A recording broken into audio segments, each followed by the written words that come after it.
schisms a bit more because I research it from time to time.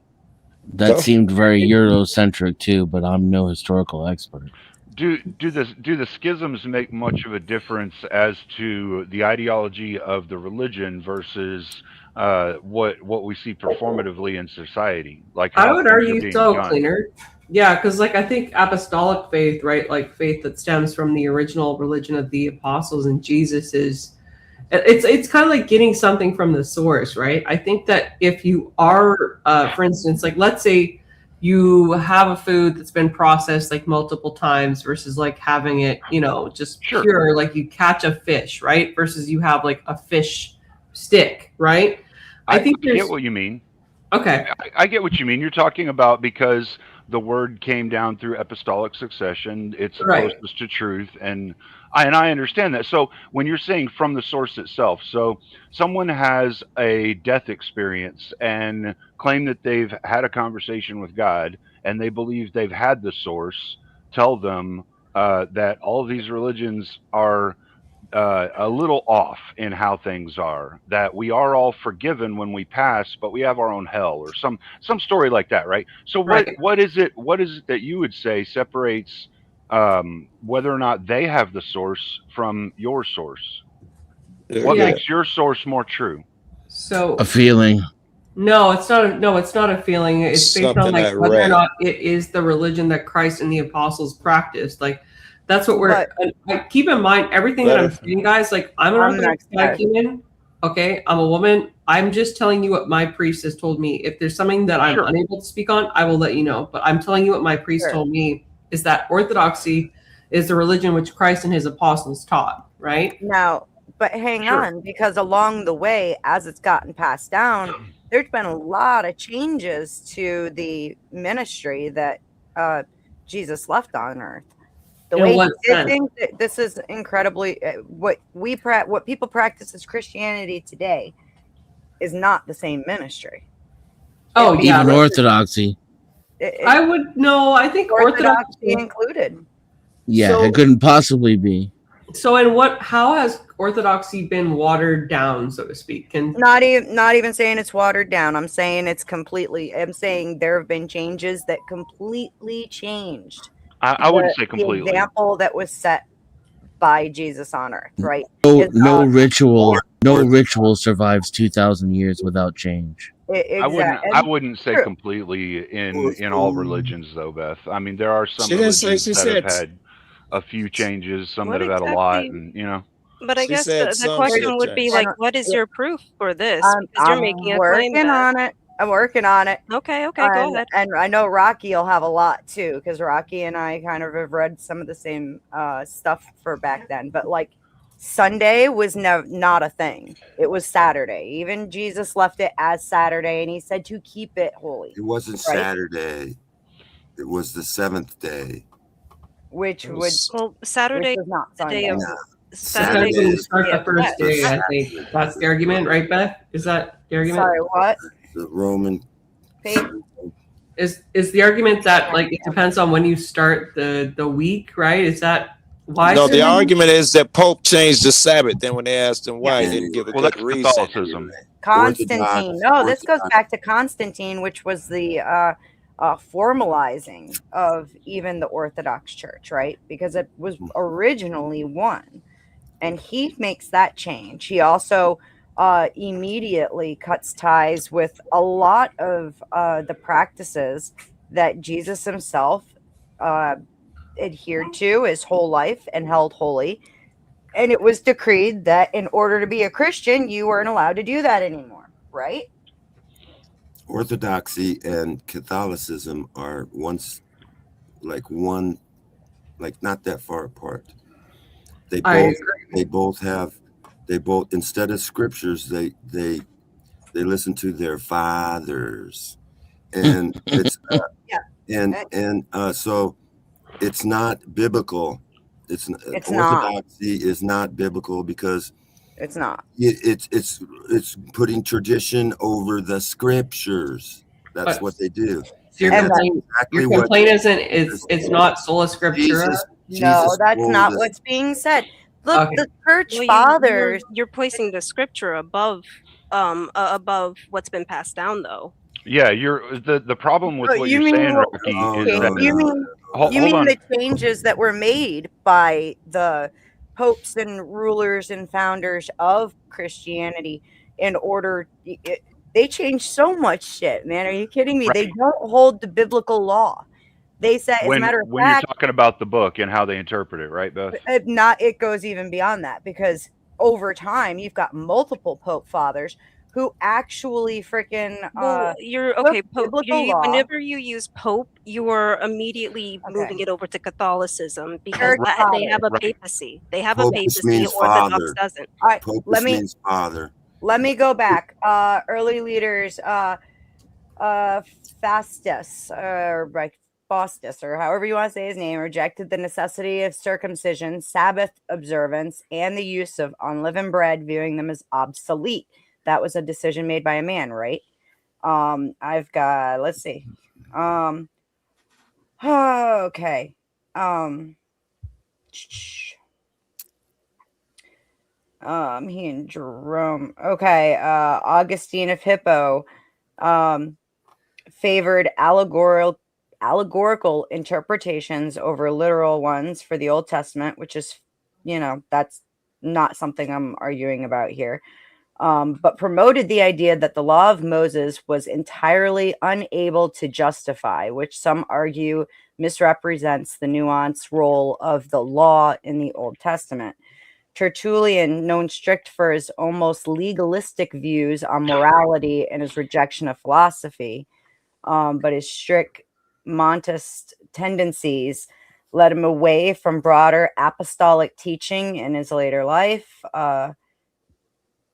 And then another one, Marcion of Sinope, while deemed a heretic, his influence forced the church to clarify its canon. He taught a complete rejection of the Old Testament and the God of the Jews, separating the God of law from the God of love. There's a lot of examples of early church fathers. Wait. Somebody had to tell me what Orthodoxy is. I thought it was early Christian. It's Jewish. Nope. No, definitely talking about Christianity here. Originally, Orthodox Christianity and Catholicism were one and the same. They don't split for 1,000 years. Yes, I'm Okay. referring to 1054. You're referring to the 1054 schism. I understand that. The people I just read about are all pre-schism by a long time for that. We're talking. Oops, where did I put that screen? I keep clicking on the wrong one. How did I lose it? We're talking Augustine was 354 AD to 430. Tertullian was 155 to 220. Marcion was 85 to 160. Like, these are Guess what? You know that Orthodox fathers. You know, there's only one guy that wrote all those so-called fathers' history is all in one collection of that one guy made up all these fucking first century fathers. How the hell What's do we the first century I'm not father? sure about that. I'm not. What I is wouldn't that? go that far, Rocky. That's a pretty wide claim. Just because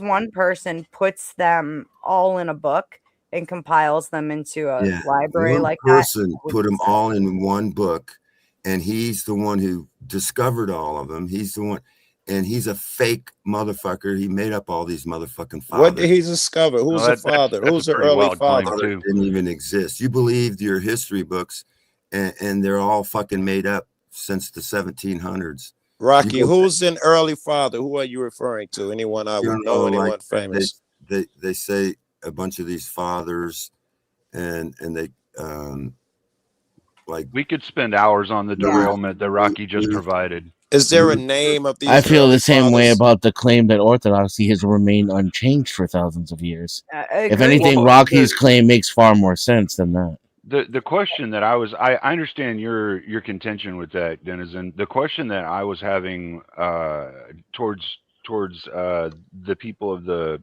Orthodox side here, this is the question that I have, right? Is so if if what you're saying is that it is not sola scriptura, does the Bible carry weight within the church, or is it the grapevine historically through the word of mouth of the fathers and figureheads of the church that carries weight?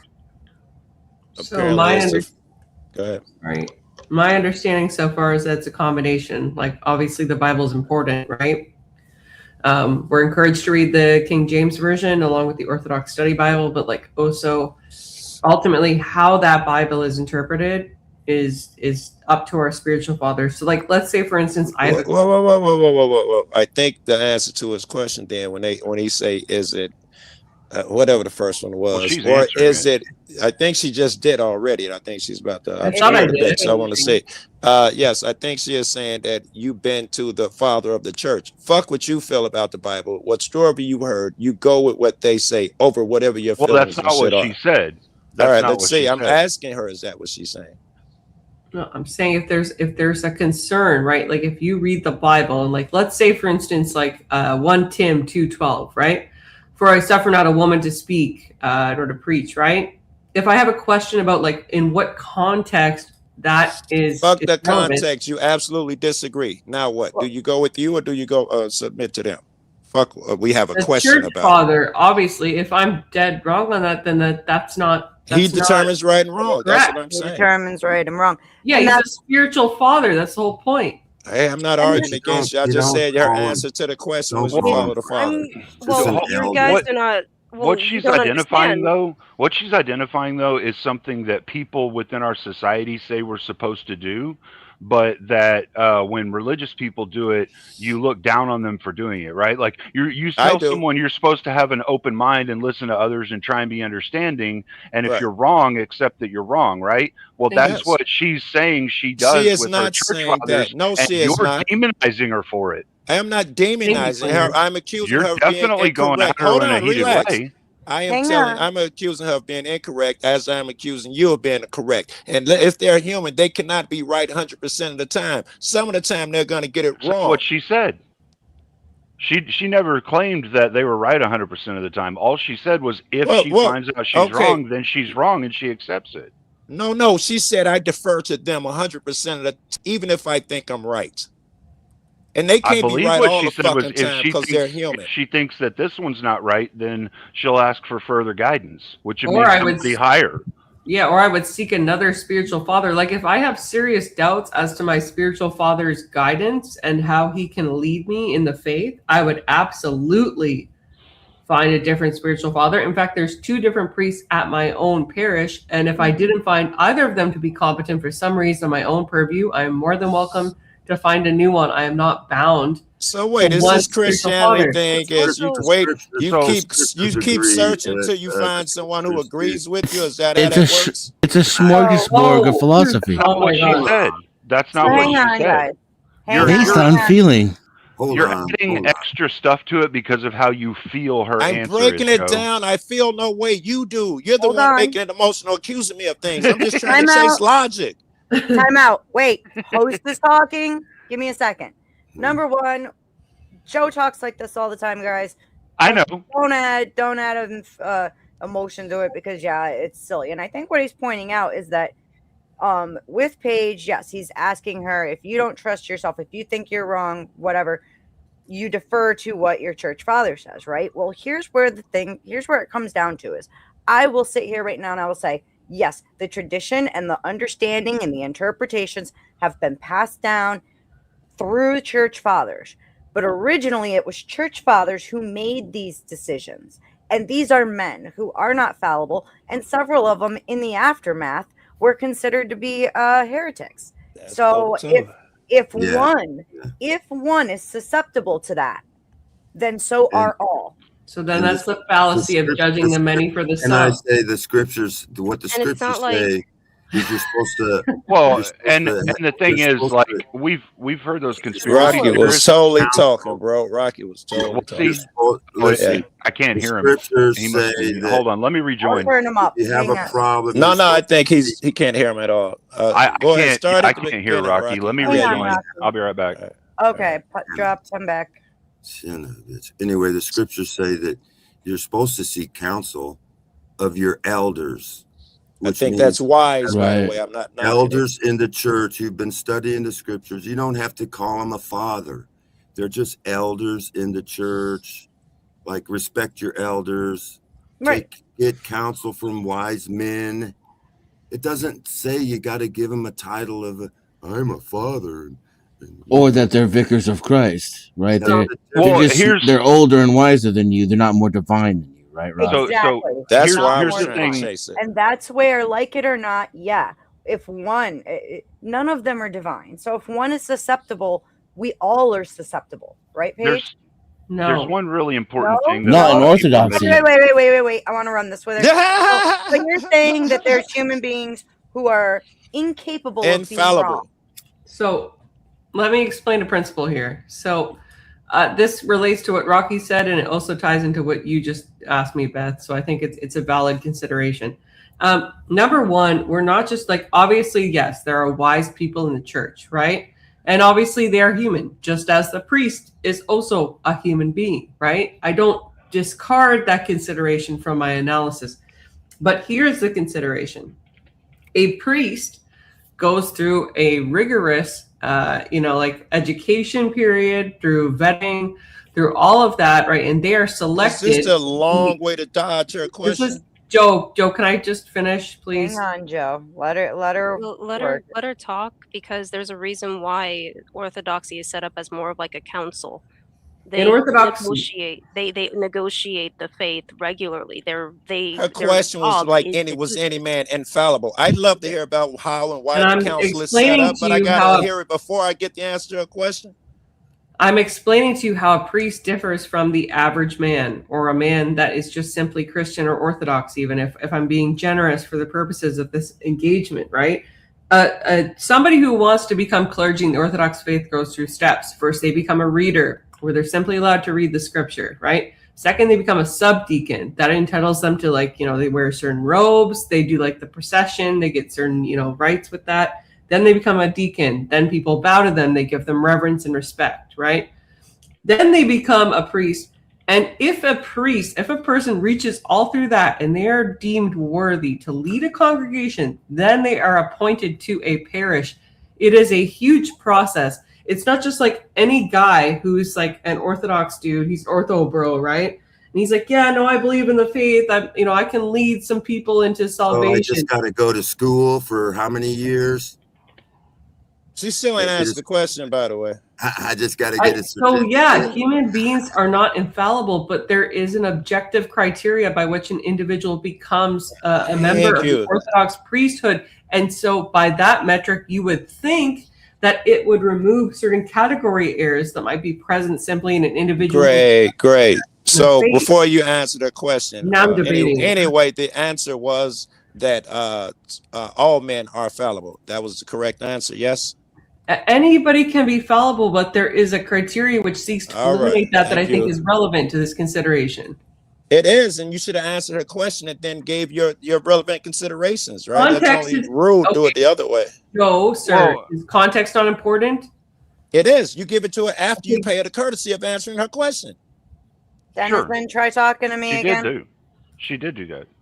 No, she didn't. She went on and blah, blah, blah, and Denison, answered the you're question muted. at the end. Hang on a second, guys. Denison, you're muted.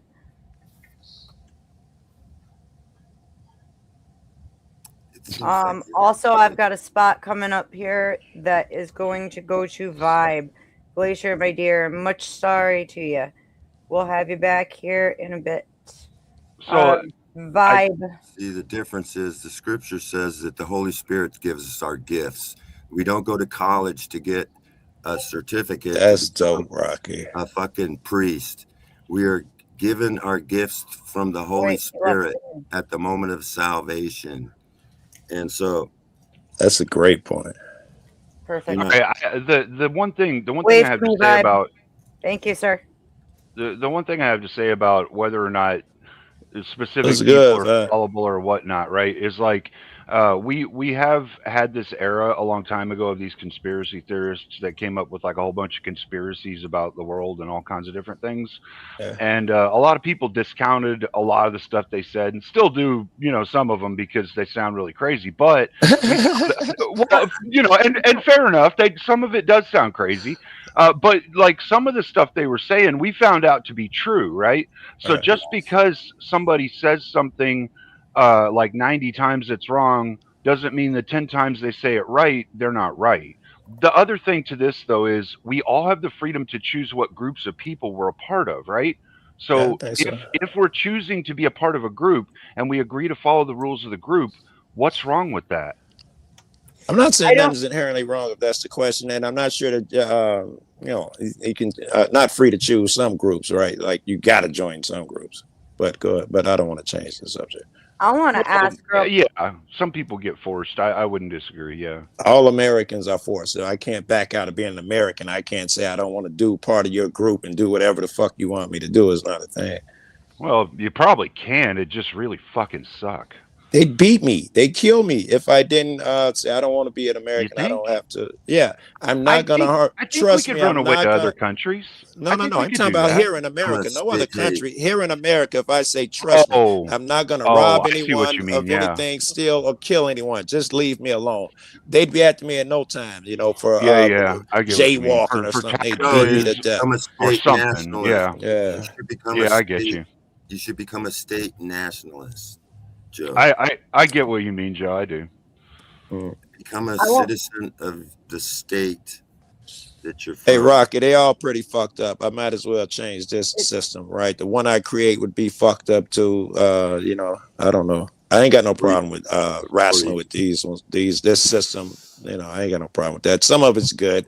If it I went by don't. the Constitution, it'd definitely be a start. God gave men certain inalienable rights. You will not make any laws. If that's, if I can get it to that, well, I might be behind this shit. The state national is Can, going. can the host talk, please? She's been trying to get in here for the last 5 I'm minutes. letting them I finish it. can't They're see good. that little ass picture, bro. But go ahead, Beth. I agree with you guys that it's like there shouldn't. It is a choice as to what group you want to be with, right? And I think my biggest contention with all of it is not even sitting here questioning what's right, what's wrong. I don't think any of us are qualified to make that decision, like Cleaner was saying. But there comes a point where people get into these boxes. They don't want to hear anything outside of the boxes. Anything outside of their box is wrong and must be destroyed. And the way that Yes. they come at it, they're not necessarily, it's like cognitive dissonance with the way that they come at it. I That's And get what kind of you where the mean. conversation started, Beth. Very good. That's I, kind of where it started. Does I get what anybody you're. think that that's what I'm doing? Because like I'm trying to remain open. no, I I think that I you do, and cleaner. So I'll tell you that right now. Well, Joe, what's your faith? Do we let's figure out what box you're in, huh? I'm not right. That's great. That's a fair Yeah. question, What, do you, Paige. what part are you? Where are you? I'm a fan of God, fan of Jesus. Never been to church. Read the Bible, read the Bible on my own, and about, I don't know, halfway, 3/4 through the Quran. Read a bunch of other books, and I guess is whatever I feel under, as long as I'm, I don't know, somewhere You along believe there. Christ is God? He's part of God. He is Okay. not the You're, guy. you're a He's hippie. You're a hippie Christian then. I'm a hippie Christian. He was talking to somebody, right? When he We was love, let- man. Just Jesus everywhere, man. Yes, let this You cup know. pass me over. He was talking to somebody when when he was doing that thing. There was another part of him outside of him, but I'm sure he's part of God too, because I've seen his power. So if two things must be Amen. once. He must be part, and it must be something outside. Yeah. I Yeah. wanted to ask Ben a couple of things. One, does it make it easier? Like you explained to us at the start, like how actually the setup of Odinism is really kind of parallel to Christianity, just simply using different names. So does that make it easier to engage with Christians when they're talking about their belief structure and why they believe the things they do? And where does Odinism stand when because you never hear about you That guys was a good question. evangelizing. You never hear anybody being like, come be an Odinist. But does it help you see into Christians and blah blah? It seems like it should. Yeah, And- Go ahead. We're not evangelizers. Odin doesn't in any way say go convert people to Odinism. It's not how that goes. And then further, Odin's the god of the Northern European people. In no way do I think that Odin created the sub-Saharan African people. And in no way do I think that they don't have their own god of some kind. So that's really where the big argument stems is I believe that the Jew God made the Jews. I believe that.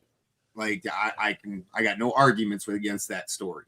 Do I think that their God created me? No. And do I think he created everything? No. I think that he created everything in their world. Couple questions about your the Odinism thing. The guy who created you guys, is he similar to the God that Christianity knows, or Jesus, or something in the fact that does he have this streak where he says harm nobody, love everyone? Is that part of your thing? Do no harm, No. don't steal. No.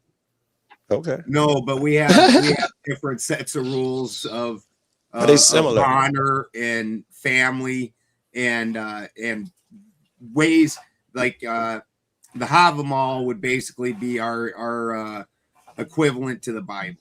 So you're not a monolithic. You don't believe there's just one God. You believe in many gods, which to me doesn't make sense, because how can there be many gods? If there's many gods, then there's not really one. There's not a God, because they'd have to be equal. That thing that you're talking about is the all, and you don't interact with that. That's like your cells interacting with you and talking to you as a whole person. It's a ridiculous concept. So you believe in a all one creator? He's not a creator. He just, everything is inside him. He is everything. He's all. Yeah. So everybody that's Christian is going to hate me for this comment, but in Exodus, when God is talking to Moses, he's saying that let everybody know that I am the most powerful God, and I will rule all gods, and they must drop their gods. Almost like he knew that there was multiple gods. Now, okay, I don't actually believe that. I'm just saying, in Exodus, it does say that. It also says I know. I'm going to hate in the chat. Commandments in some versions. In some version, it says, in some versions of the 10 Commandments, it's thou shalt not worship any God before me. That says there's other ones. Yeah. Can I make a line of inquiry here? Yeah, but it also has the Almighty God. Paige is talking, Rocky. Just talk over him. He's very rude. Oh, go ahead, Paige. You can make the inquiry. Sorry. I don't like to emasculate men. Although, real quick, Vibe, talk to me again. I'm confused. You might be on the wrong mic. Oh shoot. Okay, let me check here. Maybe I'm wrong. No, I should be on the right mic. Okay. You're good. There we go. I fixed it anyways. You were a little hot, so I turned you down just a tiny bit. Go ahead, Paige. Sorry, dear. Thank you. Okay. I just have a question. So, obviously, I'm not about to interpret the Bible because I don't think that's my place, and I haven't spoken to my priest on this. But I would like to ask you, Vibe, is it possible that in referencing other gods, right, it wasn't an indicator of knowledge, but rather the knowledge that individuals might worship what they thought were other gods, not actually something that was recognizable by the Christian God as other gods? Yeah, so absolutely. And the omnipotent God could say, there are no other gods. That wasn't addressed to you. We can't do that, though, because he's not that. That wasn't addressed to you, King of YouTube. He's going to keep his I want to. It's not addressed. I want to hear the answer. Oh, hang on, guys. Hang on. Go ahead, Vibe. Yeah, no, yeah. I love it because I've been begging to get up on here for like 30 minutes. We love you, man.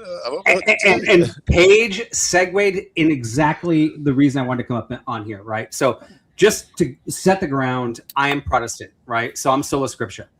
And I'm guessing Paige is not. I'm an Orthodox catechumen, Yeah, but I was which is fine. baptized And by the way, I respect that. I respect that completely. Cool. Matter of fact, I respect it so much because I hate actually being sola scripture. Because I'm reading the Bible and I'm going, okay, what do I think this means? And I know it doesn't matter what I think it means. It's what God was saying, right? And from your religion, the one true religion, sola scripture is secondary. It's words, but it was actually words passed down through the lineage from Jesus Christ himself. And to me, that is the perfect world, because I'd love to read the Bible and go, I don't get this. Talk to my pastor, just like you said, or my priest or my bishop, and say, hey, I read this. I don't get this. And he can tell me exactly what Jesus said, correct? Is that kind of not the difference between you and I? Like, because I know the Orthodox Church and stop blowing smoke up my bum. Okay, can you No, but this is relevant, right? Because we can actually take the Andrew Wilson approach of logic here, right? Where the Orthodox and the Catholic Church were one and the same until about 600, where they started having some problems. 800, they really started having problems, and 1000, they split, right? Correct. And of this split, 4 of the people that had direct communications in the lineage of Jesus went to Eastern Orthodox. 1 of them went to the Catholics. So now we have, and you guys won on that, right? You guys won the majority of those people. But if they all were part of Christ and doing Christ's word, shouldn't have they all gone Orthodox? So, like, why? All of this is fascinating to me, Vibe. I didn't know. Wait a sec, Vibe. You're fascinating. Vibe, you blew smoke up my rear, and then you went into historical analysis, and you failed to even answer the question that I had for you, which is like, is it possible that the interpretation of the section which you referenced in terms of other gods didn't mean actual acknowledged gods by the Christian gods, but rather gods that were recognized by the people? Is that possible? Yes or no? Okay, so it's not a yes or no. Actually, yes or no question. Let me finish, because I did answer it in saying that. Sorry, I'm in trial mode right now. No, we're not, right? Funny. I'm in trial mode. We can easily say yes or no based on our backgrounds, well, we right? can say yes or no. I think we got to suck it up, Paige. I had to suck it up. But do either of us know if our yes or no is Hang on, correct, let him finish. Let him right? finish. Okay. So Paige, I literally went through that whole diatribe to say diatribe that you don't know if the people that are like, when you're like, I can't go sola scriptura, I go to my bishop and I ask them what's true. I go sola scriptura, which I hate because I also seen how many people have perverted it, right? So I can't actually guarantee mine's right. You can't guarantee yours is right. Therefore, the question you're asking me, I can't answer because I'm not God. You have to go by the book. What do you think the book means based on your plain reading? Pith and substance. Pith and substance. Vibe. Read the book. Okay, first off, what does you're the not book even allowed to mean? do that. Vibe, sola scriptura. You ain't even allowed to do that. You have to ask somebody. So, I'm asking you. That's great. Angels are called Elohim. Angels are sometimes called Elohim. Therefore, Paige, I love you. I'm just kind of pointing out. I'm kind of pointing out how my religion is flawed. Your religion is flawed. I want you to sola but our faith in God is not. Fine. I want you to like pull out your pom poms. First of all, Paige, that shit can go either way, right? Well, and he is right in the sense that, especially once we reach a certain point, there's a lot of people within the apostolic succession that absolutely made determinations that were wrong. They were against biblical law. They were against what the church ultimately decided it was going to do. So yes, human beings are fallible. All of us are fallible. It's that simple. Rocky, Elohim simply means mighty one. So by that, you were to even angels would be considered mighty ones compared to us, right? It says in the scriptures that the Elohim, the sons of God. That is what I'm talking about. Elohim is not the name of God. You guys But want to does see it mean something really multiple? cool? That's what I'm curious about. I thought it meant multiple, Elohim not means one. mighty ones with an S. S. So, so beings that are greater than you and I are. Yeah. Okay, that could be angels, demons, gods with a and then- lowercase g. Okay, so Mhm. Elohim is not the name of God. So when it says the Elohim say to Yahuwah, you know, or It's like the or Greek Yahuwah gods for says to the real. Elohim, let us make man in our image. That is simply saying he's talking to the mighty ones, saying, I'm going to make these people. And these Right. people are going to be far lesser beings than I am or my They angels. live among us. They live among us. They're not You want to aliens. see something really cool about all of these different belief structures and religions? This is I've done some research into the truths of religions, right? And there's some really cool things about religions themselves that a lot of people just don't accept. They don't pay attention to. Vibe. I'm going to ask you two questions. In your belief structure, the creator, who would you identify this as? God. Okay. Are people God expressing himself temporarily in our three-dimensional world? Oh, My priest says that God is in everyone. Expressing himself in a three-dimensional world. right. Lot of hesitation, Bob. Yeah, I'm going to hesitate on that because I don't understand it. Maybe I'm just too much of a moron on that one. But Like, I would because say he created us, we are extensions of him temporarily, right? Because we're just short-lived things. We don't live eternally. We have a lifespan. You know what I mean? That's the temporary part. Yeah, The scripture I've never says read it. What anything about if you about take it away the that would temporary? support or Are we disagree with that, expressions but I of kind of God? feel like Bob? no.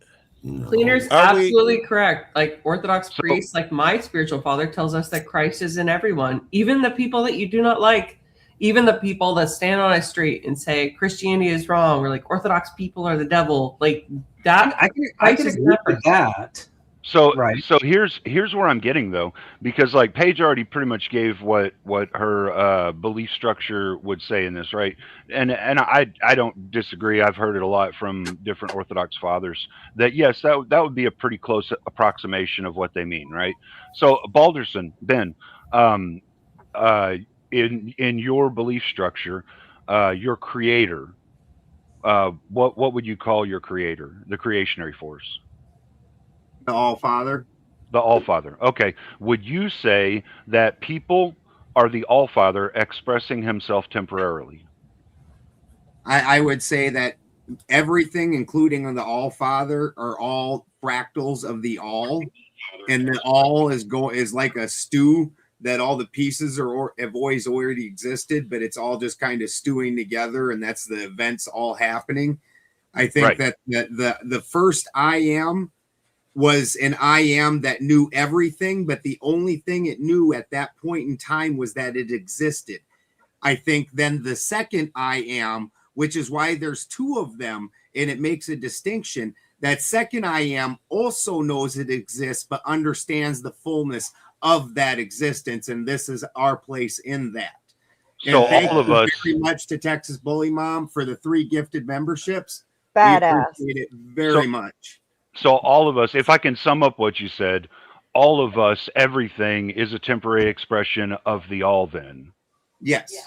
Okay. So, and this is something I think is really interesting. There's a handful of concepts that all religions share. One of them is like we're all connected in some way, much like what Ben said, we're all a part of the All, right? And like Orthodoxy says, we're all a part of God. And like Buddhism says that we're all connected. Everything that we each do affects each other through energetics and spirituality and the higher enlightenment planes. I mean, so all of these religions have some contexts that are all very, very much alike, if not exactly alike. I agree. I don't agree. That's why I was asking Vab. I meant to ask Balderson. I thought Vab would say he was an Odin person. That was Balderson.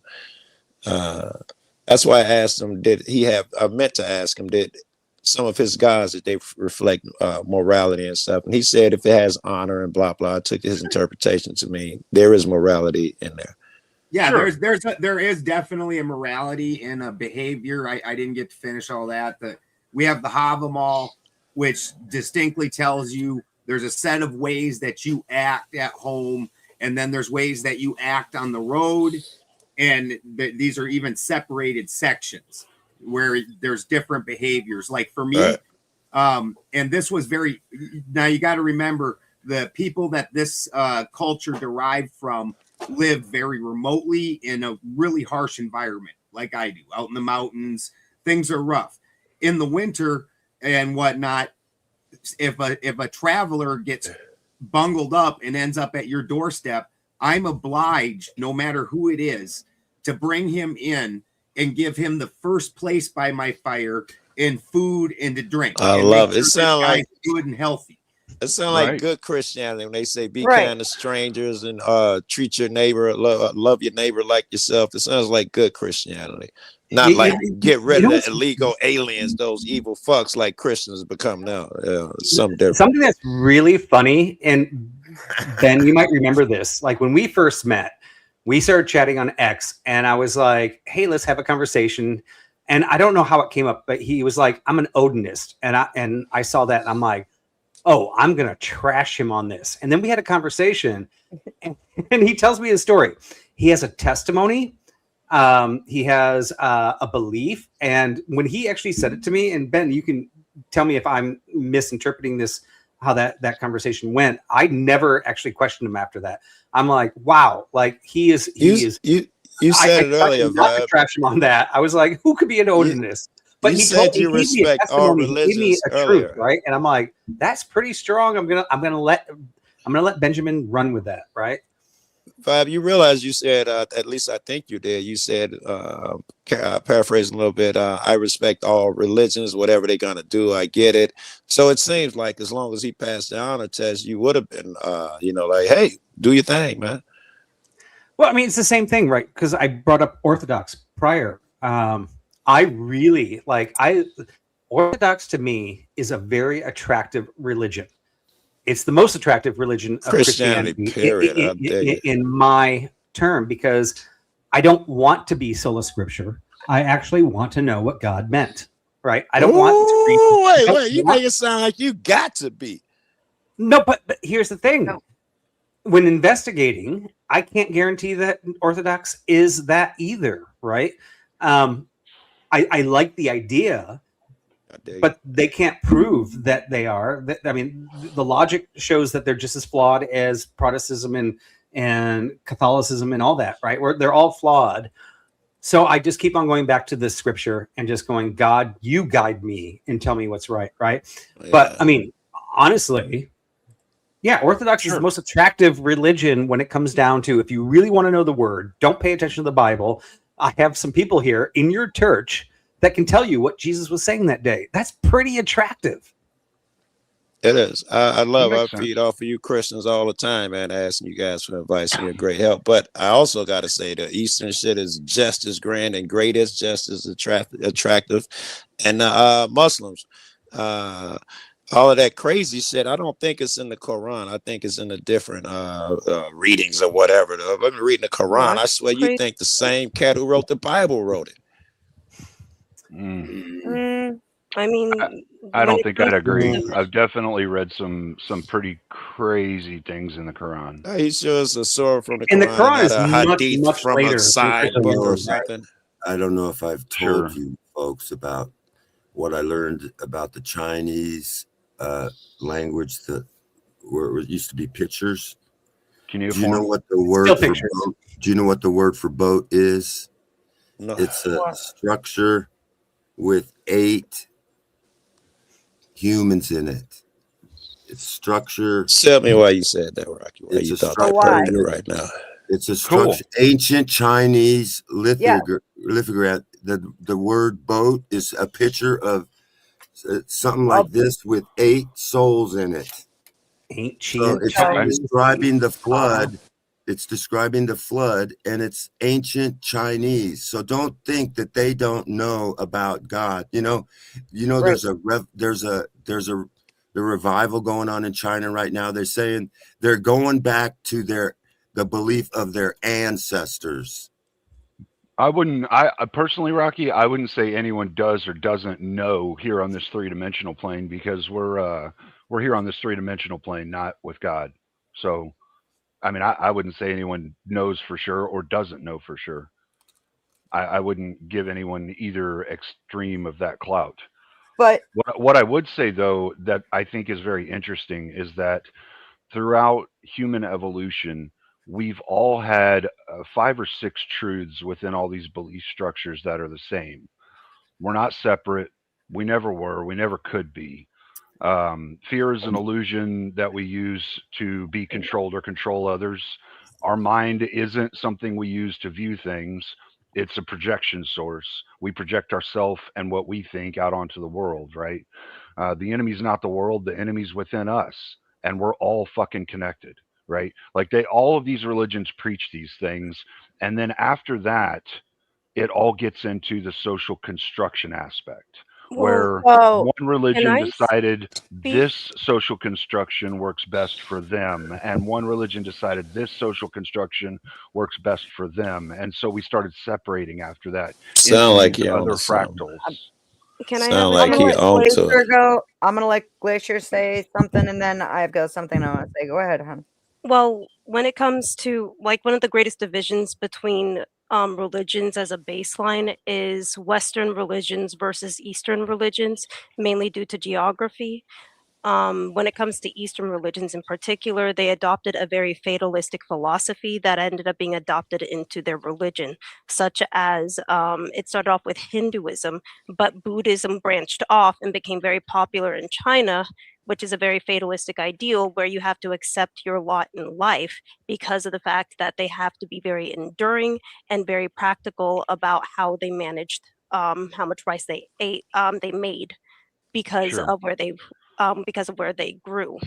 While when you go over to Western society, they were far more exploratory before. This is even before Christianity, mainly because it started with the Greeks, because the Greek philosophy was what sprang up to be very popular.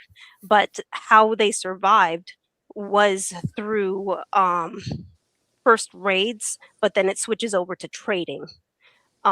So a lot of their philosophies as well as their religions ended up being a lot more exploratory in a sense. Sure. Islam, on the other hand, is a different case because it showed up 700 years after Christianity, although it could be negotiated that it showed up possibly for more so political reasons than anything else, as its faith changed radically during the time of Muhammad when he first created it versus how it ended up afterwards. And then you have the schism in 1054. But the thing about it is that if you research that time period, that history behind it, during the 1400s, between the 1500s, there was a lot of political scandal when it was dealing with the papacy specifically. And during that time, a lot of people had a lot of unrest, but they didn't really have the strength to go against Catholicism until Henry VIII pushed out the Catholic Church and created the Church of England. On top of that, there was also the Gutenberg that made it very easy for people to print Bibles and then create their copies of Bibles and then pass it off to whoever was there. And then also Martin Luther, who nailed down the 95 Theses. These All right. these are All right. basically how a variety of different religions ended up fracturing and developing on a world frame. Right. Fucking Can I- spot can I- on. I can't disagree with any of that shit. Can I finish where I was going with the point I was making there, though? Sure, and then I I'm next. understand the split that she's talking about. That's one of many splits that have happened throughout human history. But the reason why we split and the reason why we have these conversations is because we're all trying to find the best way of living for all of us, right? So the question that we all come to is, what is the best prescription for all of us to live together? Wow, well, that's going to be. I feel like I'm finna beat up on Christians, and maybe other religions share this, but the hard part in getting through to Christians on that is it must happen together. But they say if you don't, it usually boils down if you don't believe Jesus was a Trinity, a virgin birth, or something. If you don't believe one of these things, I believe we can't do this together. Right. And Sure, there I hear that some do that. that approach does seem to be pretty Abrasive. prevalent. Right. It's pretty prevalent, a lot more prevalent than you think Problematic, it is. yeah. And Oh, problematic prevalent, on top of prevalent. it. Okay. Yeah. Yeah, Well, it's and I kind of problematic feel like and it's prevalent. But the thing is, like going back to what you were saying, Cleaner, you had said, we can't know. And it's like in all actuality, I think people cut stuff people cut things off too quickly and too easily, right? If there's a Sure. car wreck and 5 people see it, no 2 people are going to give the exact same account of what they saw, Yeah. right? But you Yeah. can look at civs around the world where, just like Rocky was bringing up, they've got the same story with slightly different details, maybe different names, maybe, Sure. and Yeah, that like the goes story that of goes the to affirm it, not yeah. to Very good. deny it. Very in all good. actuality. You know, Well, there's it goes. there's I a get what you're theory that saying, the Beth. men from the east were It- If there's a if theory that if the they men all said the same thing, then they would have to be in cahoots to come up with the exact same details of the exact same story, which is why the or details are different. well there's a or theory that they the they men all from saw the the east same their thing, Bible and like with all stories that are out there, there's an air of truth in every story, and that's kind of what I'm getting at is like all of these religions are different stories, but when you combine them all and read them all and listen to all of them, they all have some similarities, right? And that's kind of where we find the root of the truth is within those similarities. You just threw me and I with would- the I would they all saw the same thing part. yeah, Maybe and the you. records If in they're China, the Chinese records show that they sent some wise men to follow the star because they read it in the stars, and that the wise men came from China, and that's recorded in their history, in the Chinese history, that at the time of Christ they saw a star and that they knew what it meant, and and they sent and eventually they said that one man, they said in their Chinese history that one man had just died for the whole world, the other big problem Very is good. and Cleaner the emperor got rid of all debt for the whole. He gave everybody's debt was released.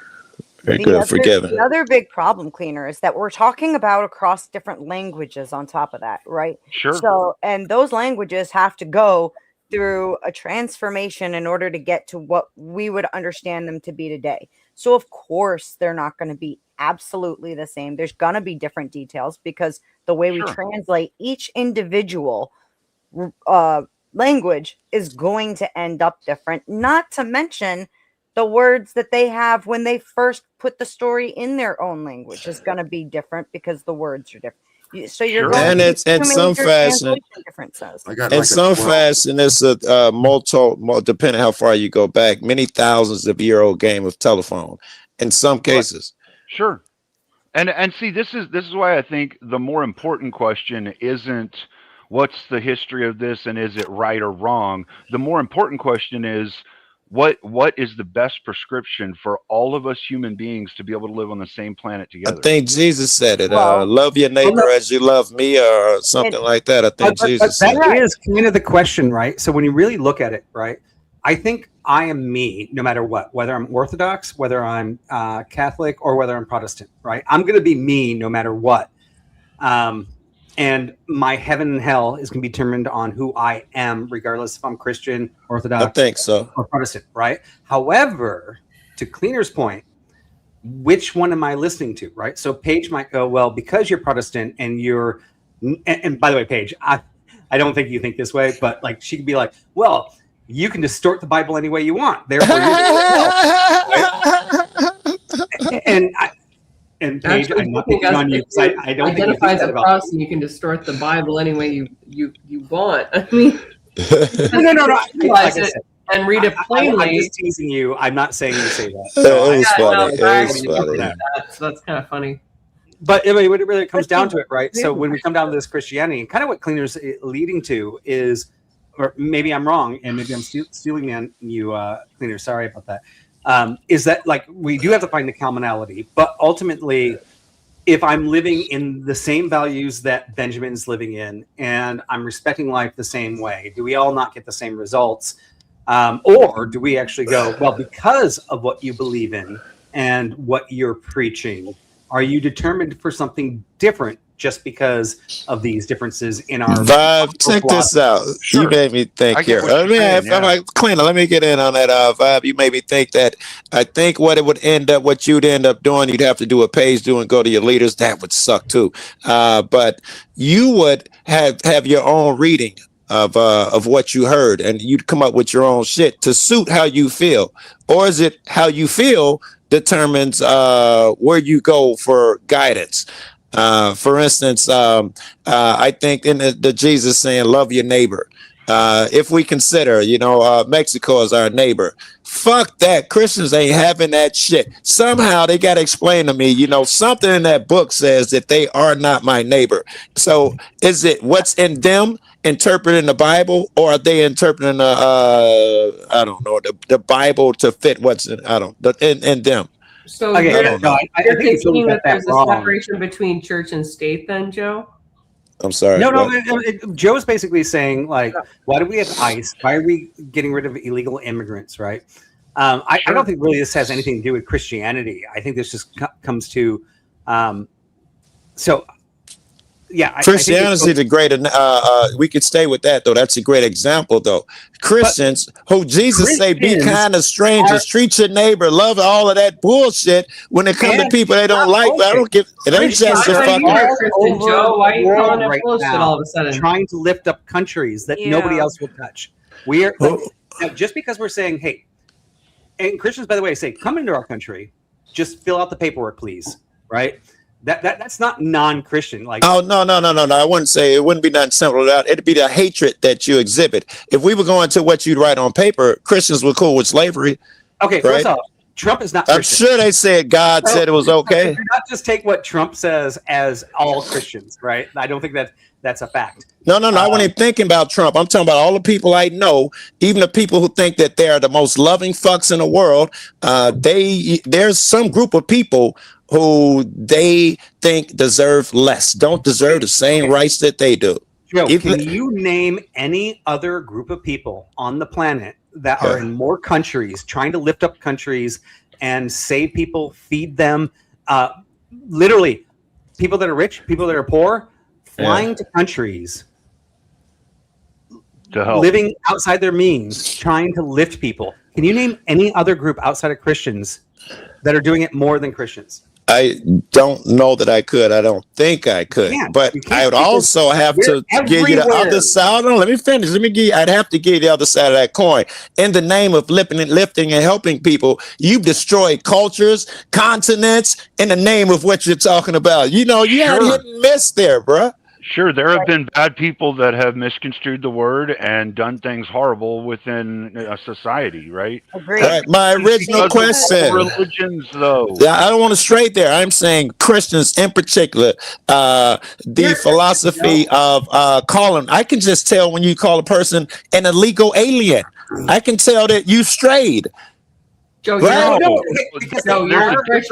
Illegally. There's a difference between following the law of the land and following God's law. God said that you also have to adhere to the law of the society you're in.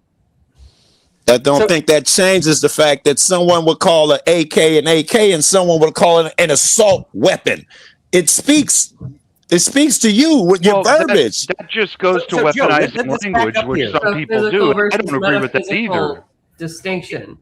If I drive and I'm drunk all the time, but I never gotten pulled over, am I an undocumented drunk driver? You're irresponsible fuck. Drunk driver. You're irresponsible fuck. Are you an undocumented? I don't know if you got documents or not, but you're definitely a drunk driver. Well, he hasn't been documented to be a drunk driver. So well, interesting. The crime is what deems prominence, not necessarily the circumstances surrounding it. Here's Right. another. Here's there's- another Christian. Oh, You're only Bob is pointing undocumented out because you got here illegally. what Vibe is Wait, pointing out is hold on. No, the difference between the not yet. spiritual Cleaner. and the physical. This must be addressed, this argument that Vibe and Page have. I Again, get it. I'm telling you, you expose yourselves when you say that it's illegal. It's a crime. Being over here, if it's about legality, is akin to a jaywalking ticket. It's a misdemeanor. All this hatred is not just. Separating grown motherfuckers not. from their nominated families is You not don't- just. No. You don't get deported for a jaywalking ticket. Yeah, you no. do get deported for coming over illegal. They're definitely not the same crime and the That's a same state punishment. level offense. I said Federal it's a offense. misdemeanor, like a jaywalk. Where did I it's misspeak? not. No, it's a federal offense to be here illegally Yeah, it's versus a federal if you're offense, not a jaywalking. state one. Oh, wait. It's a federal offense coming into this country. Is it a Illegally, misdemeanor? yes. Is it a misdemeanor or a felony? It's a felony. It's a federal offense. Really? Google it. Somebody Google it, because I've Googled it 87 times. I already know. Do you It's a understand the federal difference offense. between a state level offense and a federal offense, Joe? I don't want to stray from felony misdemeanor, which is No, my point. do you I'll Google it. understand the difference between? Yes, a I understand the federal difference from offense state and state level federal. offense? Yes, I do, Paige. Yes, Great. federal. Do you understand that a federal offense is actually judged on a different level, correct? Yes, I'd give you all of that. Okay, like a parking ticket is a misdemeanor, right? Versus like you come into here illegally, that is a Parking federal ticket's a offense. traffic Serious violation. offense. It's not a misdemeanor. Sorry, I missed that. Who is speaking? Yeah, parking Google ticket's says it's traffic a- violation, not a misdemeanor. Google says it's a misdemeanor. It depends on the state. Some states. But Google it's a says misdemeanor. coming into the It's a country federal. illegally is specifically categorized as a misdemeanor, Well, misdemeanor no, for a the first time offense. It's The a ticket question. it's a The ticket federal- question depends on the state. it's a federal misdemeanor. Thank you. Yeah. It I is said a that. Why federal y'all misdemeanor. arguing with me then? What are you arguing with me Federal or for? state? So It's it's not the same though. I didn't say it was the same. It's a You did. misdemeanor. You said it's the same. It's the same as the. Oh my God! You understand my point? Don't do that. You just makes you look worse. I didn't understand your point. That's why I argued with you. If I Yes. understood your point, I wouldn't have argued with you. I would Okay. listen. My point was a misdemeanor is a small crime, federal, state, whatever the fuck it is. It doesn't Which is legal. justify. It doesn't justify separating a family that's been here for 40 years. Okay, Joe. I understand where you're coming from. Well, right? I mean, You're it so does. lenient. Like, if you should commit a not treat crime, people that then have been you here 40 do years. get But separated do from you your think we should just family. open the You borders? don't believe that One shit, at a man. time, I gentlemen. do. I No, 100%. let's I focus on the believe very if you commit a base. crime, you can be separated from your family. We literally separate murderers from their families all the time because they committed a crime. Misdemeanor. Do you do it for misdemeanors, bruh? Is that When a thing? yes, difference actually based on we the do. level of If someone court. continues getting speeding tickets in a state, they get thrown in jail. They're separated from their family. Yes, Well, we do it. Well, we're assuming for my example here. First time, one time, never had a problem with the law, never even seen a cop for 40 years. My kids in college. Yes, it happens. People go to jail. That's why you have a channel. Because people go to jail for shit the first time they shouldn't go to jail for. That's why you have a fucking channel, bud. No, I disagree with you 1,000%, man. And that's not even a fucking thing, motherfuckers being separated from their families for a misdemeanor.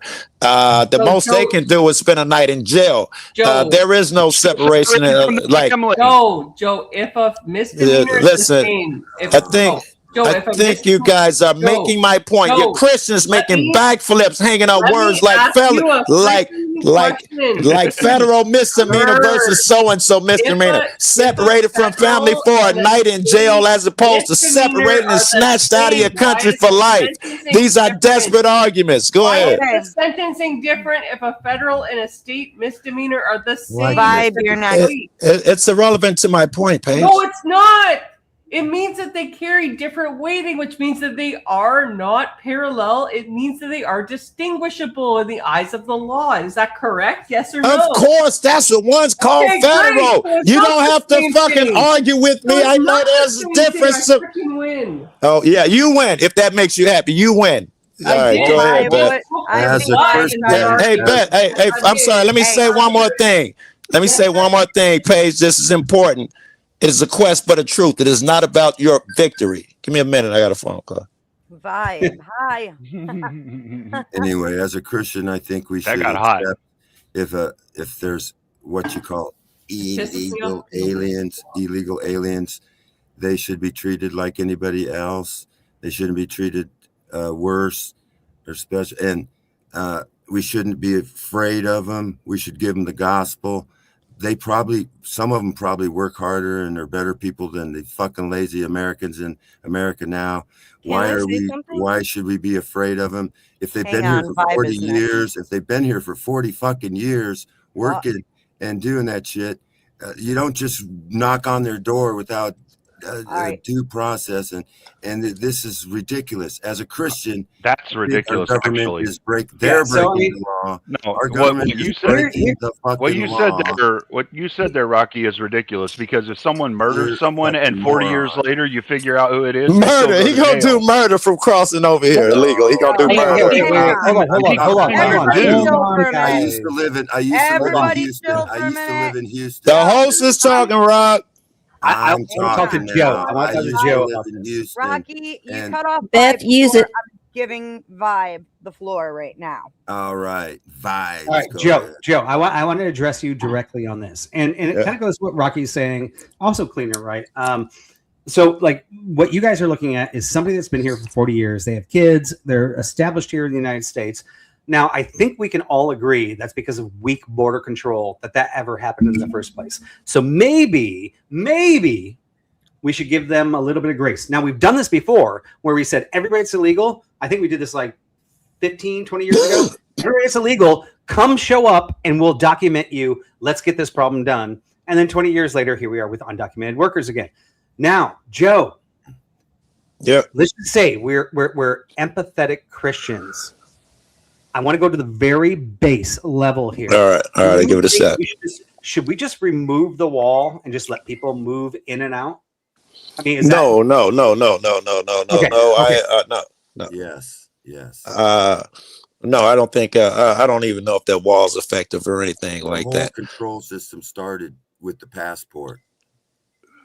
Yeah, right. So I mean, I think we all kind of agree Why do that I hey, fucking need a we'd like to have a wall and we'd like to know who's coming in and who's going out. And we would like to be good Christians. And if we need to give asylum, we'd like to do that too, when possible, right? So if somebody I wish we could. I'm just going off of not what people's words. I never trust will come out of motherfuckers' mouth. Now's a good example. But hold on, let me. It don't take a second. Real quick. Go ahead, Very go ahead, sorry, Joe. Rocky. You continue. Someone is paid to drop you. Have a good one, dear. Denizen, I know you've been wanting to hop up here. I'm holding the spot for you. I was just gonna say, Vibe. I'm just going off of the emotions that people evoke under certain things. I'm just using Christianity for an example, but you can talk about any category, and when you see that emotion, you know there's more there, even if I can't articulate it well. Yeah, no. I think you're articulating it well. You're actually articulating why most people are angry at ICE, right? And that's why I try to bring it back down a little bit. Yes, I think you're right, Vibe. I think you're right. Yes, that's why. But most people, they didn't have a problem with. We know you know this. Obama got rid of so many motherfuckers, but his edict was serious criminals. Trump came in, he got rid of all them motherfuckers. No one had a problem because it was serious criminals. And then when he started going at the squares at the Home Depot for little small shit, that's when his mentality and shit changed. Yeah, I mean, but when you say Christians are anti-immigrant, right? I don't think we are. But I think people are. I was picking on Christians. I think people are, Vibe. I was picking on you. I think people are. I think Yeah, Christians and are ultimately, when I look anti-accountability. I at can it- tell you that much. Right? I actually do agree we should control our border. You actually, I think, conceded to that as well. I have, yeah. However, we went Trump decided to go hardcore. Like he doubled down on that. He upped the ICE agents tenfold. Yeah. Training, right? 20-year-olds, 20 days of training are out there with masks on. Maybe I think the enforcement is correct. I think the way that we're enforcing may be a little bit causing all the hate, which is all of a sudden, because Trump is considered a Christian and MAGA and all that stuff, all of a sudden people are like, oh, we hate Christians because Christians hate immigrants, and I don't think any of that. What I think about it's just this? a narrative. It's just a story. I think the ortho guy movement, whatever that is, you might be part of it. I No, think I'm that's not bad Orthodox, for. I'm Protestant. Okay. I think that's bad for Christians too, man. Joe, I've got Sorry. 2 people who need to talk before Paige takes off in about 20 minutes. So, Hey. Glacier, I'll keep I'm it gonna, down. hang on. I'm going to give Glacier the floor real quick. And then I know Denizen was chomping at the bit. And I got a feeling it's towards Paige. So, Thank Glacier first. you. Okay, thank you, Beth. So I have a bit of a different perspective. I am Jamaican American. My family is from Jamaica. My grandmother is the one who started to bring everybody over, but she had to leave her children behind and work on a maid salary to get 5 kids from Jamaica immigrated to America. This was back in, let's see, I believe 60s. So I was born in America, but that is because of my grandmother's hard work that she took her 10 years to do so legally, not illegally, legally. So there is that. But it's something that I do want to point out is that sovereignty in general has always been treated as a political issue, and as well as proof that you have power over a nation. If you are able to maintain your borders, it is a sign of sovereignty. It is a sign of power to be able to do so. And everybody does this. But Americans are ridiculed for basically trying to enforce this. So my question comes in, how do we handle a political situation where if we allow illegal aliens to continue to enter our country illegally, how is this supposed to be fair to people who wait in line to be allowed into our country legally, like my grandmother, like my aunts and uncles, as well as my father? You know that I believe, I'll answer. It'll take a hold second. on, Okay, let all me right. finish. Thought you were. I believe it's very disingenuous for this to happen and encourages bad behavior as a president to not reinforce our borders. And the people who will feel the most bitter about it and have felt the most bitter about it are the people who have recently immigrated, which has been a large Hispanic demographic. Okay, I think that whole philosophy, I didn't agree with one word you said, by the way. It started off with that philosophy that you're talking about now. It's pocket watch, and that's what we call it. Nigga, if I got a ticket, you should get a ticket. That's hate bullshit. I got another call. Hey, if I could just add in there, I want to do a little pushback because I am very strong about strong immigration policies. However, half my family was born in the United States, half my family was born outside of the United States. I had to pay thousands of dollars to get them here legally. And when I did, there was a period where they're like, yeah, the US government's a little bit slow. My kids were illegal for like 8 months in this country while we waited for something. They're like, but don't leave the country, because if you leave the country, you won't be able to come back in. But as long as you stay, eventually the government will grant you access. So I actually went through the legal process and had illegal children in this country. So I think we need to step up how we train ICE. I think we need to frickin' fix the immigration process. I think we need to keep the border strong. I'm 100% keeping the border strong, but there are a lot of problems with the system right now that need to be fixed. Well, can I ask this? Isn't part of the reason why there are a lot of forestallments within the system due to the fact that we have so many illegal aliens that are inside of the country? Wouldn't that slow down the system, since they're trying to determine who is legal versus who isn't legal? Well, exactly, right? So I hired lawyers, and my lawyers are like, you're going to be illegal for 8 months, but don't worry, it's going to be okay. Just stay. This is just the way the government works, right? So how do we determine that my kids are temporarily illegal versus the actual illegals, right? So there's a flaw in the system right there. That's a huge flaw in the system, that we can't actually process these papers properly. I think that needs to be fixed. That's one of many things we have to within the fix that. system that it needs to be fixed. The thing that I like to ask is, do you think that we're going to get more fixes by people protesting the ICE agents themselves, or by protesting where the congressmen and the decision makers are that affect that change? Yeah, the whole protest thing is like dumb as hell. Like, I love Dusty, the powder Dusty, right? He's funny. He's all about legalizing drugs.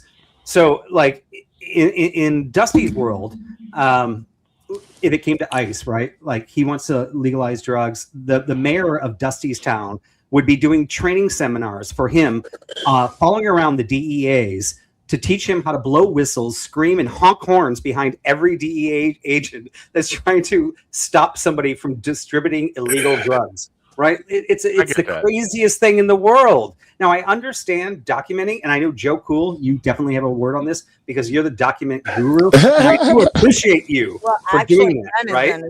But you don't run around going, "Hey, I see somebody who's about to kill somebody. I'm going to honk my horn and make sure that the police don't catch him and stop him from killing him," right? Like, a lot of people are doing an actual crime or harm or something. That goes across the board, yeah. We need to document. I agree with the documentation, but like mayors of cities freaking doing training courses to teach people to follow enforcement agents and honk their horns and blow whistles.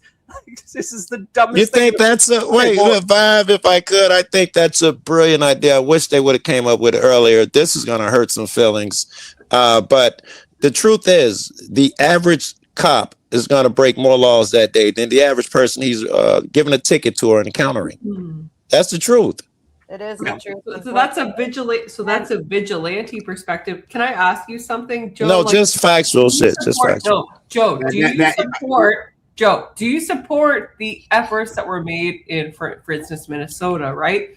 Where individual people were stopping cars and asking for identification during the context of the ICE. I wish you wouldn't think I'm crazy because I say these things. I could have went down a factual basis. You keep deviating from okay, because I assume you were trying to deviate from my topic. Do I think that the regular people should stop and get IDs? No, fuck no. I wouldn't have stood for it. No, fuck no. I wouldn't have stood for no shit like that. What was the question? Do I agree with people who was stopping people on the street in Minnesota asking them for IDs? I don't take it from a cop, so I wouldn't have took it from them. I didn't got to figure it out. Oh, you mean the random people trying to give ICE their own treatment by stopping people? That what we're talking about? I'm not sure, but I wouldn't let no motherfucker do it. Yeah, I think it's condemnable, and it's also illegal. By the way, there's. But now, Paige, address mine and Vibe. I'm interested in you too. Anyone else who thinks I'm wrong? My position is. Dan is in. I know how to like. I'm so sorry. I'll shut up, Dan. Go. No. I had to tell her to turn her mic up because I was like, "Your mic, is low." I got nobody can hear you. Then I can do my shit anytime. You go. No, go ahead. I yield to you. Okay. All right. If you guys really believed in the law, I'd feel it in your you take the time to understand that cops are breaking many laws in what we call routine, many laws, and you be just as mad at the cop who breaks all these laws if you were really calling it down the middle as an immigrant or anyone else who breaks laws. Why would the cops get a pass? Because they have what's called, like, in terms of jurisprudence, broad immunity. Because if that was a great answer, wasn't it, man? Don't have broad immunity. You're adorable. It hinders their ability to do their job. They have are to break the law. It does not. Of doing job because cop worries penalty suffices, right? Their job is to hold up people's rights. You're close to your mic then. The most bootlicker ass statement I ever heard. That was wild. You can't even argue. Am I too low? Yeah, you're loud. Actually, you could overtalk anyone you wanted to if you wanted to. You want to talk about how the world works because broad immunity is an actual case law principle. Qualified immunity is the word you're looking for. Dan was finna respond. Let him respond. No, she's right. Yeah. So the police job is supposed to be to uphold our civil rights. So the idea that they would need immunity from violating them goes to show you how corrupt and upside down the system is. It's not a reason for cops to be able to get away with breaking the law. Okay, the majority of cops are on the good side, and there are a lot of guys that are not on the good side. Citation They're the minority, needed. right? And that's why we need Joe Cool documenting it and showing it, right? That's fine. Well, look, No, Almost all cops not are on the wrong side. necessary The component. thing is, when we're talking about True. police not being able to break the law, as far as like, they should be able to speed in order to catch a speeder. I'm fine with that. However, when they're running around breaking the law non-fucking stop, doing a lot of shit that has nothing to do with them doing their job, like They should be correctly held and accountable. honestly, that's where the problem comes in. You know what's really crazy? And I'm going to throw this out there, and I'm going to get probably some hatred on this. So I'm a Gen Xer, right? And back in my day, like if I did something bad, what the cops should do is actually go, I am not the judge and jury. I'm going to write you this ticket, and I'm gonna do whatever the law tells me to do. But back in the 70s, cops were like, you know what? I've seen you around town. You've always been a good kid. You screwed up. I'm gonna drive you home." Now, if it was Joe Cool, he probably would take him to jail. But and that's the good and bad part about it, right? In some ways, I miss the days where the cops were like, I know everybody. I don't have to follow the law this time because I actually know this is a good kid. I'm not going to screw up his life. But at the same time, we had cops that were like, Joe was just as good of a kid, and they threw Joe in jail just because he was black, right? So we had to put these things in place. And it's this contradiction where, like, I kind of miss the old days. No, Joe, I don't miss the old days of you going to jail. But I miss the old days where the cops had a little bit of discretion. But to keep things fair, we have to take away all discretion from the cops. I don't think they've taken away all discretion, though. I really don't. Yeah, they still do it. They still do use their discretion. I think they still look out for their buddies and their buddies' children. Yeah, absolutely. And for their fellow law enforcement agents. Guys, But then I'm sorry. they are certainly prejudiced when it comes down to the people in the Oh, community. Paige is twitching. I'm crashing. Go ahead. I'm crashing out so hard right now, guys. The taste of leather is overcoming. I just want to blame all of you for him being like, why are you yelling at something random? Okay.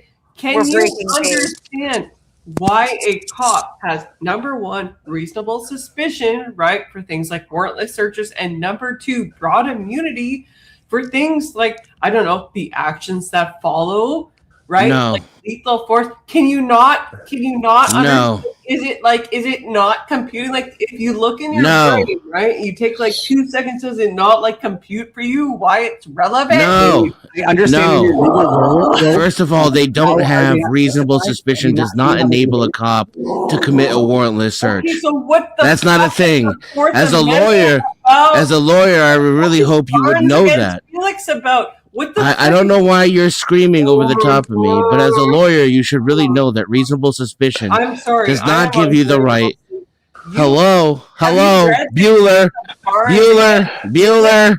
Beth, are you here? Go ahead, Denizen. Warrants You guys- against Felix? Can she shut the fuck up while I'm talking or no? When you talk, it drowns her out. We can hear you, not her. All I can hear is her. I can't hear myself think. Oh, we can hear you loud and clear. Yeah, but I can't hear Please, myself please, think. please, Take Paige. a breath. Hang on. Let him finish. Have you heard of the case of Barnes against Felix? Paige, Let relax. him finish. Let him finish. Okay. You're at So, it. It's first of worth it. all, reasonable suspicion does not give you the ability to search without a warrant. As a lawyer, I would hope you know that. It's terrifying that you don't. No, a warrantless search. And qualified immunity is inherited by the king. Broad. I mean, That's where immunity from the police has its legal foundation in, is that agents of the king are immune because the king is immune to justice. That's the principle that you're trying to defend. common A law? cop does not need broad immunity to uphold the law. That's the most retarded thing I've heard on this panel since I got up here. Why would you need immunity to uphold the law? If you're upholding the law, then the law protects you. You don't need immunity from it. That's ridiculous. All right, let Paige respond. Let me Okay, say yep. something. Warrantless searches are permissible under case law. You look at, like, for instance, like many cases on the Fourth Exigent Amendment deal with this. Okay, I'm not like an idiot there are constitutional provisions which allow you to actually avoid the protections, i.e., the Constitution is not absolute. This is not news to anyone, okay? In respect to broad immunity, yes, a police officer actually does need that to complete their duties. You know why? If they were concerned about like every little mistake, like let's say they break Deborah's door down because they think she's harboring a fugitive, right? And they're like, "Oh my God, I just broke her." That's exigent circumstances. That would be no. It's not. No, exigent circumstances are not. The test is objectively reasonable. That's well, what you gave an example of. No, an you exigent can't kick someone's down based upon reasonable suspicion. Yeah, You don't know what you're talking about. You need a warrant in that case. Even I know that. I'm so frustrated right now, you guys. You did say we know someone's been kidnapped or something. You sound so stupid. You don't need a warrant to conduct a search in all cases. There are many qualities. Yes, it's exigent circumstances. Domicile, yes, you do. Yes, you do. No, Stop you it. don't. Warrantless searches domicile, are like yes, you do. constitutionally valid if there's Absent specific exigent factors. circumstances, you Wow, cannot that's just enter a some dumb domicile. ass No, shit. it's not. A Okay, warrant. No, man. Okay, I'm gonna walk you guys through the A factors. Okay, you judicial ready? matter of fact. You Well, can't walk us through the get down facts. on your You think knees, reasonable and you suspicion take the can get boots, you around a and you warrant. put the No, boot that's up not what I on said. You, yes, it is. Position, Start with okay, the base. reasonable grounds Her build up. for the search. Reasonable. Let her and tell us her probable lawyer grounds. secrets about how you can do this. Let's do Okay, this. I'm going to go through them. Okay, guys. Please don't educate us. We've read this shit over and over. Well, Yeah, obviously, you're less educated on this Just than we make are. make your point or something. I'm sorry, Joe. I do value you, but right now you're being a dumbass. Obviously not, you dumbass, because like you don't even know. All right, just go ahead. Get it out. Get it Go out. ahead, Let's Paige. do it. Okay. Exigent circumstances is number one. Everybody got that right. W, everybody. Okay. Ground number two, incident to arrest. Right? That's a lawful arrest. They Wrong. search your person. Wrong. Okay? That's number two. That's not a Plain domicile. view. If And you it's have an incident to arrest. METH lab, if you have an METH lab in your home, right, and the police can see the frickin' fumes foaming from it, you're frickin' able to be searched. That's exigent circumstances. No, No, it's you're a not plain allowed. No, view. you're actually wrong about that. You need- Oh You're my actually God. wrong about that. You're definitely wrong about this. Okay, if I'm arrested outside right now because they have reasonable suspicion that I have kidnapped somebody, they cannot, and I'm outside of my home when they You arrest can't me. arrest someone on reasonable They cannot suspicion. go in my No, house so the without a plain warrant. You view is need in the probable home. cause, which is why then a search Yeah. becomes reasonable. The plain view is in the home. Like if you have a joint hanging out A of plain your view is pocket, not search. if you have a And joint plain hanging view out of does your not apply pocket, to the inside of someone's house. You're in an area, right, where smoking the devil's lettuce is illegal. You have a joint hanging out of your pocket, right? Plain view, doctor. Where? Inside your house or out in the street? Right, because it was Anywhere, dude. inside Because the house. no, What, you need Anywhere. a- not inside. No, Not in your dude. house. Not inside your house, dude. This is Oh my dangerous. God! Yes. You'd have to go ask a judge for a warrant to come in someone's house, dude. What does the Crown Against ADH stand for? That's a Canadian constitutional decision. Read that. And Is then she get talking back about to me. Canada? No, no. She is adorable. She's so adorable, right? Canadian. I This mean, is Yeah, I things could happen. probably find an Again. American decision too. But I that's guess what we're I gonna was see saying. some Happen immediate action in here again. tonight. Going on. This is Going why on. King Henry I'm said to proceeding. kill all the lawyers. Cardinals- This is bad. Cardinals want to focus on the jurisdictional element. Okay, so let's focus on the jurisdictional element. Number three, consent. Obviously, if an idiot consents to a freaking search, they can be searched. Okay, that's another one. Okay, That's consent. That's different. Hot- Okay, And that's a if I search. have- That's not in your house. There are Yeah. other grounds. Okay, can you? if a Are cop you able comes to my door, compartmentalize? if Or a like, cop is it- comes to my door, check this out. Is it Paige, typical? Like, Paige, listen. yes, In the I am United paying States. attention. In the United States, if an officer comes to my door and I open my inside door, the storm door is shut behind us, and I go, "What do you want?" And I have what looks like a joint right in my hand, and I'm going like this. What do you want? He can't open that fucking door without a warrant, because that could just be a rolled cigarette. That's perfectly fucking legal. Shit, you could blow the fucking weed smoke through the screen door Yeah, into his I could. face. But And Yes, he would I still could. need to go get a fucking warrant. Let's continue. Smelling Let's continue. marijuana does not give the right to be searched. They've So already it's- determined that it's in the United States. It's reasonable and probable grounds, and generally it is case law wise measured on the severity of the crime. I.e., if you have a freaking weed plant, can I say that? Can I say? Yeah, if my house smells if you like have a weed plant, if you my have house the smells MJ. like weed, the cop can't come in without a You warrant. know? Well, That's a United hold on, problem, hold on, hold My on. whole house smell like weed. They There- can't come in without a warrant because smelling it does not give them the right. Is she Canadian? Is that why she doesn't know this? There are Yes, I always circumstances. forget. There I are don't think she's Canadian. I think that she was just trying to pull a fast one and being a jackass and citing Canadian laws. Yeah, Balderson. That's what it has to be because I'm a tool who doesn't know anything, right? Where's Well, we've your caught legal that. degree We've from? caught I don't know that you don't know anything. You just clearly don't understand how the Fourth Amendment applies federal. There are circumstances. So we've caught that. Hold on. There are circumstances that allow a police officer entry into a home without a warrant. Yeah, exigent circumstances. We agree with that. Yeah. More than exigent circumstances, reasonable probable grounds, or like No. You're talking about No, shit that's no, on the no, street. no, and no. It's with reasonable probable grounds. Where did you That's guys when go to get the school? Art warrant. school? Like, what the frick The are you thing guys you trying need to to come educate in a the legal house professional in the on? United States. Because you don't know what you're talking about and you're wrong. Oh, I don't know what I'm talking about.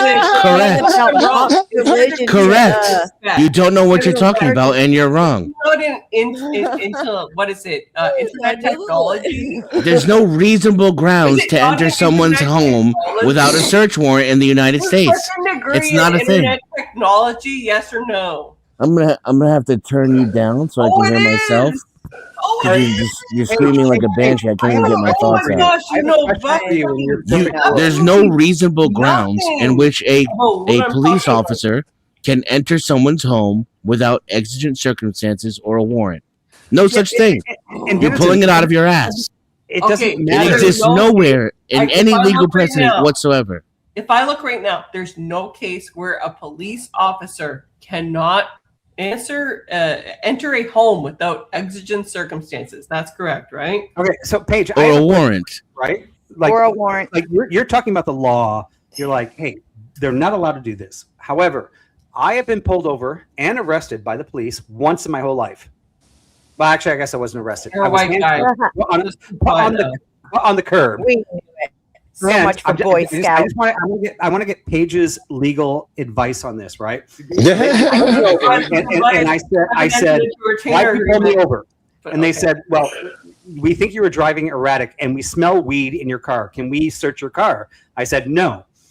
They said, okay. And they handcuffed me. They put me on the curb and my dog was in the back of the car and they put the dog next to me because they were scared of the dog. And I'm sitting there on the curb. My neighbors are driving by, seeing me like cuffed on that freaking corner. Right. And as they're searching my car, they're like, you can make this much easier on us. Just tell us where the drugs are and we'll let you off with a warning. Now, first off, I don't do drugs. I wasn't smoking weed. I never smoked weed my whole life. But here I am going through this whole humiliation. And in the end, when they didn't find anything, they uncuffed me. They let me take my dog, put it back in the car, and I drove away. And all my neighbors were like, why were you on the side of the road handcuffed? Now, my question is, and this is your perfect world. You're like, cops are not allowed to do that, right? They're not allowed to do that. They had no reason to pull me over. They had no reason to cuff me. They had no reason to do any of those things, but they did. So why did that happen, Paige? Sue 'em. Reasonable and probable Because grounds. cops break the law. Reasonable and probable grounds. No, like that's a conspiracy theory. Reasonable probable grounds. What is does some that shit you mean? pulled out of your ass. What does that mean? Launch. Yeah, because I'm a good guy. I didn't Like, lie to you and anything like that. I'm just like, yeah, you know what? Hey, Hold I like on, one at a what's in my time. neighborhood. I'm glad they're protecting us. I don't know why they chose me that day, but that was 100% wrong, and that happens all over the United States all the time. What is launch Regardless of what you say, California they're about? not allowed to. It happens. It's a What is reality. launch It's against real. California about if they're not allowed to enter a home? What's But the my question? point, Paige, you're just always like The law says they're not allowed to do this, but they do. That's my point. I think that's everybody's point. She's here. wrong on the law You're too. assuming, so That- that's Yeah, a reasonable fallacy. provable grounds isn't even a thing. That's a I fallacy. don't even know where the fuck she got that It's from. not Is she, right. Can- I is she seriously- Canadian? Does anybody know? Because I don't know why she won't answer the question. Worded, Are you Canadian, Paige? Oh my god. You live in Canada. Yes, she does. And are you Okay. Googling Canadian So you laws don't know right now? American law. And I've been to the I United told States you this is many speakeasy. times. Okay, you've been all there. over That's again. fine. You Fuck don't know up. American I law. have You're family incorrect. there. We're And talking about all of American you law. I don't guys- care about your I know family. what the frick that- oh, We're talking about American law. Who I don't even care about your knows more family. about You're wrong US about law? American law. Good here, shit Doesn't even here. have a law degree. I don't even know why you're You're screaming not- over the you're- only person who's trying to educate you. And actually, like, You're not interpret even- law for a living. You're not even giving her a chance to answer questions, Dennis. Thank And you you. ask a question and then assume. I didn't the ask her a answer fucking yourself. question. And you're interrupting constantly. Like a disrespectful child. I didn't ask her a question. I'm telling her she's wrong and she can't hear it. All right. And then when I did ask her if she was from Canada, she refused to answer. She just kept Pause screaming first. about reasonable, Excuse me. provable grounds. Hey, Legit hang on, question. You everybody. ask multiple questions and assume Legit. the answer. Yes. Y'all, Dude, Did she even Let's read listen the, to the words. I'm about to decision that she snap. posted? I barely talked. Posted hold on, says Balderson, that please. cops can't enter a home. Beth, Woo. I'm in giving pursuit Mike my of a spot for a misdemeanor. minute, all right? I was just gonna ask. All right. Okay, I'll be that back. worked. Sure thing. The spot opening up is for Mike. I was working it out in the background. Ollie, And it's fine. I've got to go to bed, guys. Have Yep, a trial Mike tomorrow. has a quick question for you, and then by all means, you can go to bed. He asked for it. He's paying for it. It'll be quick. That's what she said. Happy to do it. It sounds like something I replay. I'm replaying something from with like being married. I swear to God, I've been here before. Mike, hurry up. Did you even read the decision that you put up? The court you ruled unanimously that the warrantless entry into a home by police in pursuit of a misdemeanor is not unequivocally justified. Right? Straight Mike, up. nothing. Hey, thank you. 10th, I promise is going to be quick. I know, Paige, you have to get up in the morning, and I get it. I promise to be very brief and everything. So let's just say, right, hypothetically, if I'm having an argument and my girlfriend who's living in my apartment, she's screaming at me, and she's like, and then all of a sudden she's acting crazy and she's screaming, "Help me! Help me! Help me! He's killing me! He's hurting me! He's hurting me!" And then the neighbors call the cops, right? And let's just say that the cops knock the door, they're knocking, hammering the door and everything, and no one opens the door. Are they allowed to kick in? Are they allowed to break in my apartment? So let me clarify. So the case that I referenced stands for that exact principle. So the distinction was made on panel with respect to a misdemeanor versus an actual criminal offense. And so I brought up the case of Lange against California to demonstrate that, yes, in a misdemeanor case, the officer can absolutely have to get a warrant.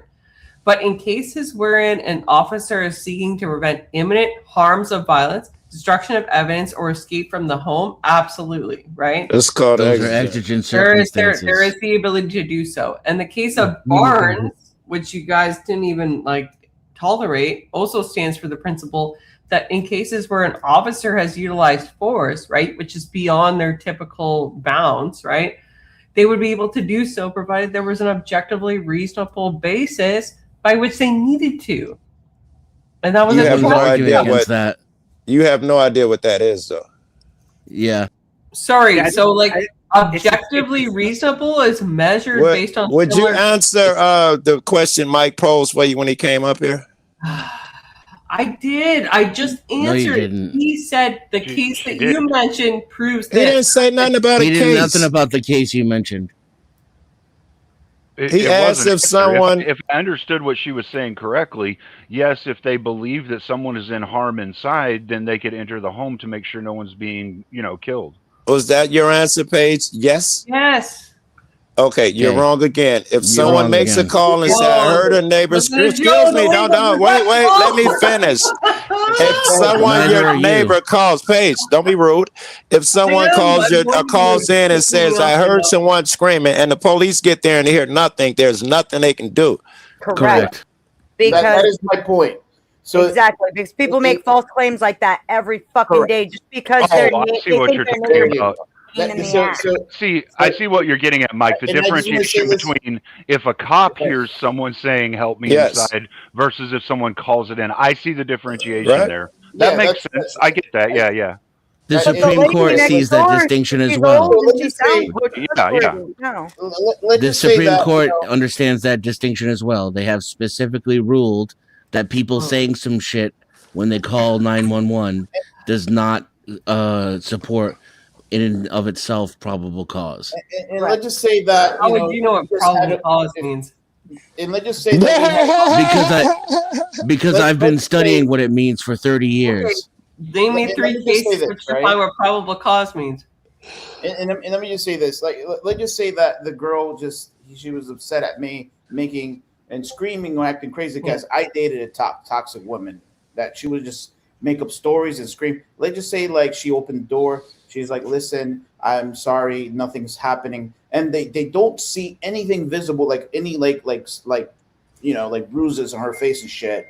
And they say, "Look, I'm sorry. I just had an argument with my boyfriend." They're still not entitled to come into the premises. Yeah, I kind of feel like you guys are all like the one of the parts that are falling apart here is like Paige is like, hey, there's laws in place and they are fair and they are just. And I think everybody else is going, yes, we agree with you, Paige. The laws are fair and just. However, everybody. they're broken all the time. I got to interrupt. The enforcement Very agent. sorry, Glacier. You're awesome. Much love. I got to drop you. Dono's I'm coming. gonna drop Beth. Don't drop Beth. Don't drop her. I'm gonna drop in like one minute. I just want to say this. Like ultimately, yeah, obviously there's some flaw into interpersonal like judicial system, but guess what? They're the only thing that we have, and so like absolutely there can be faults in it, but guess what? Until you people who criticize the current judicial system, the current legislators, want to step up and create bills yourself and send them to the House, right? Then shut the frick up and God bless my you God, all. Have go to a bed. great The day. level of Go to I bed. can wait till you Past your leave and bedtime. call your Sunday names. of Orthodoxy. First of all, level- you're wrong. It would take the people who don't Wait, criticize Sarah, the law in order to change it. There we go. And to think Sarah, that the system means, knock, knock again. the system is going to provide a path for you to get these things accomplished is stupid. The system that you're fighting is going to show you the route to take them down is dumb. Right, and if I can't Yeah, they pass a don't. law myself, I don't have the right to criticize it. Get the fuck out of here. Shit. Okay. I do gotta use it.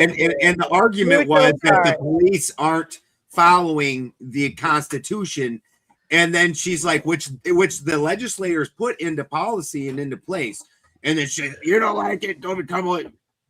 We're saying you just need to follow the fucking law, the same as the rest of us. I'm not even saying that shit. I'm not saying that. I'm saying she had the law wrong and all of that shit. And the police do break all of those laws. My point was that Paige will overlook it. And I think she said that in the end, hey, it's flawed, but it's the best we got. Right. That's the type of Sarah, person that says, let them get away with a little wrong. Hang on, No, guys. but this Sarah, is- it says your devices are not connected. Come back again. I've got your spot. Oh, never mind. There you are. Hi, Sarah. Hey. Oh, here we go. I'm like being friends with you, Sarah. It was really nice being friends. You're the perfect replacement, I think. We were watching. Well, I kind of wanted to see Paige's thing over there on the. I was interested to hear about Paige's stuff on the was it Lang? Oh shit, I put the wrong button. Lang versus California. I was curious to what she was talking about on that one, but I guess my bigger question would be, you know, do we want per se like the ability to just the cops to just do whatever they want? And I think that's something that we've kind of run into, especially lately. where Yeah. like I'm okay if they're out there kicking ass and taking names and doing their job, but I also want to make sure that they're doing it within their legal means. You know what I'm saying? Right. I mean, that was kind of what I was alluding to before. Like growing up as Gen X in the 70s, my neighborhood cops took the law in their own hands based on how well they knew you and based on what they were not following the law, but they might treat me different than they might treat Joe Cool. So we have to put the law in place. So I kind of like the idea of cops like going, hey, let's treat everybody and before we send them to court and ruin their lives. You have but two at the sides same of this time, they coin, have though, to do it Vibe. fairly across the board, and that can't exist. So we this is have the to have the problem. laws in place. We have to live in Paige's world. But there's a having laws difference, that Vi, are between there's a difference between them letting you off the hook a little bit and them violating your rights and breaking the law themselves. Where now they're breaking the law against you. And that's what we're I mean, really I'm talking about. minor, right? Yeah, we're not talking about them letting you off the hook and Because I shot distorting somebody. Right, twisting the right. law a little bit. That's kind of what I was going to get at, though, Ben. You have two different sides of the coin when it comes to the Gen X thing sitting right here. You have Vibe saying he saw this thing, and I grew up in Fourth Ward in a fucking ghetto, and the cops there were definitely negatively biased towards every fucking person there. It would have been the same here. If I could change it, please, a little bit, because the makeup of the panel has changed. Can I change it a little bit? What would be far more interesting, because that line was great for Paige, that legal line, but it doesn't push you guys, and Paige is gone. I think I could put Sarah and fucking Vibe. I think you guys will break really quick if we talk about, because I'm not content with the laws the way they are. I don't believe that you should necessarily per se follow the laws the way they are. Is that you guys' Yeah, they contention? aren't fair either. I would say not in all What do you mean? circumstances. I mean, Can you repeat that again? Joe? yes, I think you and Vibe were saying that you're okay with cops doing their thing as long as they do it legally. They do it legally. No, I would say that the laws that as they exist, I am not happy with. I am not content with. Are you content with the laws the way they are now? Before I move everybody's on, happy, we have to have a standard, right? And everybody has to behave by that standard. Even if we don't agree with that standard, the only way we can all be happy is by that standard, right? I disagree, but I hear you. There is no standard for police behavior, by the way. Well, and that's kind of the problem, right? And I love Paige. I totally love Paige. I love that girl, but she's all law. And she's like, well, the law says. I'm like, okay, well, the law says that, but is that what is always what's happening, right? It's not. I'm finna question you on something along those lines right now. Well, and go ahead. Even go if ahead. that laws are open, sorry, Joe, laws are open to interpretation too. So how I can read a law, Vibe could read it incredibly different, right? So when you have law enforcement out there hoping that they're applying the rules accordingly, it's still open to their interpretation and their understanding of how they can and can't, or what is being provided to them. And the only way you can refute it is basically by looking at past cases, right? You say this v. this, right? Case law. We already proved this. Different case law. And there are potentials where you can go, well, this particular scenario is different. Therefore, we're going to have I'm going to go further. I'm going to go further. This is where I want to get at. Isn't the guy, or talk me out of it, because I think the guy who, if I don't wear my seatbelt, who takes my money, or I think he's a bad guy, objectively. What do you guys think? What? The guy who takes my money, I didn't put a seatbelt on. Some guy, cop pulls me over and says, hey, you owe me money because you didn't put your seatbelt on. Isn't he a bad guy? Well, no. Yes. If he pays, Well, you're not paying him the money. Are you talking about the cops It's a in citation. Louisiana? It's a citation. If the cop robs me and gives it to his friend, it's a little different there. Actually, I thought Joe was talking about the cops in Louisiana, where they'll pull you over and be like, "Hey, nice watch. By the way, this is what it's going to look like." No, same shit though. I think it's the same thing. If that one's troubling, what about the guy who arrests me and take my shit for smoking weed? Isn't he a bad guy in Chicago and Illinois? Fine. And I crossed 6 feet over there. And now this guy gets to take my shit. How is he not objectively a bad guy? He's doing it because someone said, talk me out of thinking that he's a bad guy. All right, Joe. So let me ask you this, right? Like, I have a lot of friends that are cops, and I actually like cops, but I've met some horrible cops and horrible men in this world. I think there are bad cops out there. I think there are bad cops that will take your weed and then go home and smoke it with their wife. But I don't think the majority of them do that. Now, would you be on my side there, or would you say the majority of cops are the ones that will pull you over, let you go, and steal your weed? Majority, I think, will steal it. Honestly. Really? So you guys are the majority. Sounds like Vibe. That's kind of the point, though. It like depends on the area. Underage. That's like when you're underage drinking, and they pull up and they like give you a nice little verbal lashing, and then they're like, "Give us all of your beer, everything you got," and and I honestly think that that's a little cleaner of a punishment than getting a citation, getting put in jail, getting your parents called, getting actually in trouble. And hey, if those cops take that beer off the teenagers, go home and drink it, like why are we upset, right? Like, you were in the wrong.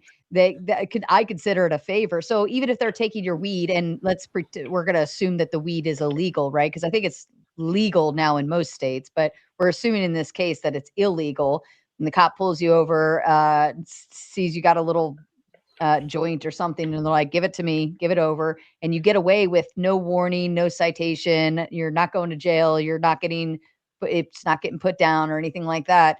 They're not even writing down that they found weed. Like, number one, what are you going to do? Are you going to file a complaint saying they took my thing that's illegal? Or are they going to... Mass is so good to me. So I had a friend from South Africa, right? And he told me when he was 18, he got really drunk and was driving, and the cops Did pulled him y'all over. answer that, Vibe? My phone died as soon as I asked the question. That's just my icon was up there. I answered it for you. It was Mass is so good to me, and a slave him theme. Okay. I said most cops take the weed, and in some cases, I was asking, was he bad and good? Is he not a bad guy if he takes my weed and my money and stuff, or locks me up? Is he not a bad guy? And if not, tell me why not. Well, he could be good He in the doesn't sense lock that you up he and let you go. chooses to take your weed instead. He did. He does lock me up and take my weed. Is he a bad guy? He's a bad guy. My answer would be it depends on the intent of the cop. Just like the intent of his intent is anything to follow the law. It's illegal. I'm in some state where it's Iowa. I'm sure it's still illegal there. If his intent is to uphold the law to the letter of the law, and he believes that's what he's doing by giving you a citation or taking you to jail or whatever, then I'd say he's a good dude trying to do what he believes. Yeah. I'll give a room that some guy could be so fucking crazy that he thinks he's doing a positive thing. This is my original point, is that we can all probably look at cops that took the law in their own hands, whether they let us go or didn't let us go. But that was them making that decision based on their personal purview, right? And you moving the shit I want to talk about, Vibe. I don't want to talk about. We all agree that dirty cops. Yes, we all agree dirty cops suck. I'm not interested in being on some friendly ground right now. I'm interested in testing people. But that's the obvious. Excuse me. I understand the test for it too.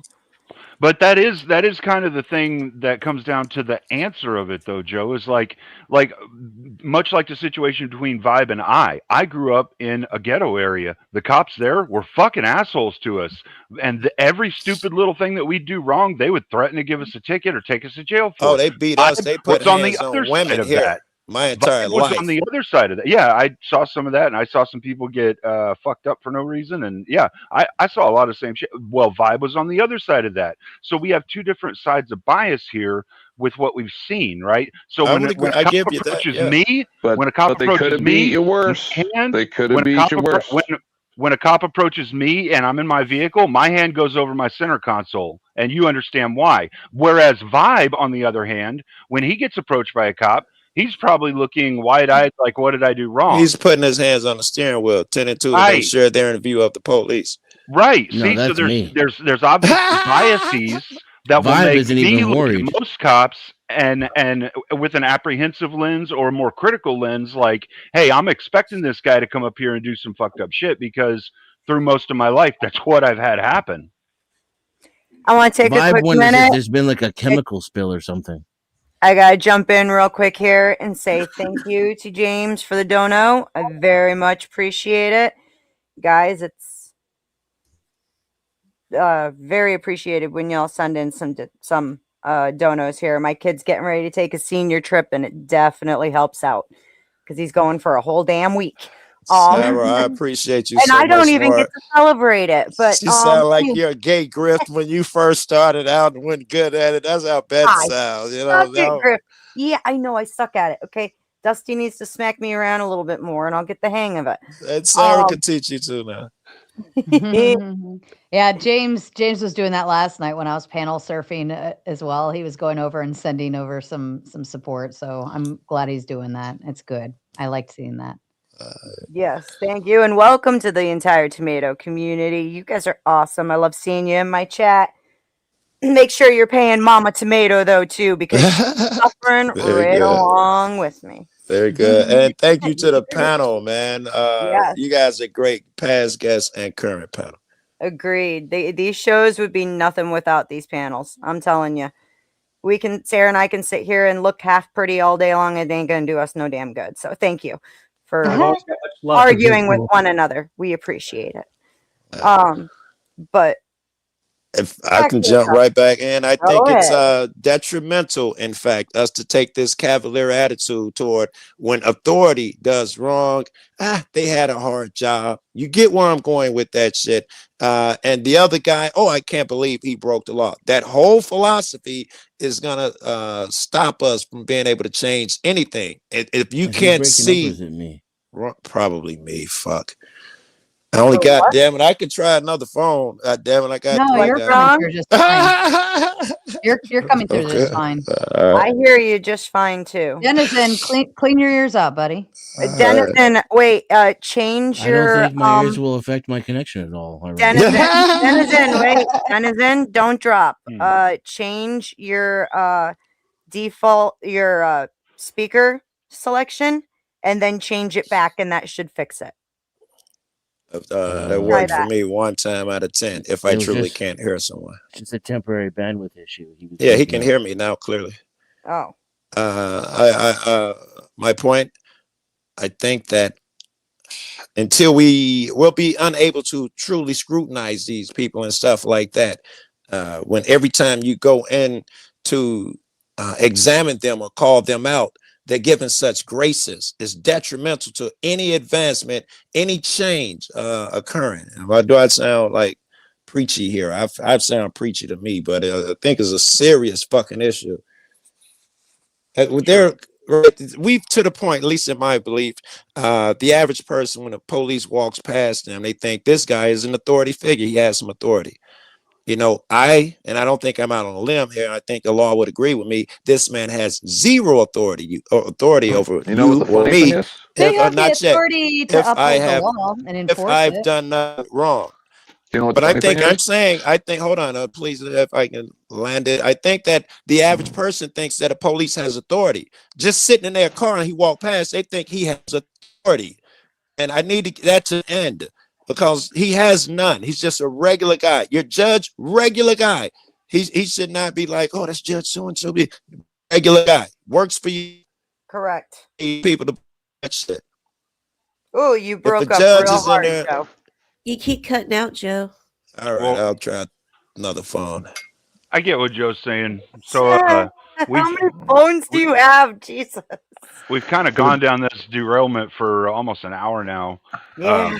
Are we Well, no. gonna No, no. are we gonna See, 'cause keep the going funny down thing this is, direction, Cleaner, or are we gonna come funny back thing is- to the We're gonna topic, come which back. We're was gonna religion? come back. But the funny thing is it's not off topic.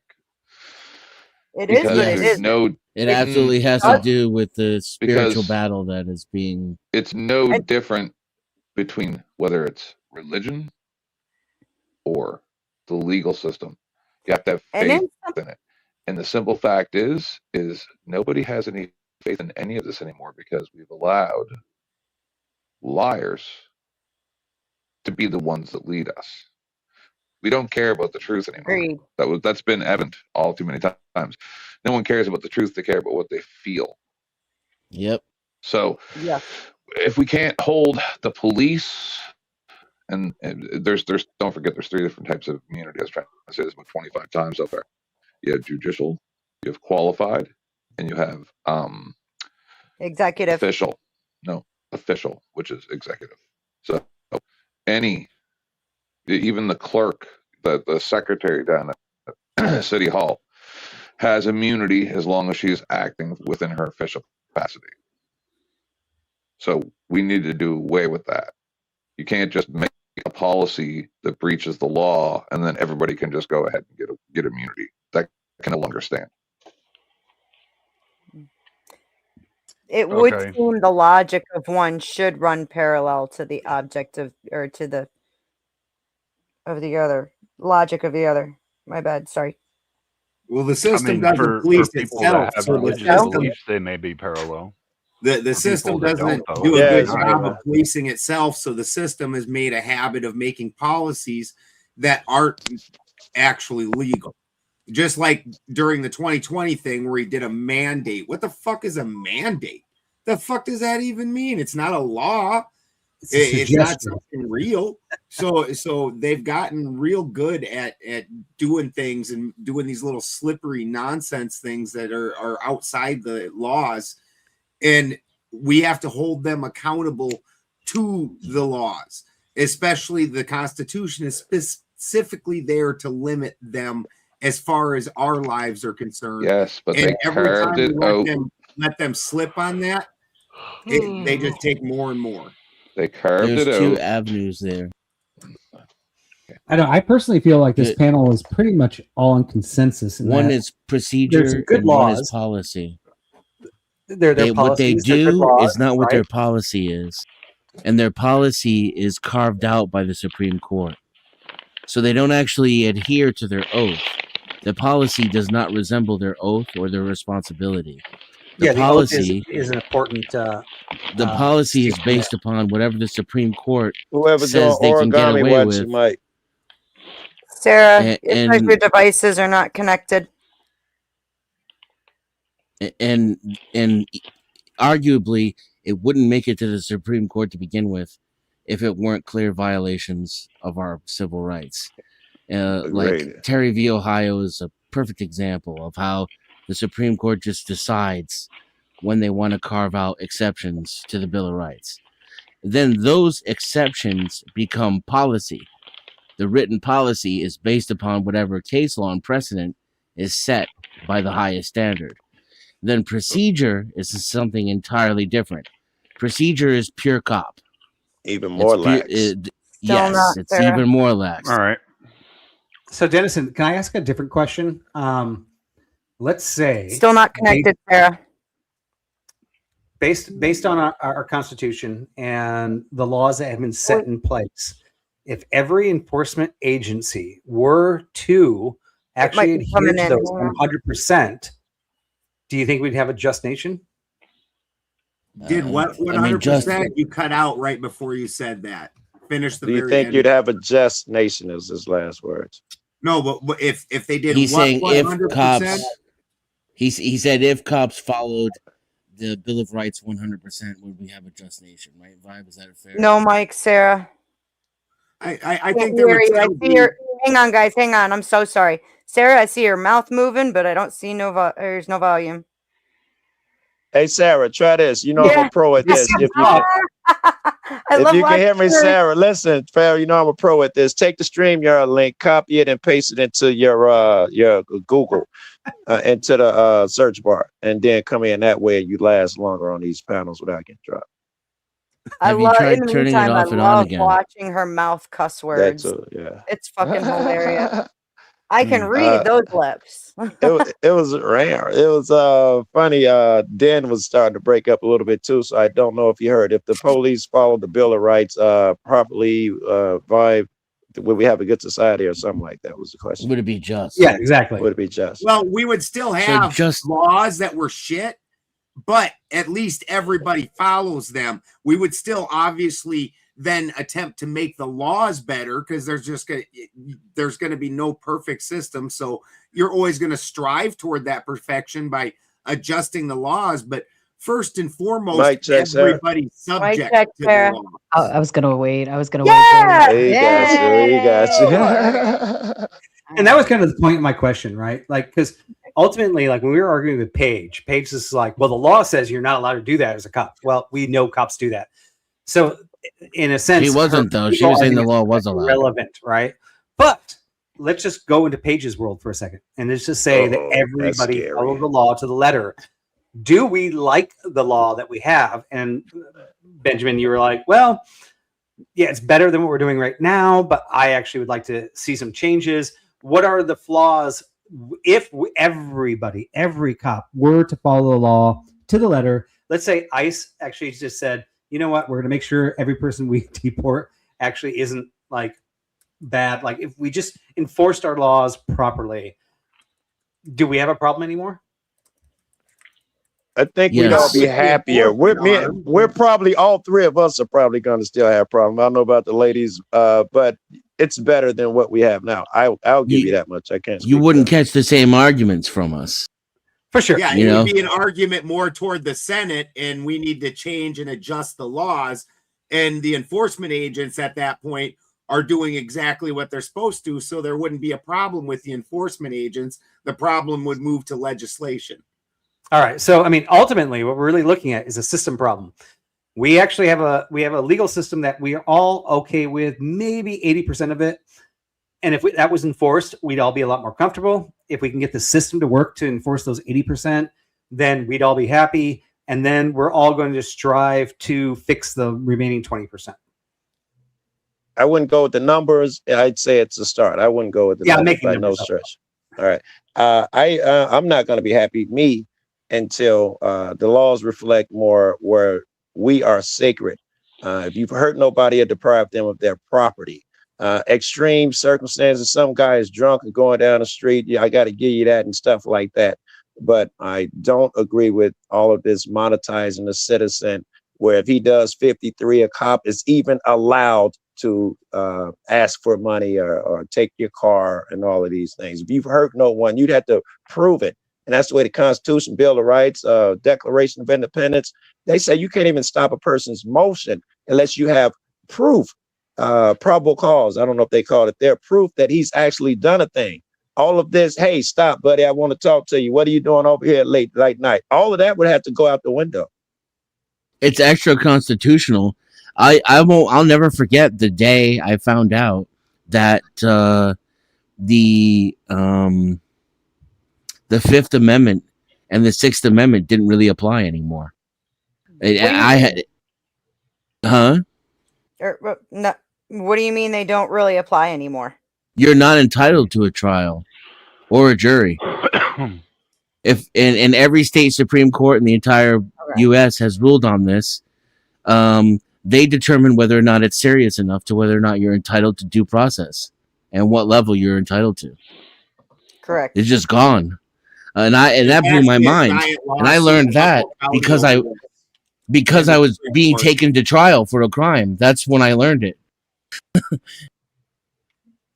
Yeah, Humboldt County has a giant lawsuit that's in the Supreme Court right now over that, because the state, and what was going on was a bunch of people would own a bunch of different pieces of land. And if the cops came in and busted your girl on this piece, they'd just move it over to another piece. And then the owner would say, oh, I was renting that land out. And then nothing would actually happen. They would just cut the grow down. They'd leave and it'd get replanted in an hour. So what they started doing is doing this abatement system where they would levy these giant fines onto your property. So now the problem goes to the property owner, no matter who he says was living there or renting it or whatever. Well, then what ends up happening is some of these properties had hundreds and hundreds of thousands of dollars worth of fines, like millions even. And some of these properties, the property's not worth freaking the kind of money that they're asking for. So they aren't given a day in court. Hang on for me. Spicoli, I need you to sound off for me. I know Sarah Oh, knows what you sound like. God. Hello. Oh no. That's All the right, voice now, of hell. Come on, man. No. if you Fuck act too much of a you. dick, I'm gonna chew you out and boot your Listen, ass. Just to warn he's you. got There a goes the 2 neighborhood. minute. He's got a 2 minute shelf life, Beth. Okay, within 2 I'm a- minutes, he will fuck this up.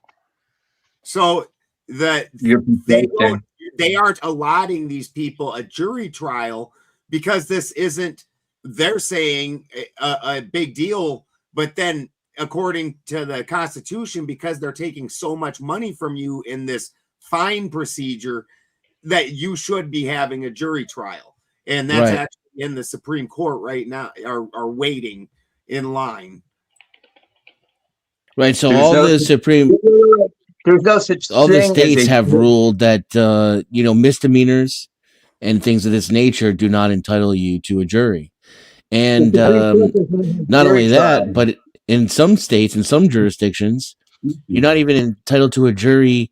You could end up with a judge as the single juror in a murder trial. Yep. When I first found that out, like I said, I was being charged with not having an ID, which I got dismissed, obviously. But that was the first time I found out that I wasn't entitled to a jury, because the first thing I did was I pled not guilty, and I told the judge that I wanted to move jurisdiction and requested a jury. And he said, "We don't do that here." And I was aghast. And I had to go and do my legal research and realize, no, he's right. That right was taken away a long time ago, before I was born. Let me explain how it works. If you don't Because even- so many jury trials would break these counties. So when they did that for these minor crimes, and that even stands today. I even hear just you. You're felonies, next, Spicoli. If Thank a you. felon, if everybody that got a felony said, "I'm taking this to jury trial," but most counties in the United States would be broke. Their entire budget spent by February. Okay. Am I next? Let me explain something. I was in the legal field. I did complex business litigation for almost 20 years. If you're basically if you're up for criminal charges, no matter what they are, state, federal, guess what? If you don't have a lawyer, or if you have a court-appointed lawyer, you're screwed. No judge is going to take you seriously if you represent yourself pro per. And no judge is going to really take you seriously if you have a court-appointed lawyer, because it means you don't have any money. And court-appointed lawyers are usually shitty anyway. So unless you've got real hardcore cash to pay a criminal attorney $400 or $500 minimum, which is what a good one costs, you're basically fucked in the system. As far as the Supreme Court of the United States of America goes, they don't have jury. Their job is not to have jury trials.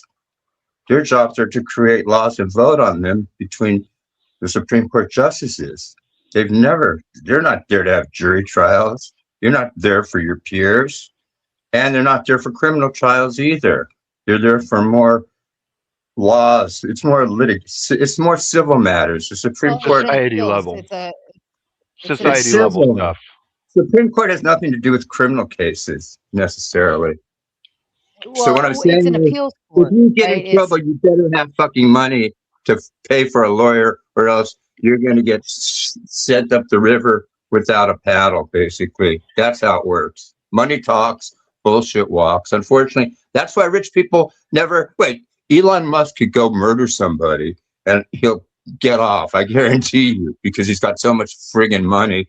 And what they'll do is, with rich people, a lot of times, in lieu of them facing criminal charges, they'll just settle with these people civilly and get a big enough fine from these people. So if you have enough money, you can literally buy your way out of prison by just paying the feds a big enough... Wait, the feds would rather have $100 million fine from some, buddy versus sending them to prison. So if you've got money, you can get good lawyers. So it's really not a fair system, because rich people... That's why the old saying is true. Rich people rarely go to jail. Rarely. I Isn't really that don't think true? I'm the best person to be speaking on this subject, so I think I'm going to bow out now. Y'all have a good night. All right, good night. Have a good one, Cleaner. I'm gonna bow out too. I'm gonna go smoke some weed, do some gambling, maybe watch a little porno. We'll see. It's gonna be an interesting night. You Thank you, enjoy sir. yourself. No, I'm not gonna whack. It doesn't take him long. I'm just gonna watch porno. I didn't say I was gonna jack off the porno. I was just gonna watch. Stop. Bye. I Thanks for do- coming, Macaulay. I do have to agree with him to a certain degree. Not to the murdering part, but like if you murder someone and then you could prove that, no, not to that degree. But it's true.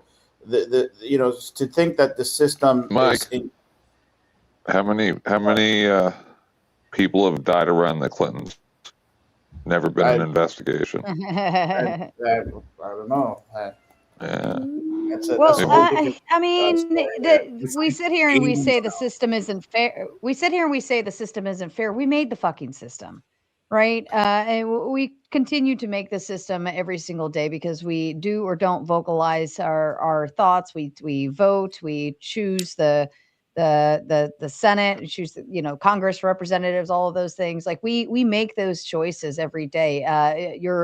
Even your local mayors, local government and politicians, so on and so forth. These are all things that you as a community member can go and choose, right? I think more people are not in the midst of their local politics. I think more people let things just get passed right by. They're not even paying attention. And this is all stuff that would pertain to you. So we sit here and we say it's not fair, it's not fair, it's not fair, but it's our own fucking fault. Like this is what It's definitely a majority of the people. To be this way, we made A majority of the people are the biggest problem with the system, but that doesn't apply to me. But you know, I can't choose. agree. I I agree agree with Sarah. that the majority of the people don't pay attention or care and of the ones that do, at best they're watching whatever propaganda network is their favorite. But the part where you think that the voting and all that makes a real big difference, that was cute. Like that was fantastic. Like there's absolutely no decency in the voting in this country. What the voting does is it allows people the illusion of choice, and that helps perpetuate and grease the wheels of the system. Yes, and because when they didn't give us any illusion at all, we cut their heads off a lot more often. Yeah, I can't. Exactly. I can't stress this enough. Now, this is way different in America than it is in Canada, but at least in America, you guys have the ability to do anything. Canada's fracked. I report on it regularly. Now, in America, the problem is the immunity. The problem is that you guys pay when they break the law. Crack baby go. They are never held responsible for the crimes that they commit. Barely ever. Only recently, because of cop watchers and the attention that YouTube and things like that put on these cases, now these people are starting to be held responsible. Whereas they got away scot-free for ages. But then you got that executive order with Trump, but then you also had the 9-0 ruling. So we don't know how this is going to go going forward. So Sarah's right, but there's only one problem with that. Citizens don't have voices, CPACs do. Another thing I want to say, another way to resolve this issue is don't commit the crime. I'm sorry. Try to avoid yourself into getting into trouble. Bro, you apparently it's nearly impossible to not commit any crime. He got in Vibe. If you don't know Vibe, the guy is Leave It to Beaver. Yeah, straight up. And fucking, he got pulled over for doing nothing. Got cut. They wanted to search his car because they said that it smelled like weed. Vibe doesn't do drugs. Vibe doesn't even know what drugs are. Right. And fucking, like Vibe probably like fucking's real careful with the 2 Tylenol a month or something he tries out. The guy's almost Mormon. Fucking they cuffed him, put him on the fucking side, fucked his shit up anyways, violated all of his rights, saying, oh, you shouldn't have committed the crime. That doesn't really apply. If everybody isn't following the law, then fucking this was proved in the Sanford I mean, prison experiment. but he didn't got arrested. I mean, he wasn't taken to the precinct, right? Like he was Mike, released. Mike, got the his point, rights. the point I is understand what you're you can go through and break absolutely no laws that will not prevent police from hemming you up and pinning you with a crime anyways. They do it all the time. It Do you sucks. really believe that people don't get arrested when they haven't committed a crime, Mike? Do you really think that? I mean, yeah, there's false arrests and false allegations and false accusations and all that kind of stuff that exists out there. Like nobody's a fool to that concept, but that doesn't negate the fact that the system is in place to help people. Um, I look at it as getting drugs and crime and stuff off and away from the streets and our family members and our children. I think that that's one solid way to help that community. And the communities are based on the people there. And if I lived in a community in which there was a high crime rate, I would hope. So at that point, it's kind of like, I don't care what the cops do at this rate. Like if they're getting the crime to stop and helping the neighborhood I live in, maybe if I can't afford to get out of that neighborhood or something different, like at that point, I kind of don't care, like just please get, this crap off the streets and yada, yada, yada. I've seen no evidence for that. This is also where I would push back and say that then becomes the problem of the less crime that is taking place, the more they need to manufacture in order to meet their spending. And so therefore, I mean, it's like a catch-22. You're damned if you do, you're damned if you don't. I don't know. I don't think that I agree with that.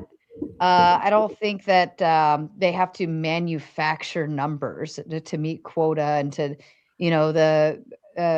that's a really heavy speculation or even allegation that you would have to show me some numbers of that they're actually manufacturing shit.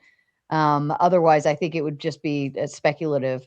But She wasn't saying manufacture numbers. She was saying you're manufacturing criminals, i.e., the Prohibition era ends.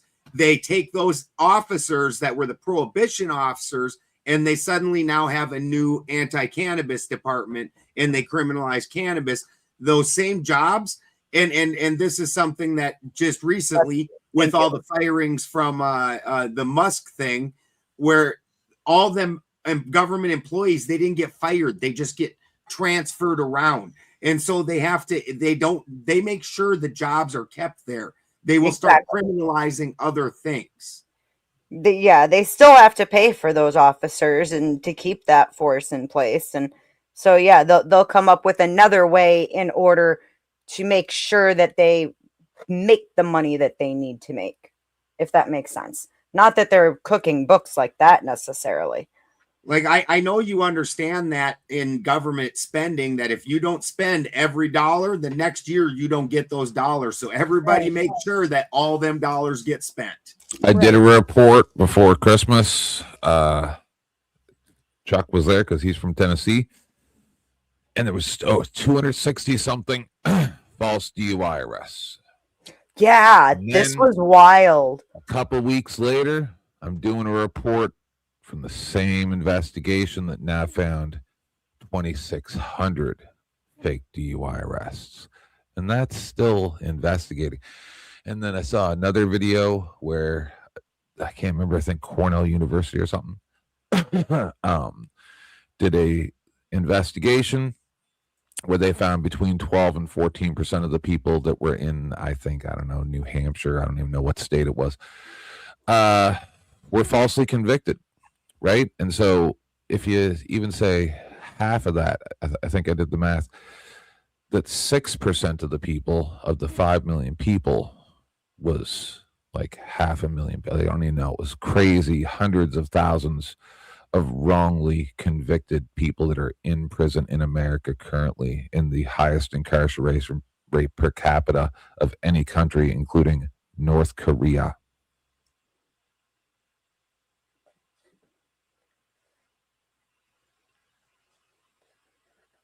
Okay.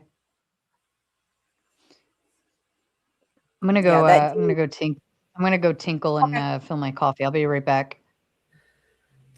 Yeah, that DUI thing was insane. Like, is everybody else on the panel aware of that one? Have you guys seen the case coming? I think No. it's What case is that? Sorry, shit, I'm not what aware. state is it out of? New Jersey. That case out of New Jersey where these cops, and I've been pulled over by cops using this system. They're getting trained in this whole system that's completely illegal, completely fucking Are you unconstitutional. talking about the Texas two-step? They'll pull you over and they come up with just crazy reasons to pull you over, and then they sit and they psychoanalyze you, and through their psychoanalysis, because all these cops, because they took this training, or apparently fucking Carl Jung, they've decided that you've exhibited criminal behaviors, and now they can fucking arrest you on this, and they're going around just. They were breaking the law like mad over it. There's so many giant lawsuits. New Jersey's on fire for this shit. Like they've been training. I think it was like 1,000 people every like 90 days. So this is a very widespread thing that's going on. Oh, okay. Insane. I'm on it, Beth. I know you are. No rush. No rush. The bottom line, and it's funny because, you'll hear him be like, oh, we're not trying to fill some ticket quota or anything, but boy, I won't see a fucking single state quotas trooper. are illegal. Mhm. They're illegal. That's the whole point. That's why in New York people City. like Denizen and I. That's why anybody who is like. Trent, I didn't mean to interrupt you, but I don't think that's true in New York City. Well, I heard that they have to meet a certain quota. Well, in order to get their numbers right, in order to pay everybody, it would make sense that they would have to write X amount of tickets and successfully fine those people. I mean, I've even gotten caught in one of those where I was handing my daughter my wallet and I was pulled over and accused of using my cell phone when I had my wallet like this for my daughter to fucking take. I was like, take some change. And I'm waiting for her to take the fucking wallet. And I tried telling the cop it was my wallet. Nah, I'm pretty sure it was your phone.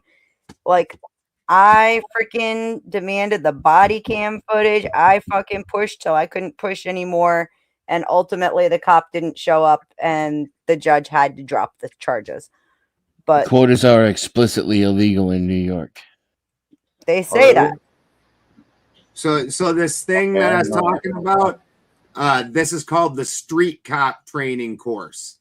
Oh, yeah, I did. Yeah. And there was, I got a small penis. I'll shoot you and all that crap. Yeah, dude, the shit was crazy. Beautiful. And they found where people were spending millions to send the police to these. And they were all supposed to be retrained, and it never happened. 2,721 government agencies from 49 states paid for these courses, and they are just horrifying. This is from the state comptroller. This isn't even like a bunch of like activists getting together. This is the state going, holy shit, this is too far. Like, I've played those training videos a few times. They're phenomenal. They're like, you run from us, we'll just shoot you. It's like, whoa, that's some training seminar. So that's the thing. That's why I sometimes can't completely go against Sarah, even though I sometimes want to, is because those cops were taught wrong. They were literally taught to do illegal things. So maybe they're not bad cops, but they were taught wrong. But that's still nobody else's fault. No, I think at a certain point, investigation, you know better than what you're being taught. Turn it up. And you just want an excuse to shoot somebody. I understand. This only our sobering problem investigation, not just here in Tennessee, but across the nation, we're finding sober people are being arrested for DUI. And a recent study questions whether field sobriety tests I are like how always he's so reliable. surprised. Seemed like you was all over the road coming out. Just moments after being pulled over, Justin Beery had an admission to make. You might think I'm drunk to understand, but I've only got for like 3 hours of sleep. After working a 14-hour shift, the Alabama man also then made a key misstatement. Do you take any medication or anything? I have ADD, so I do. ADD? I should have said autism instead of ADD. I think at the time because I just was afraid to say it. Diagnosed with autism, Beery performed poorly on the field sobriety test. But officers with the Pelham County Police Department in Alabama also note this. No odor of alcohol.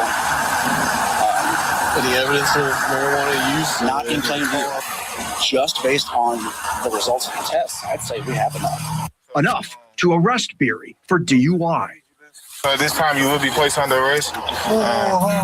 And when Beery's blood work later came back, it revealed no drugs, no alcohol in his system. I was very angry that this could happen because my wife and I are very both pro-police, but at the same time, you know, our son being arrested for doing nothing. What's that? It's my favorite part. It's when the plebes say "back the blue until it happens to you." If it all sounds familiar, it's because for the last 3 years, but unfortunately, WSMB4 they'll still be tried. Of course. Oh yes, it ruins people's lives. There was this one lady. They put her name up on Facebook and said, "Look at this drunk driver." She wasn't drunk at all. Nothing. They destroyed her life. Yeah, that's Hey common. Beth, I'm gonna head out. I think I'm gonna go say goodbye to my people too. I'll send a raid over. I'll send Have a good everybody night. over here so they can watch Have a you guys. great night, Sarah. Thank you for coming over. I appreciate it. Nice seeing you, Sarah. Yeah. Thank you. Thank you for having me. I appreciate it. This is Thank you for definitely good coming. content. Great topic. Thank you. I appreciate you guys. Bye. Love, bye. And I'm still gonna play through this because I know there's people on here. Crack Baby Ghost said he hasn't seen this one either. This Gates wasn't what we has were been supposed to be doing. exposing how more than 2,500 Tennesseans have been arrested for DUI, but their blood tests later came back showing no alcohol, no drugs in their system. Beery's case shows it's happening far beyond Tennessee. Take a look. Using lawsuits, police, and news reports, WSMB4 Investigates found sober people in all these states saying they were arrested for DUI, including in Hawaii. Watch Amen Fapuliai's reaction when the officer says he smells alcohol. I do detect the odor of alcohol. Even though he blew 0 on a breath test, he was arrested. I felt embarrassed. I felt profiled. I don't smoke. I don't do drugs. I don't drink. Honolulu prosecutors declined to pursue the case, citing insufficient evidence. In Florida, Ali Cupilo's blood work came back showing she was completely sober when she was arrested for DUI. What was it like when he put the handcuffs on you? It was scary because I knew that I wasn't drunk. And in Iowa, William Penn University football player Taven Galanakis is suing the Newton Police Department for arresting him for DUI while he was sober, even after he blew 0 on the breath test. I blew 0, so now you're trying to think I smoke weed. That's what's going on. You can't do that, man. Attorneys hire me to review their cases. DUI expert witness Joshua Ott thinks he knows why this is happening. He points to a 2023 study for the Journal of the American Medical Association of 184 people. Some smoked cannabis, others were given a placebo, and officers gave them all field sobriety tests. For 49.2% of the people given placebos, officers determined they failed the field sobriety tests. The false positive rates of sober They're people designed for was you really to astounding. fail. They are. They're They are. designed for that reason. Most people fail before the officers even gotten through the Yes, instructions, they by are the way. subjective tests, and that's why they're no longer allowed to do it in Florida on boats anymore. And that should be all across America for all things. They are irrelevant. Oh, I'm coming, Pero.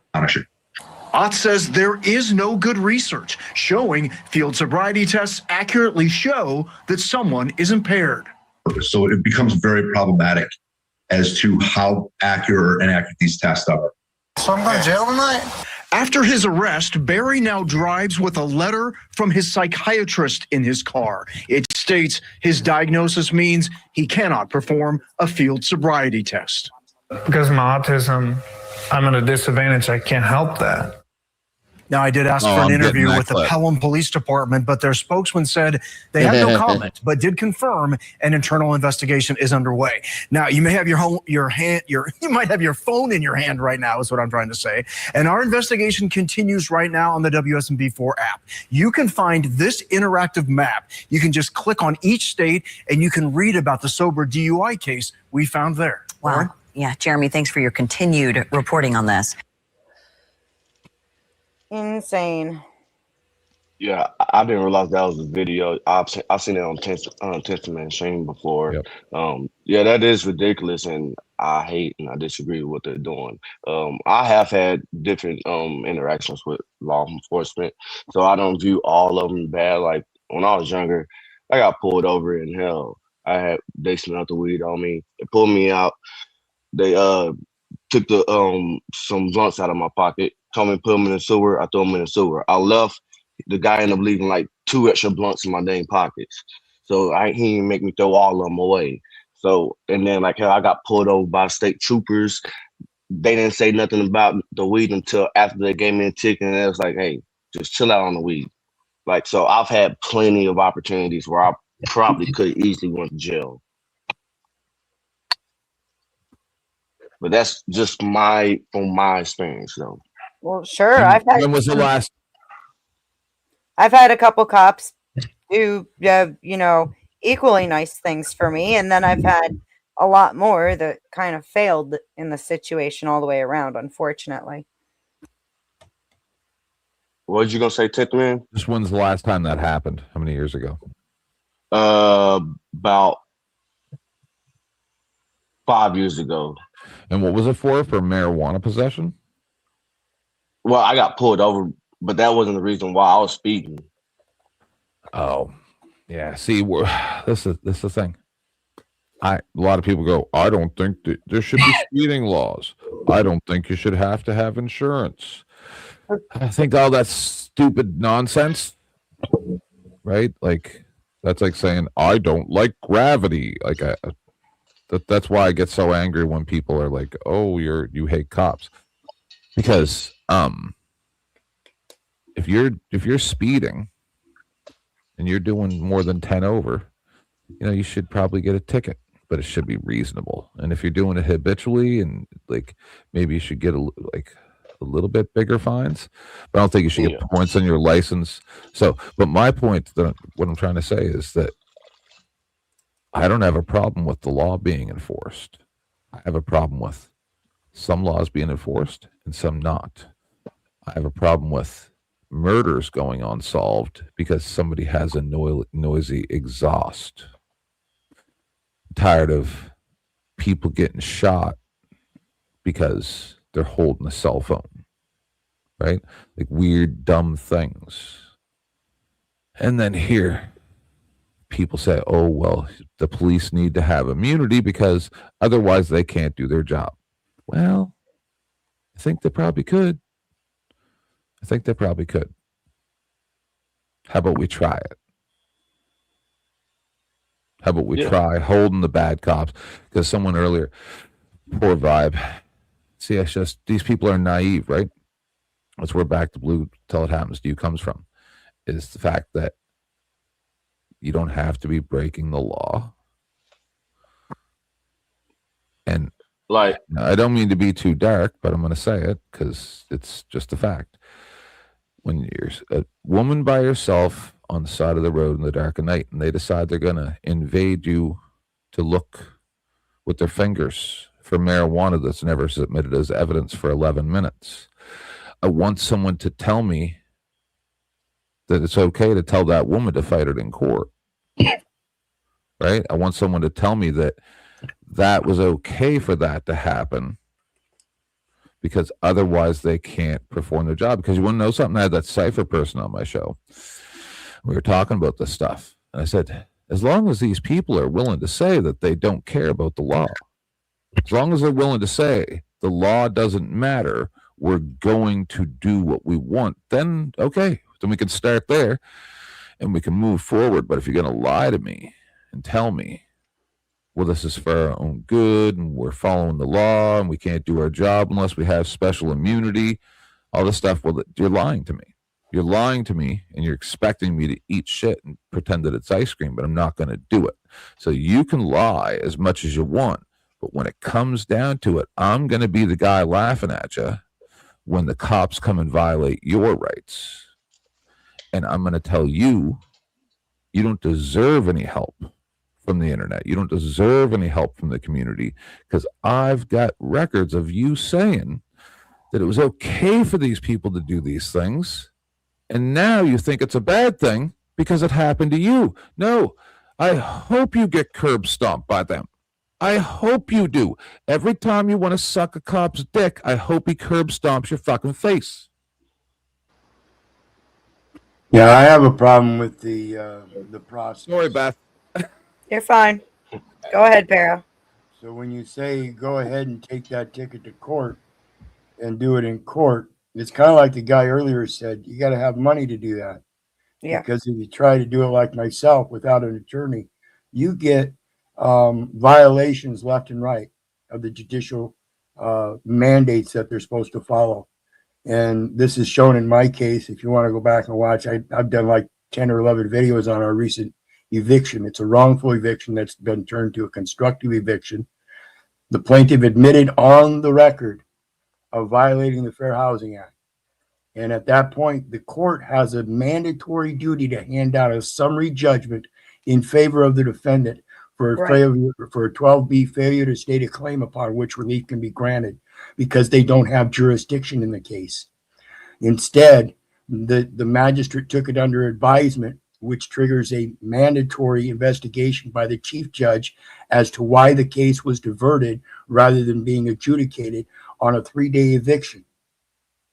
They're supposed to be able to hand down an adjudication at that forcible entry and detainer hearing of a 3-day eviction or dismissal. And if they dismiss it, they have to state why. And this is what they're avoiding. They took it under advisement instead, which is unusual in a 3-day forcible entry and detainer.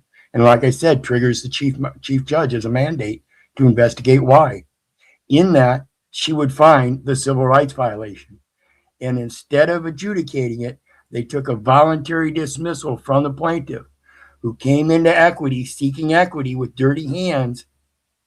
And then the judge, instead of handing down the summary judgment in favor of the defendant, avoided that and allowed the plaintiff to come in and ask for a voluntary dismissal, but didn't have good cause.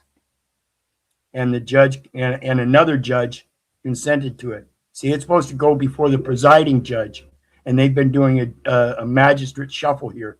5 judges on one eviction case.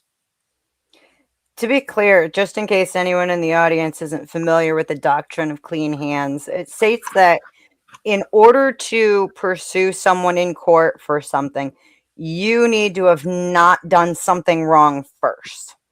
You have to have clean hands in the situation. If you come to court and you've, like it, if I spit on Pero and then he punches me in the face, well, I would have to disclose the fact that, or the fact that I spit on him first means I have dirty hands. I can't do shit. I got what I got. It's that simple.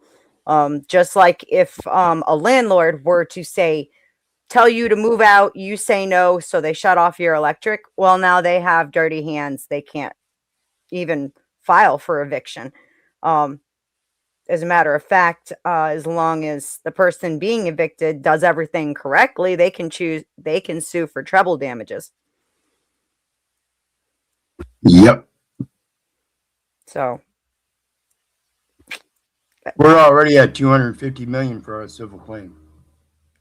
Or excuse me, not 250 million. I was gonna say 2.5 million. I'm just step down. Oh, I'm sorry. You taking off, Mike? Yeah, I'm stepping down. I'm. Thank you for letting me come up. Mwah. Much love. Thank you for coming, dear. And take care, you guys. Happy Sunday to you guys, and be safe. It is Have a nearly great sleep day time over for me, there, too. Mike. See you, Mike. Oh yeah, go have a lovely day. Bless, Mike. So yeah, my problem is with the whole process from start to finish. Yeah. Well, the landlord tenant situation in this country is freaking dirty to begin with. Landlords, it's almost impossible to prove whether or not fucking apartments or homes are kept to the proper code to even be renting, and they'll charge way up and above what they should in a lot of times, and put a lot of requirements in place that are just, untenable in a lot of cases. Ashton, flash the camera. Thank you, dear. I'm shirtless. I didn't want Grassy to. What up, Tootie Bug? Untrackable. Give me a thumbs up and then a middle finger. Yep, a lighter works too. Perfect. Okay.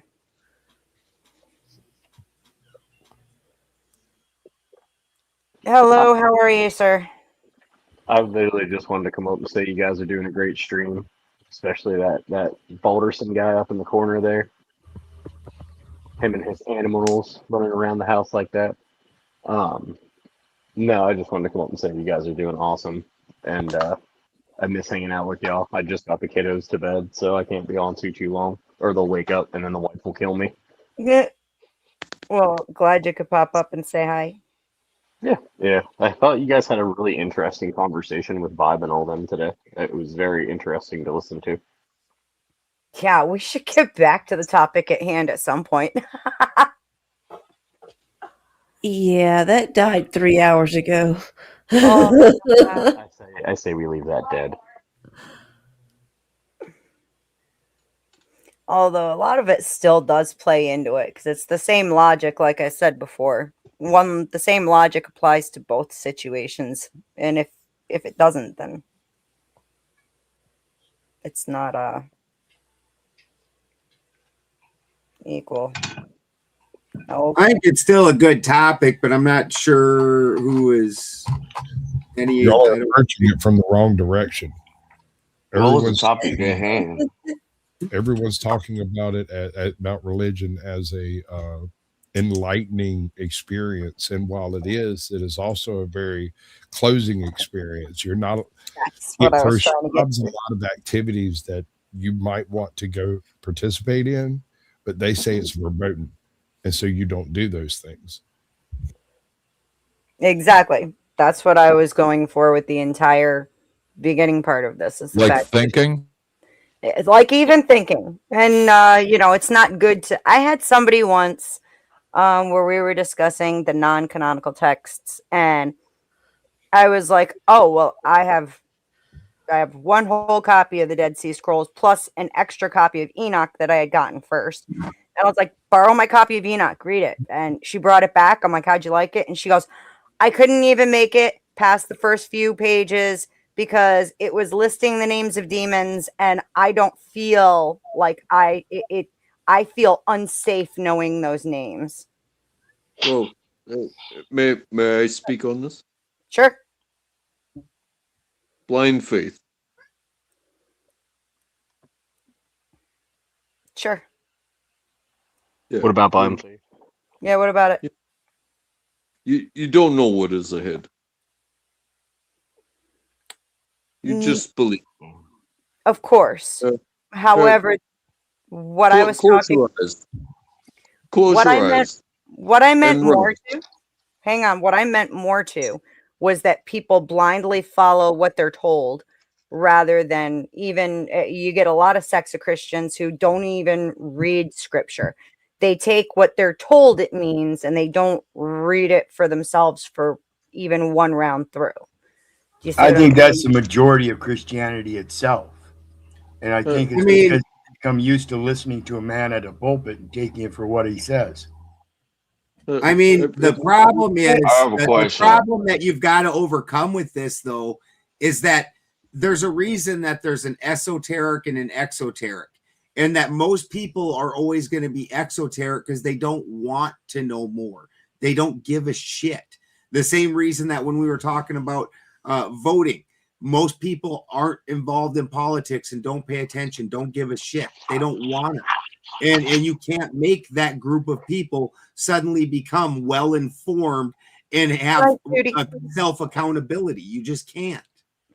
Good night, Tootie. Much love to you. Thanks for your help. He's the Thanks reason. for getting high with me, Good Tootie. night, Tootie. And then we're going back to getting high through half that other argument. Lydia. We're going Bye. back to Untrackable as soon as Tootie drops. See you later, hon. Okay, Untrackable. Sorry, go ahead. Yeah, the walking into the unknown and having faith that you will be okay. It might be this way, it might be that way, but you will be okay. Is that so wrong? No. That's not what blind faith is. That's not the blind faith, the kind of blind faith we're talking about. Well, what type of blind faith are you talking about? I just explained it. Blindly believing religious leaders rather than even knowing the material for yourself.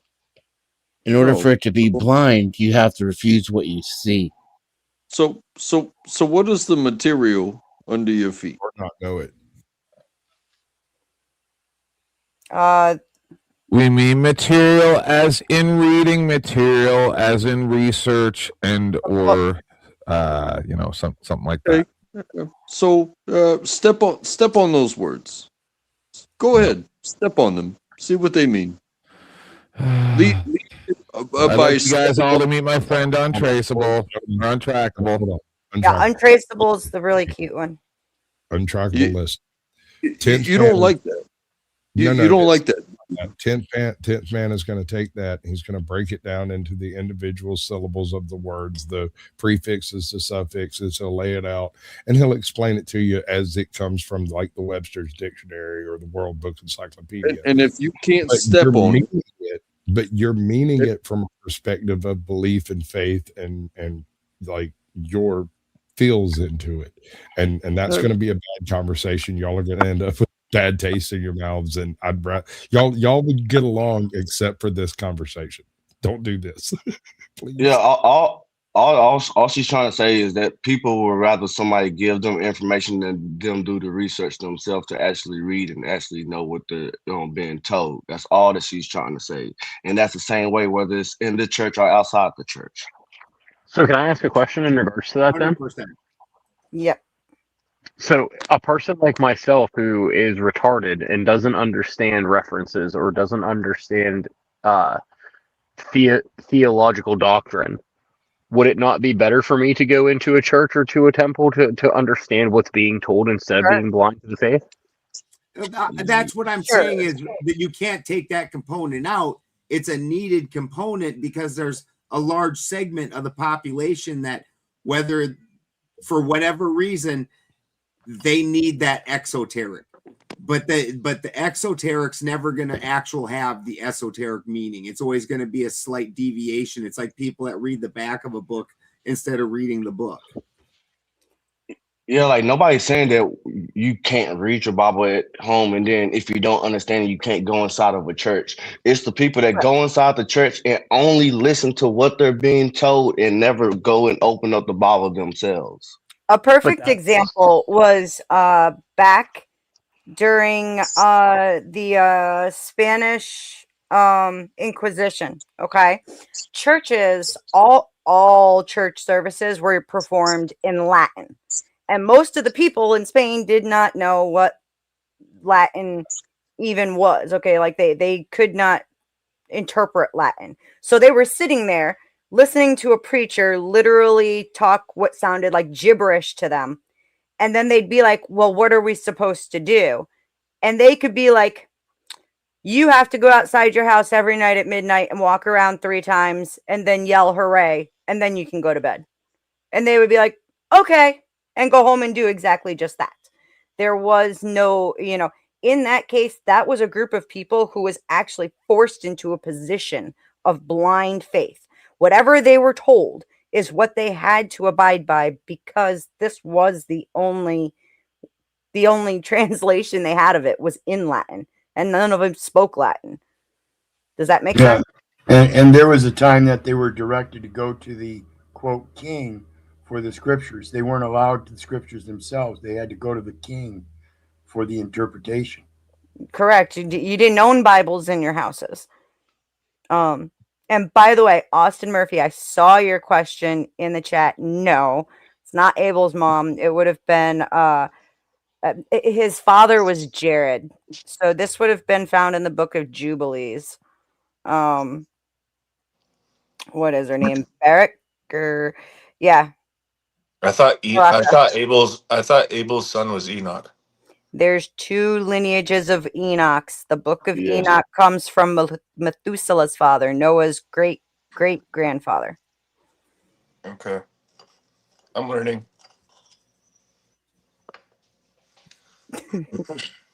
Well, that was the reason. I'm also eating a delicious steak, so don't mind. That was nice. That was also another reason for my question, Beth, is because as you know and I know, I'm not a very theological sound person. Sure. Nor do I know hardly anything when it comes to theological discussions or studies. That's why I typically try to stay away from them. But yeah. The term blind faith, the way it was described versus the way you described it, to me, in my understanding of my very simplistic mind, is if you don't understand, you have to go seek help. But if you can't seek help because you don't understand, you just have to kind of live it. Hey, Beth, can I ask you a question? Sure. So Mary had 2 kids, right? Who were the first 2? Wait, no. Okay, hold on. Who are the first 2 people alive? Adam and Eve had more than 2 kids. Let's say Adam and Eve. Adam and Eve had Cain and Abel. And then they had Seth, and it does not list their daughters. Okay, so there's 2 people in existence, right? 2 They people had in existence, more. Cain and Abel. No, you're wrong. You're not listening. The book of Genesis literally only tracks the important male lineage, which is why it goes from Cain killing Abel. You get that story, and then it says, then they have Seth. They also had daughters. There's more to it. And honestly, I don't necessarily buy that they're the only 2. Just eat chips. That's probably me, my bad. The Bible says, and then Abel had Enoch, and then it says. There's more than one. Enoch is not the one who wrote the book of Enoch. Either way, no matter how you break it down, it all comes back to incest, so it doesn't really fucking matter. No, it doesn't all, because there's other people. When Cain was banished, there was where did those people come from? They just fucking magically and that's appeared? what I'm saying is, I believe the Jewish God made the Jewish people. I'm fine with that. There's other people, and we were made by our gods. Yeah, because the Sumerians was around at that time too. God even tells Cain, "Don't worry, I'm going to mark you so anyone you come across won't kill you." Because he was asking, "What about those other people?" Exactly. Cain's afraid of being sent out. There is a consideration here about the land of Nod, which no one wants to discuss. The land of Nod was everywhere that wasn't Eden. Right. And that's why a separation of people from those within to those without. Mm-hmm. And that's why I'm saying I don't necessarily believe that Adam and Eve. I believe Adam and Eve are the first 2 humans of this experiment, if that makes sense. Not necessarily they're the only 2 humans in existence. I think it's just the Christian lineage. And then again, Austin, I'm going to repeat it again. There's more than one Enoch. There's more than one David in the Bible, right? How do we know which one's king? I don't know. You just follow the lineage. If you start, yes. I'm about Adam and 99% Eve have sure a none of this grandson is named really Enoch, but then they have a great great great grandson also named Enoch, Mm-hmm. who was named for his great great uncle, because people like to do that, right? You know, they give their kids the same name as someone higher up. That's So how that's we what can I would track say. Jesus lineage. What was that? Was that you, Crack Baby? Yeah, I said that's how we can track Jesus lineage back to David. Yeah, and they only track the Bible that we all deal with for the most part only tracks the important ancestry. So Exactly. it doesn't list all the daughters that Cain and Abel or that Adam and Eve have. Yeah, most time they describe them within like the males or males, and then if they want to describe a certain time, they'll use a king whenever they reference for a time of a period. Right. I don't understand why people give the Bible any validity if it's constantly being Mandela affected and verses are constantly changing overnight. Well, we have Completely destroys the whole fucking religion. the translations end up changing because of how some humans end up Not at dealing with all. it. Nope, because- nope. Everyone's Oh, Bible yes, completely changes. Like Isaiah 11:6, where it say the wolf. It used to say the wolf shall lie with the lamb. Now it says the wolf shall. It said the lion and the lamb. Now it's a wolf and a lamb. There's like 10 Bible verses I can name off the top of my head that have been completely changed, and people have tattoos of how they used to be, and now they go back into every Bible ever existed, and they can't find that Bible verse.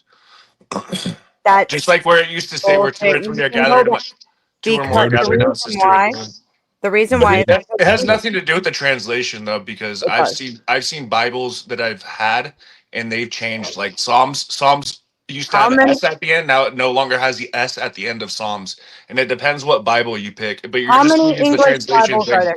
How many I- different kinds of English Bibles are there? I know. I've heard the translation argument 1,000 times. No. Because how many different English Bibles are there?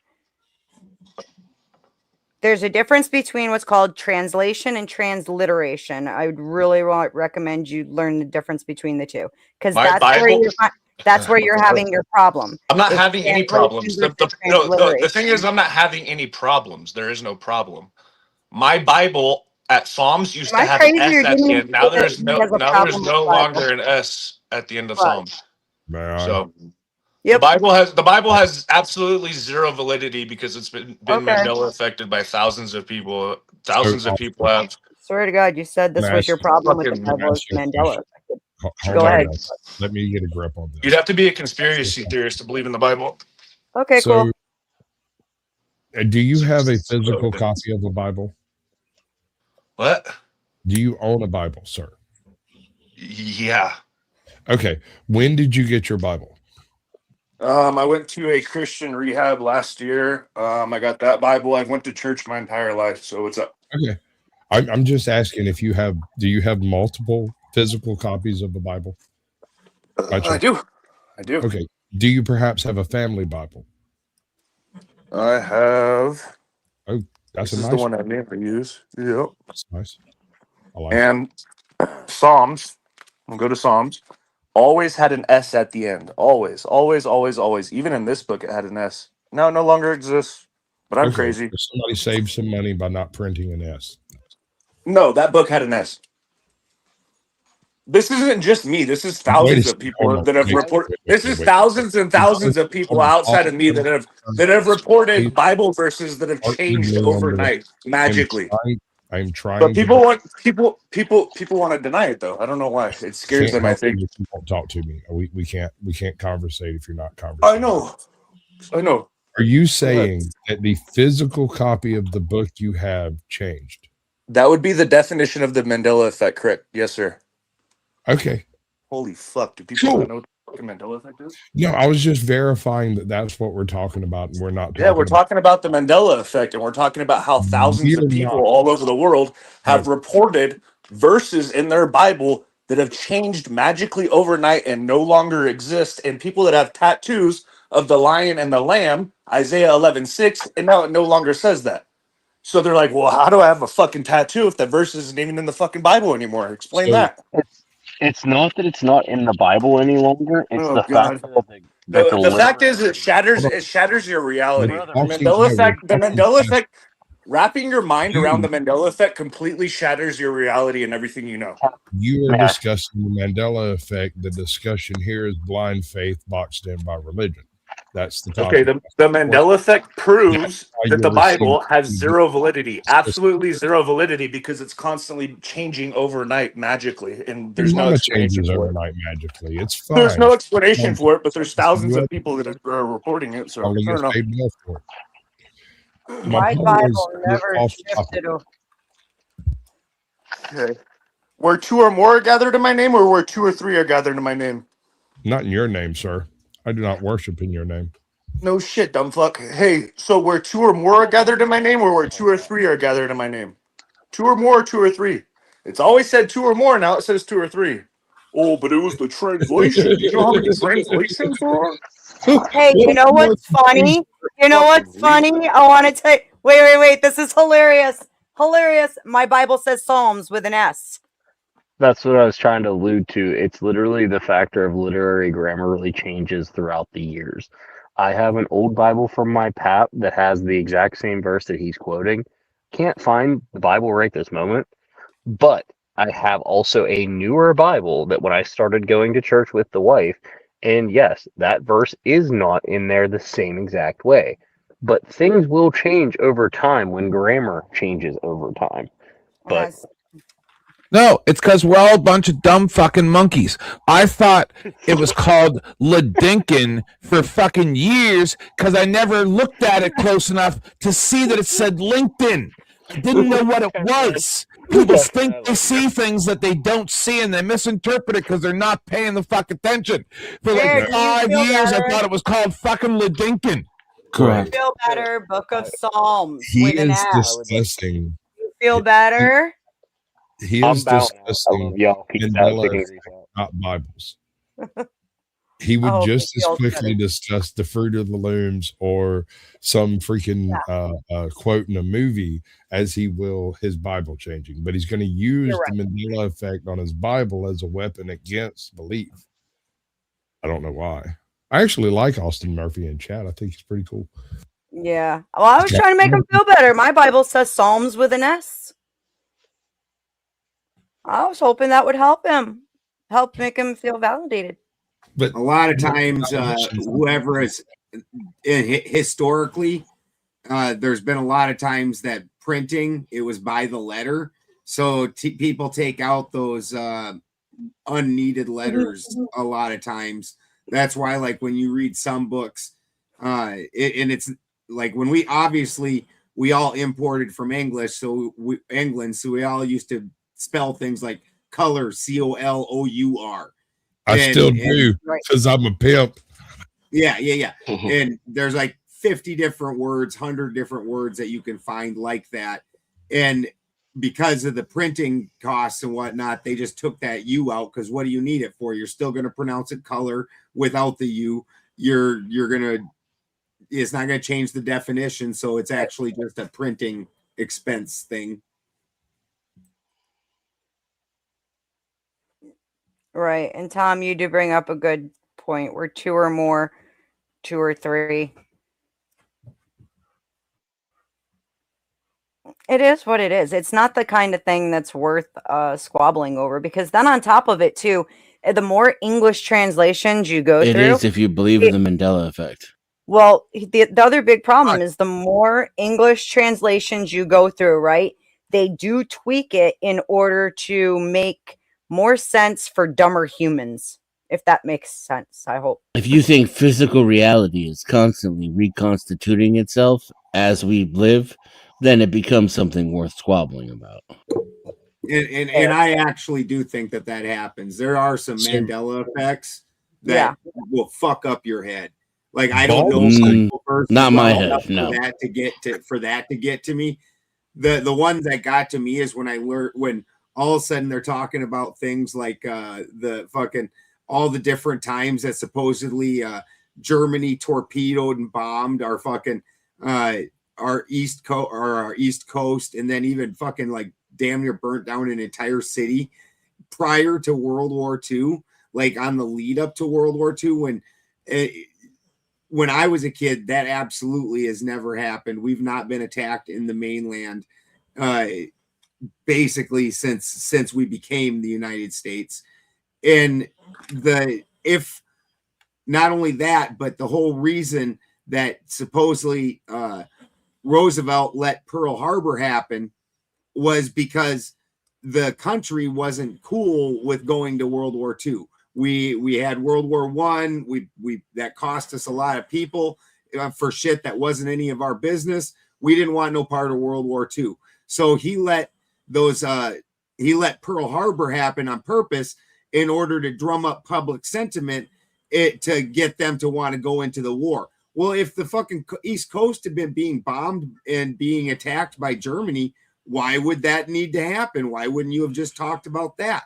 And we certainly were never taught that. That shit. That's the ones that really fucked my head up. But where did you hear that though? Oh, you can look them up now. Austin, you got to cam up. Bombing Germany, Then you can bombing the cam United down. States. Thank you. You can cam back down if you want to. I just needed I look sexy. I'll keep my camera on. I just needed to verify it too, because man, we've had some imposters. Hey Beth, I'm sorry for acting out like that. It's You're just it's frustrating when I Did you see I showed you my Bible to show you? Mine has an S. I had to go take a breather, so I didn't see. Honey, my Bible actually says Psalms with an S. Yeah, the Black Tom explosion, German I'll show you, agent. just so you believe me. No, I believe you. I had sabotage. My ex-girlfriend's Bible, my last girlfriend I was with, her Bible, I swear to God, when you flipped it to Psalms, every other page, it wasn't every other page, but it was like, okay, this one has an S, this one doesn't, this one does, this one doesn't, this one doesn't, this one does. It was kind of weird. It was like that could be a typo easily. Off and on, yeah. Yeah, that could be a legit typo. But Anyways, I'm gonna smoke some weed and chill out. good, cool. I'll do it too. I'll join you with that. I get the feeling half the panel is joining you with that. So I tried to drink while I was on vacation, right? And I just couldn't do it. And then I bought this beautiful Skull bottle of vodka. And I can't drink that shit either. It tastes like teenagers and depression. I can't do it. I wish I could have it. Dude, I'd pour you shots. Nobody else wishes that I could have it, but I wish I could have it. I do. Welcome in, still. I know you do. Yeah. No, dude. See, look, I know you. I've known you longer than you've known me. I know. And I tell a lot of jokes based on that, where you just sit there and pinch the bridge of your nose. I know. Because I'm that guy.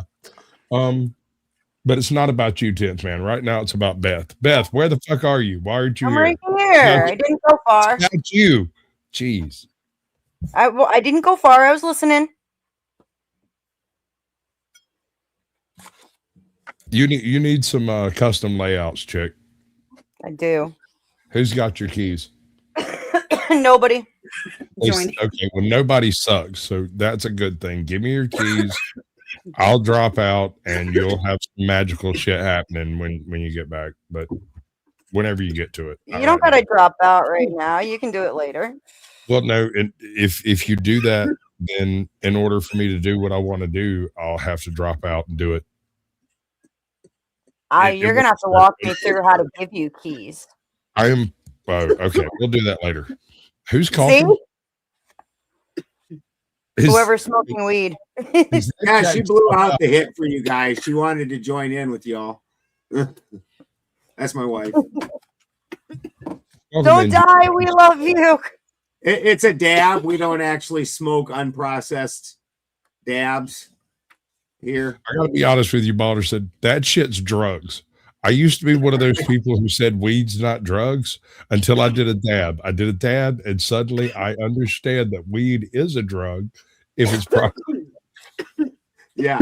You want to bring me up front and center?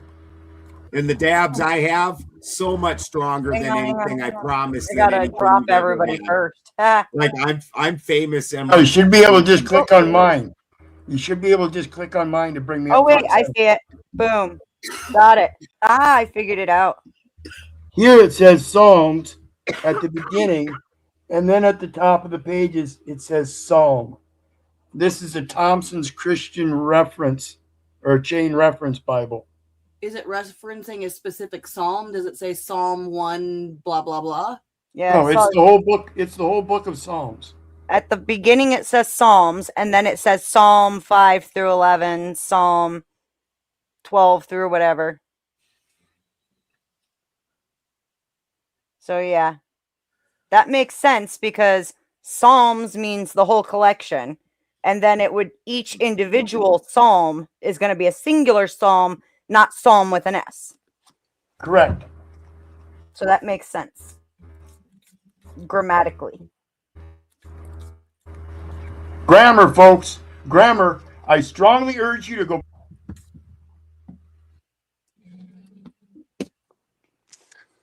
Who did this? Yeah, he cut out. He just said, "I strongly urge you to go," and then he cut out. So it's kind of funny. I strongly urge you to go get your re-education, relearn the grammar. It's important.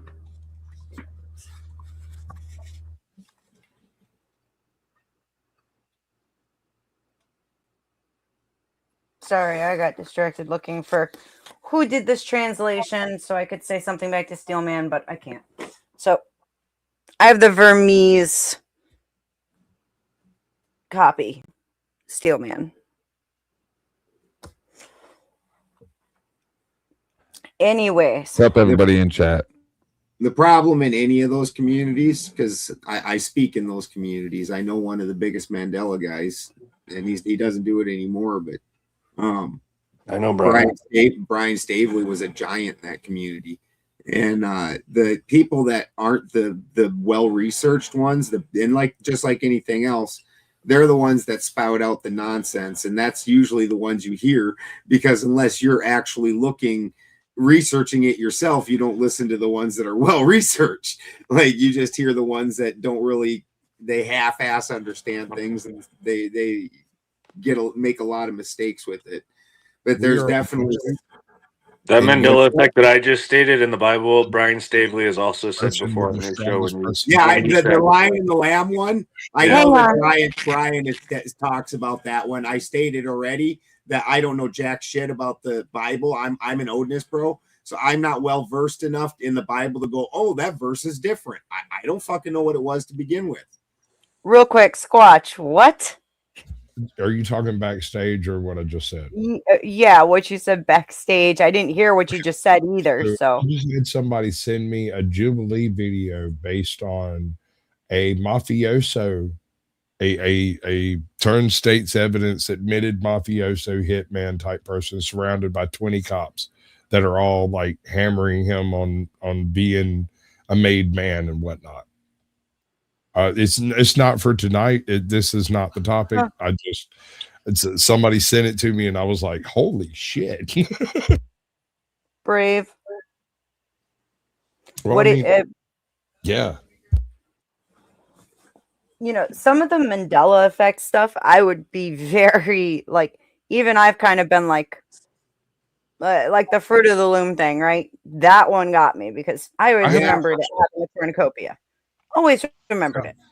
I have one that affects me directly, and it's a very personal one because I don't know of anyone else who's experienced it. It's not the Bernstein Bear. No. This has to do, what is it called? The Great Basin, the Great Fen in Scotland and England. I did a book report on this feature when I was in like grade school, and I got an A on it. And I was very proud of that A because I didn't get a lot of A's in that particular class. That was one of the only ones I got. When I got to middle school and high school, that shit wasn't on the map nowhere. I couldn't find it. I spent years going back to it and looking and being like, why in the world was I able to do this report? And I found all the information I needed, and now I can't find it. But then now, if you go back and look, you can search it up. It's called the Great Fen. And it's basically a series of locks. It's a waterway between England. Well, it's actually in Scotland, but it's basically between England and Scotland, and it's there. And for years, it wasn't there, and now it is again. And I'm utterly baffled by that fact. And I have nothing other than the Mandela effect to point at and say, shit happens, life sucks, you deal with it. Connor, I have a Discord, but it got taken over by a bunch of 1A people years ago, and I've never really gotten the balls to go back in there. He's like, it's a madhouse in that motherfucker. I don't even go in there. I remember the Panama Canal used to go from the northwest to the southeast, and now it goes from northeast to southwest. It's completely flipped. It doesn't go the same way the Panama Canal. Yeah. It used to go up left to down right. Now it goes up right to down left. Correct me if I'm wrong, but didn't he just say the same thing in two different ways? No, he's saying like it would have been basically further saying north like on this the and east this. coast rather than further north on the west coast. He's saying it was switched before because it's at an angle. Yeah, it was at an angle. It was up left to down right. Now it's up right to down left. And another one that fucks me up is the Shazam movie with or whatever. Yeah. With the comedian. Yeah. Dude, I didn't see it, Sinbad. but it was my first, the Sinbad one. Yes, that doesn't exist. I in my first apartment right out of high school, and one of my best I friends. remember that movie. What do you mean it doesn't exist? It doesn't. You're about to fuck her up. I seen it when I was a kid. I saw it when I was a kid and thought it was the dumbest thing ever. You got a Dude, real it one. doesn't exist. You got a real one. Hold on, It did exist. Oh shit! No, Beth. Before you do the reveal, Beth, Shazam never happened. It did happen. Nope. It Hold happened. Hold on. Go look for that movie. Calm down. Go to a different tab. Go look for the movie. Take 10 or 15 minutes to come to terms with your personal past, and then come back and talk to us. Dude, I had a Nope. conversation with one of my best friends that lived upstairs from me, because at the time the two different movie companies would make competing movies constantly. So like when Tombstone came out, so did Wyatt Earp. And so a genie movie was made with Shaq, and a genie movie was made with Sinbad. And my friend asked me, he goes, well, what do you want? Are you going to go see one of them? And I was like, if I was going to see one, it'd be the one with Sinbad, because at least he's a comedian. Then it has a chance of being funny. But no, I didn't see either one. But I had that conversation with my friend from upstairs. Hang And on. the Sinbad one does not exist. Yes, it does. I just found video footage of it. Hang on. Yeah, you you saw a didn't. commercial that was made later that is to prove what they saw. They edited various commercials done by Sinbad together to spoof. make it look like a fucking movie. Fucking go ahead, do your thing. Sinbad even has- I remember seeing it when I was a kid. About it. Sinbad I'm even glad I made brought a up the spoof Mandela video effect. about it because he thinks it's funny because he said it never existed, and he made a spoof video about it. Oh, bullshit. Yeah, not even kidding. Not even Bullshit. shit. And I remember Kazam. Kazam was different. Shazam Yeah, was a who real wants to fucking see thing a because movie with a I was basketball a big player? fan of Sinbad when I was a kid. Sinbad was funny as hell. So of course you'd go see the movie with Sinbad. Somebody paid him to say this bullshit. Dude, it's crazy. The There it Mandela is. effect will There break it your is. fucking brain. You just got to find the right Mandela effect. There's everybody's affected by one of them, and they're like, no, Yeah, no. for me, it was the Monopoly man with the monocle. Yeah, yeah. No, because you get confused by Mr. Peanut. You guys are, oh goodness gracious! I went down this rabbit hole when you people were in diapers. They both had one. They both had monocles. Yeah. The Monopoly about Man Forrest Gump? absolutely 1,000,000% had a monocle. He on was his eye. made to look like the It was a Monopoly classic Man. look for rich It's dudes. it's funny now because now I get ads on my phone. I get ads now that of like Monopoly games, and it's always the Monopoly Man without a monocle, like just to show me, look, there's no monocle. Yeah. Funny. Funny. He had a monocle too. They both had fucking monocles. Yeah. Not fucking crazy. Fuck you. I know You're the not Forrest crazy. Gump is supposed to be. You're not crazy. We all remember the cornucopia. We all, well, a bunch of us. And I do. what they say is this is two different dimensions, and you're dimension shifting to a slightly different dimension, and there's just tiny alterations in it. I found Or- clothes. I found clothes that still had it in it. Jesus, can somebody please post my It's called fucking residue. email? Residue. Oh, I gave- what, honey? I said that's called residue. If you It's find called something residue. that was how it was originally before. There's Residue. tiny pieces of residue Yeah, some around. people find I residue. owned one, and I gave it to Brian Stavely when him and I were hanging out in Vegas. I think I remember that. Hang on. What, Squatch? Can someone post your what? My email, because I keep screwing it up when I write it out. I think Okay, yeah. I think that's wrong. I wrote it, but I think it's wrong. I had a picture from the set, behind the scenes set, and they say that C-3PO always had a silver leg. That's right. In this, and that the only reason people think he had two gold Hold legs on. is one of them was reflecting the sand. You and I are from different universes because C-3PO always had a silver leg. Dude, I owned a piece of the. I'm saying I owned a piece of residue where he was standing inside the hangar and had two gold legs, and it's from the movie set, and it was a color picture from the movie end set. of the movie And set. fucking, I gave it to Brian Stavely. It's Or else from I'd where show they it get their polish and their anyway. No, I have the original trilogy in the original format from like old school VHS video stores. I've got a bunch of old VHSs, like a whole bunch. I worked in video rentals through most of my childhood, honestly. So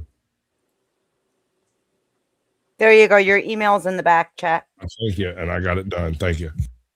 I'll be right back, And guys. so I have a lot of these old movies where there's been like digital adjustments and like, what do they call it, remastering and stuff. A lot of this, like for instance, it broke my brain when I heard about the Mandela effect about, Luke, I am your father. Instead of, no, I am your father. Right? Yeah. So I go back and dig my tape out. I'll pop that fucker in and I'll watch it.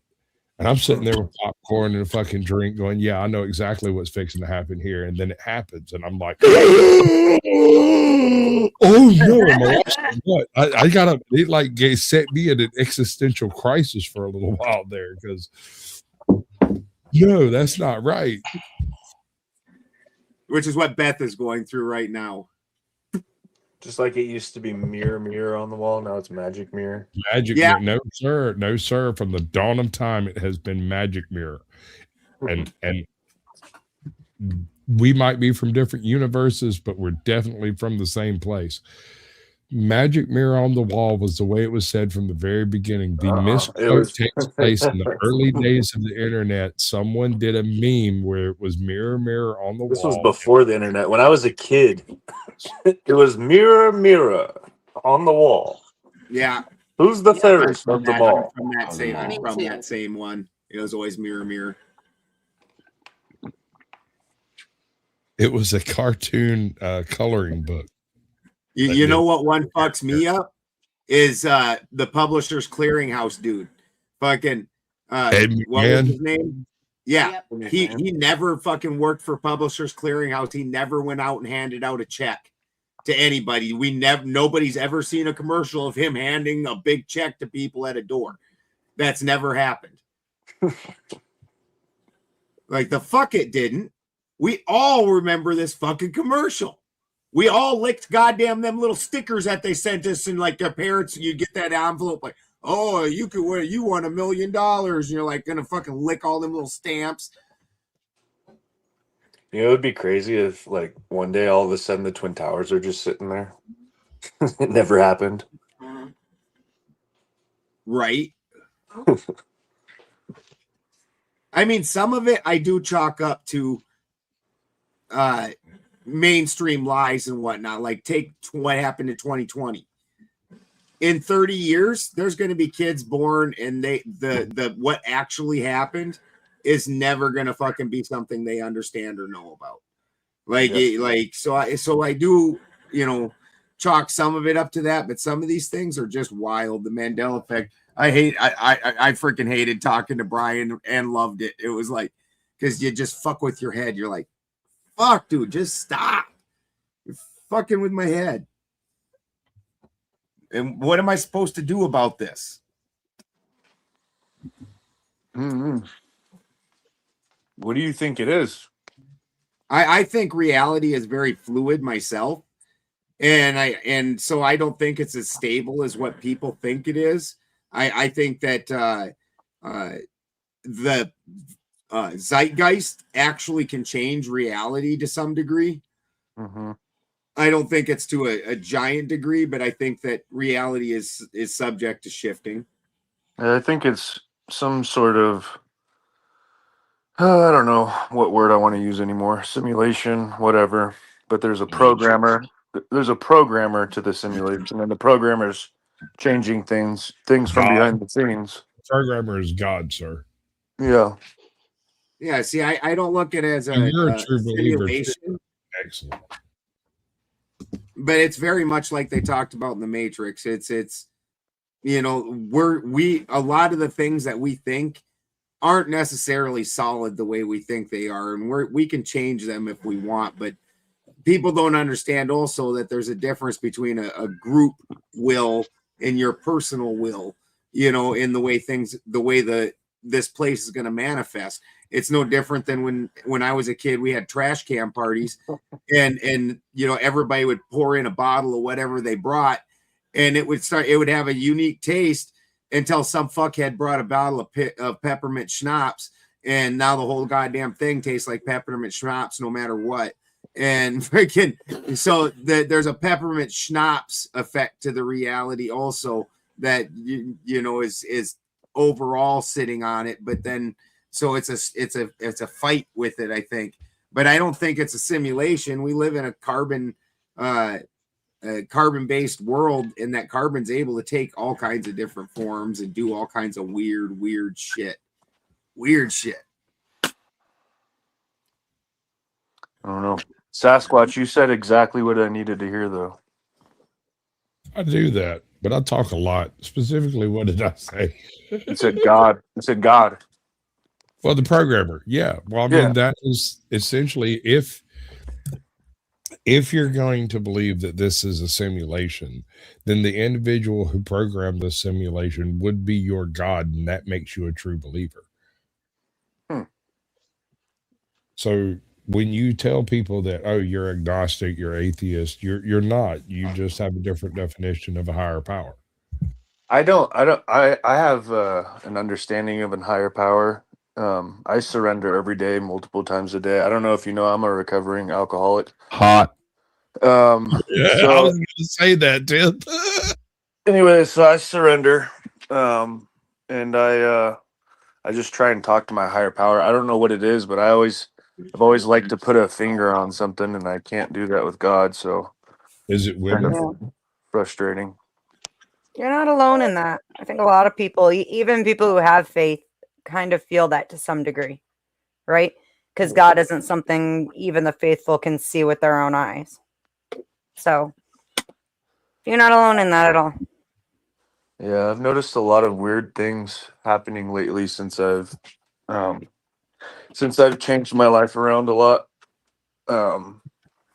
Like I pray a lot, and I go to AA meetings every day, sometimes twice a day. Good job. Yeah, so my life has changed a lot within the past 3-4 months.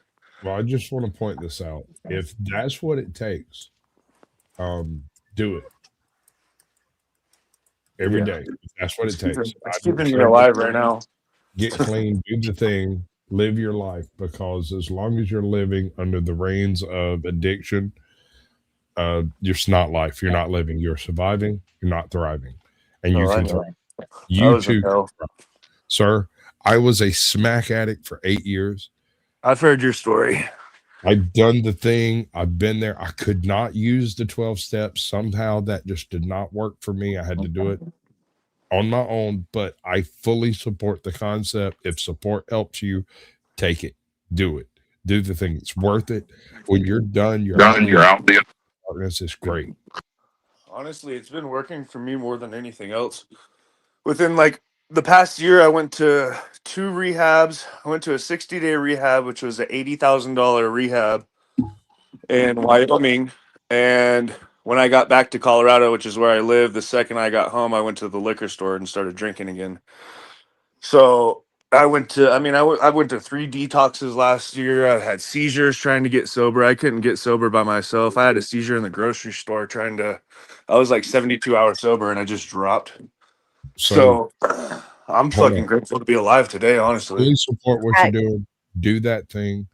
Chuck from Tennessee, Chuck in Tennessee is the name of the channel, is going to be doing an Alcoholics Anonymous thing on YouTube here in the next couple of weeks. Now that I've got my voice back, I can work with him.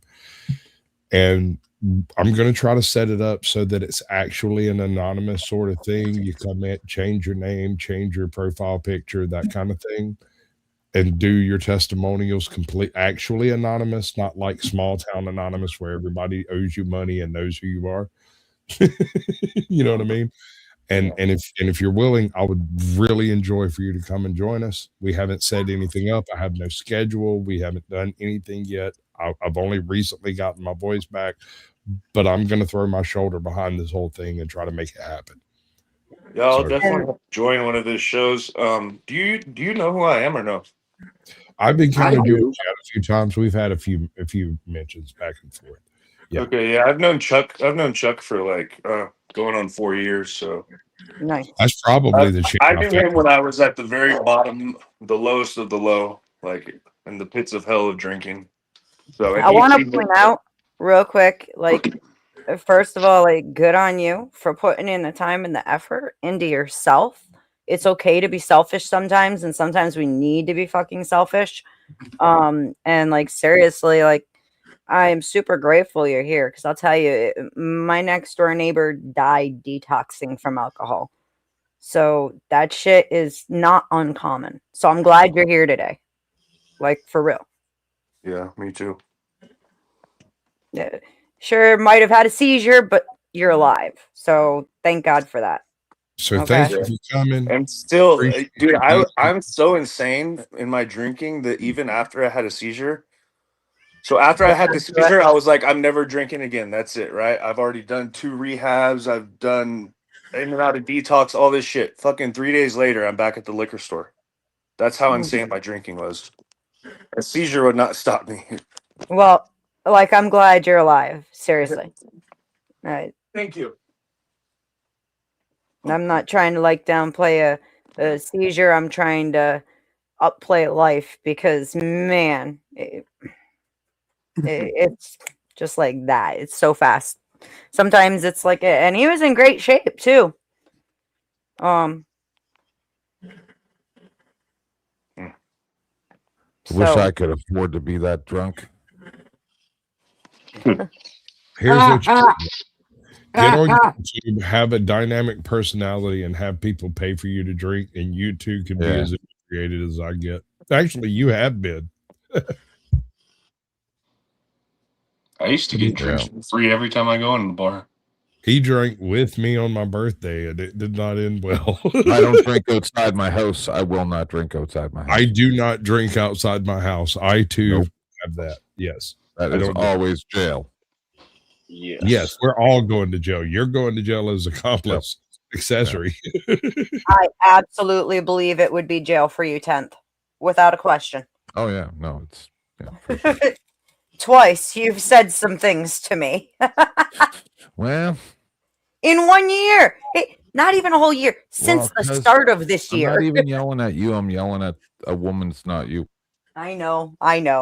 I'm It's hate giving you. women. I'm picking on you because you're my homie and I can.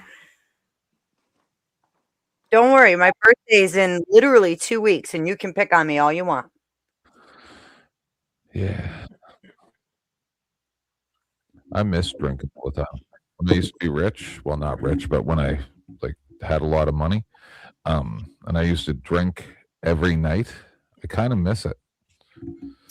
To be clear, I'm not drinking on my birthday. Y'all got your drunk stream out of me. That's done.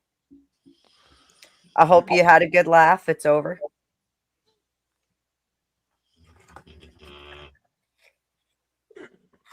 That haze day to day.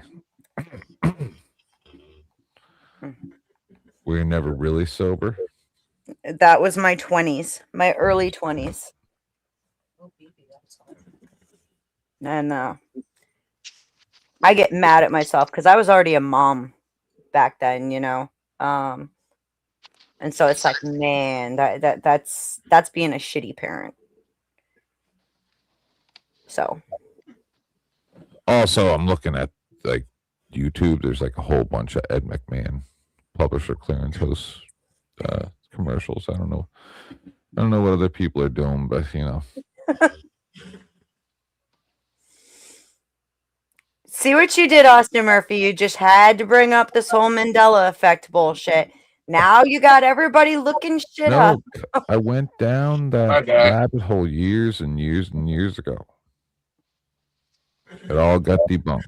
Every bit of it. It's a psyop. So you don't look at when that verse 21's missing about fasting to get rid of demons. Yeah. And so you don't notice that stuff. So you're looking at Shazam, which was actually a Mad TV sketch. Matthew 7:21 being taken out was more of a psyop than strategical move. That's I kind of know.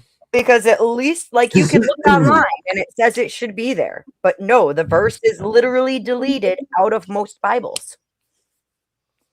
And what it says is, in order to heal yourself, fasting and prayer.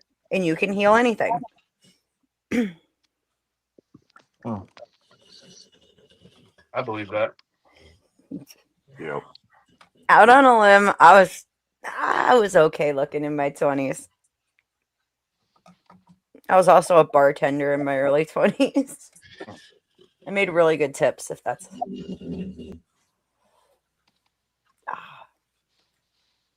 Did you have nice boobs? Bartending because of my roommate. Did I what? Who asked that? So did you have nice boobs? I can tell you that that's not a good topic of conversation when there's 28 people here that we could definitely I use had a a grift. great ass. I had a phenomenal ass. Grift, Like- grift, grift, grift, grift, grift, Oh, grift, grift. Yes.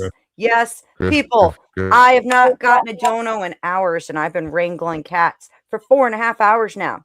So, by all means, we gonna drop out my Cash App. We gonna drop out my PayPal. Send me some money. Because, yeah. Money. Did I do better, Squatch? Did I do better? Here, allow me. Give me Grift, Yes, grift, sir. grift, grift, grift, grift, grift, grift, grift, grift. Ladies and gentlemen, what we have before you today is an absolutely lovely young lady who has put herself on the line. She has put herself right before you, and everything you do from this moment forward will be informed by her elegant opinion.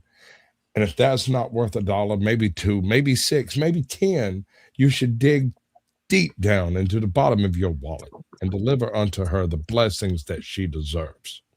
Thank you. Come again. Oh, thank you, Squatch. If I get And you only a get one candy. if I get a significant donation, maybe I'll try to find a picture of myself in my 20s.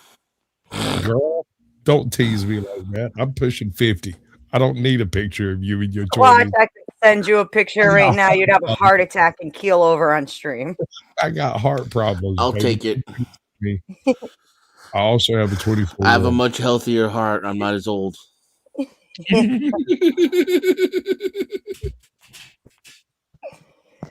Oh. No, Lord. So what's more important, gentlemen, tits or ass? Or both equally? Yes. A combination of both. There's no Yes. hole in the middle of your tits. Yes. Well, we know what you like to do. Yes. I'm fairly sure I'm older than you, Vibe. Your mama. I was surprised to hear that Sasquatch was in a swinger group. I'm pretty sure I'm older too. He's definitely older than me.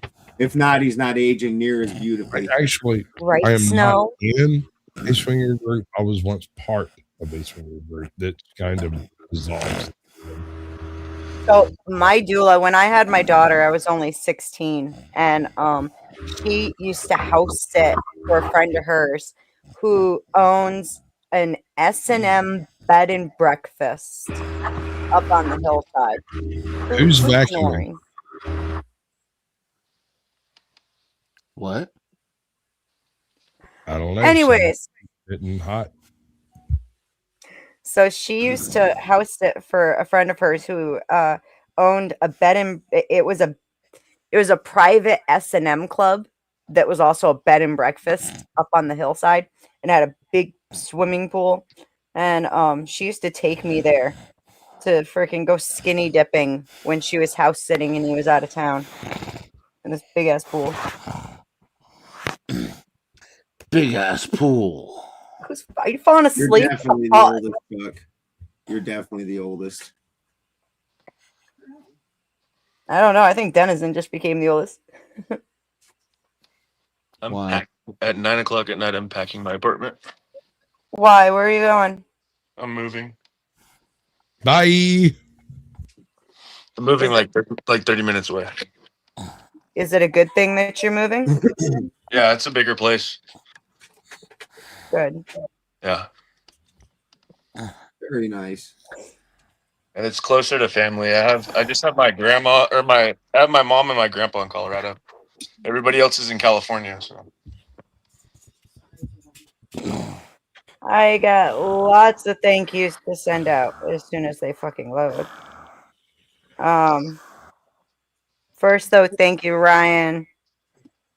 Thank you to Tom Carpenter again. And to Ray. Thank you guys. Oh, towards the yeah. That's not significant enough for that here. No, I later. We'll appreciate talk you, about gentlemen. that later. That's between you and a hole in the ground, girl. We don't talk about that publicly. Thank you guys very, very much. I appreciate you.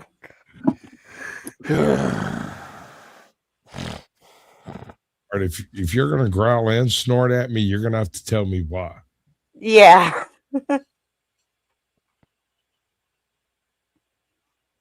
I'm waiting.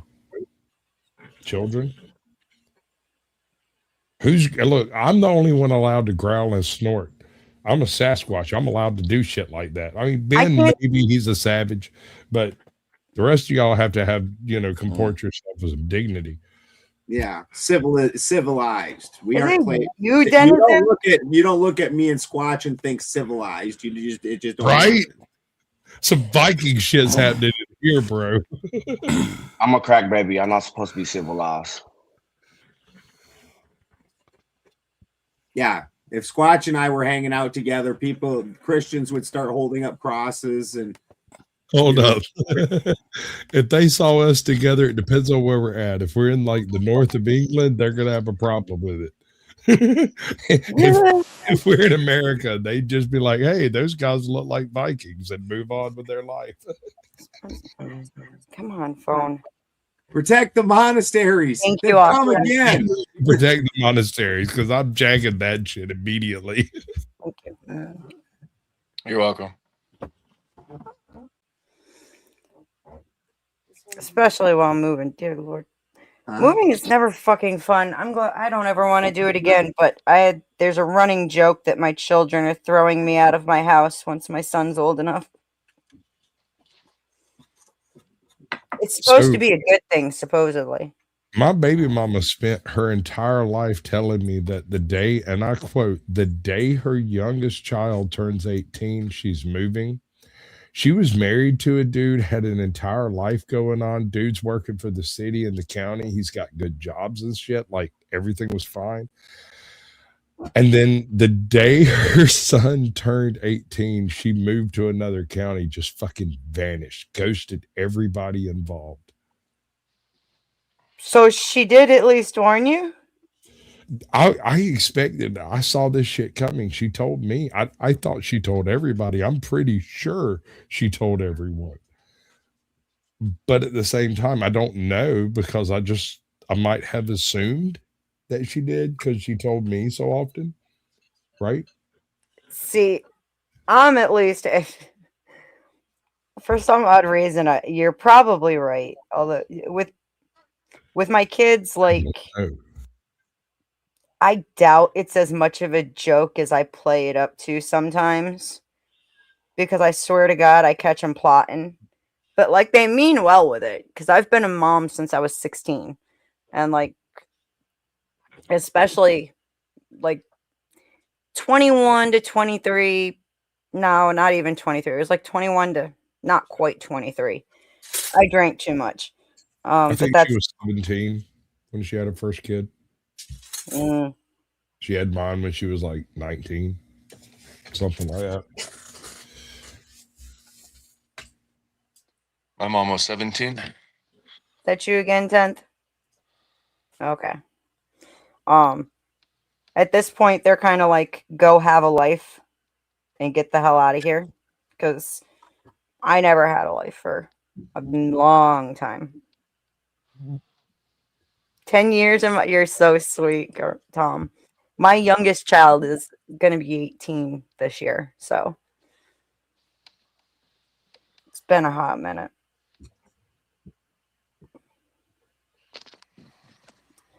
Well, you look good for your age, Beth. Well, thank you. I appreciate it. I started young too. I think there's something to the argument about starting young, honestly.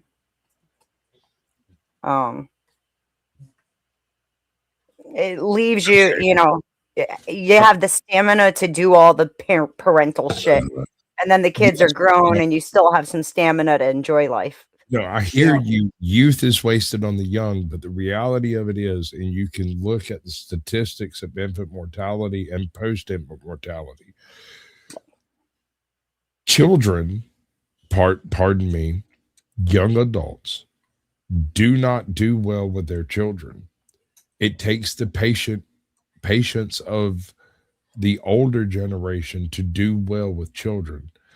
Now this is not a personal thing. This is me speaking, viewing other people. I've always liked children. Children have always liked me. I read them stories. I tell them stories. They go to sleep. We have a fantastic time. It's great. My voice is like dope. So do you sniff their hair? That might shade my opinion here. But the fact is, I have never had a situation where I couldn't sit and talk to one child or 20 and not have them listen to virtually every word I said. They just like the way my voice sounds, right? So maybe I have a biased view on children in general, but my experience with young parents has always been negative, very negative. They don't have nearly the attention span to deal with children. They think children are a temporary thing to deal with. They go and change their diapers and think that's supposed to be fine for the rest of the day. It's freaking wild. And then they come by and they see me with their children, and I'm over there changing a diaper, popping a bottle in their mouth, putting them in the little thing and rocking them with one foot while I'm talking to a different one. And they're like, how do you do all this at the same time? And I'm like, the fuck are you talking about, dude? You have 3 kids. How do you not? And so this is where my pushback comes against that, is this is why they say it takes a village to raise a child, is because if you're doing it at the if you're becoming a parent at the peak of your physicality, right, which would put you somewhere in the young 20s, okay, which in my opinion is still a child in a lot of ways. They still have that low attention span, but having the family there, having multi generations within the same household is to the benefit of the children. Disappointing. Squash. I think 17 and 18-year-olds today are a lot different than they were when my parents were 17 and 18. That too, yeah. Yes. So Well, it part of that's the not putting the responsibility on kids and on people. I also had I had been 17 for a month when my oldest daughter was born, and I lived and actually I had taken over the farm when I was 13 because my dad had to go get a job in town because the farm was failing. And so I took over the farm when I was 13, and I went to high school. When I was 16, I was a licensed CNA because that was the only working at the old folks home was the only job, overnight job in the area I was from. Like not even gas stations were open at night. And so I was a CNA when I was 16. You bet you're at, and I worked at the feed and seed in the evening, and I went to high school during the day. And so, yeah, by the time I was 21, I already owned a house and everything else. Like that, this is had three kids already. But you agree that is not normal course of things, right? I agree that's not today, but it was at one point in time in human history. Yep. I am a little different, but very similar. I come from the very humble beginnings, pig farmer type situation.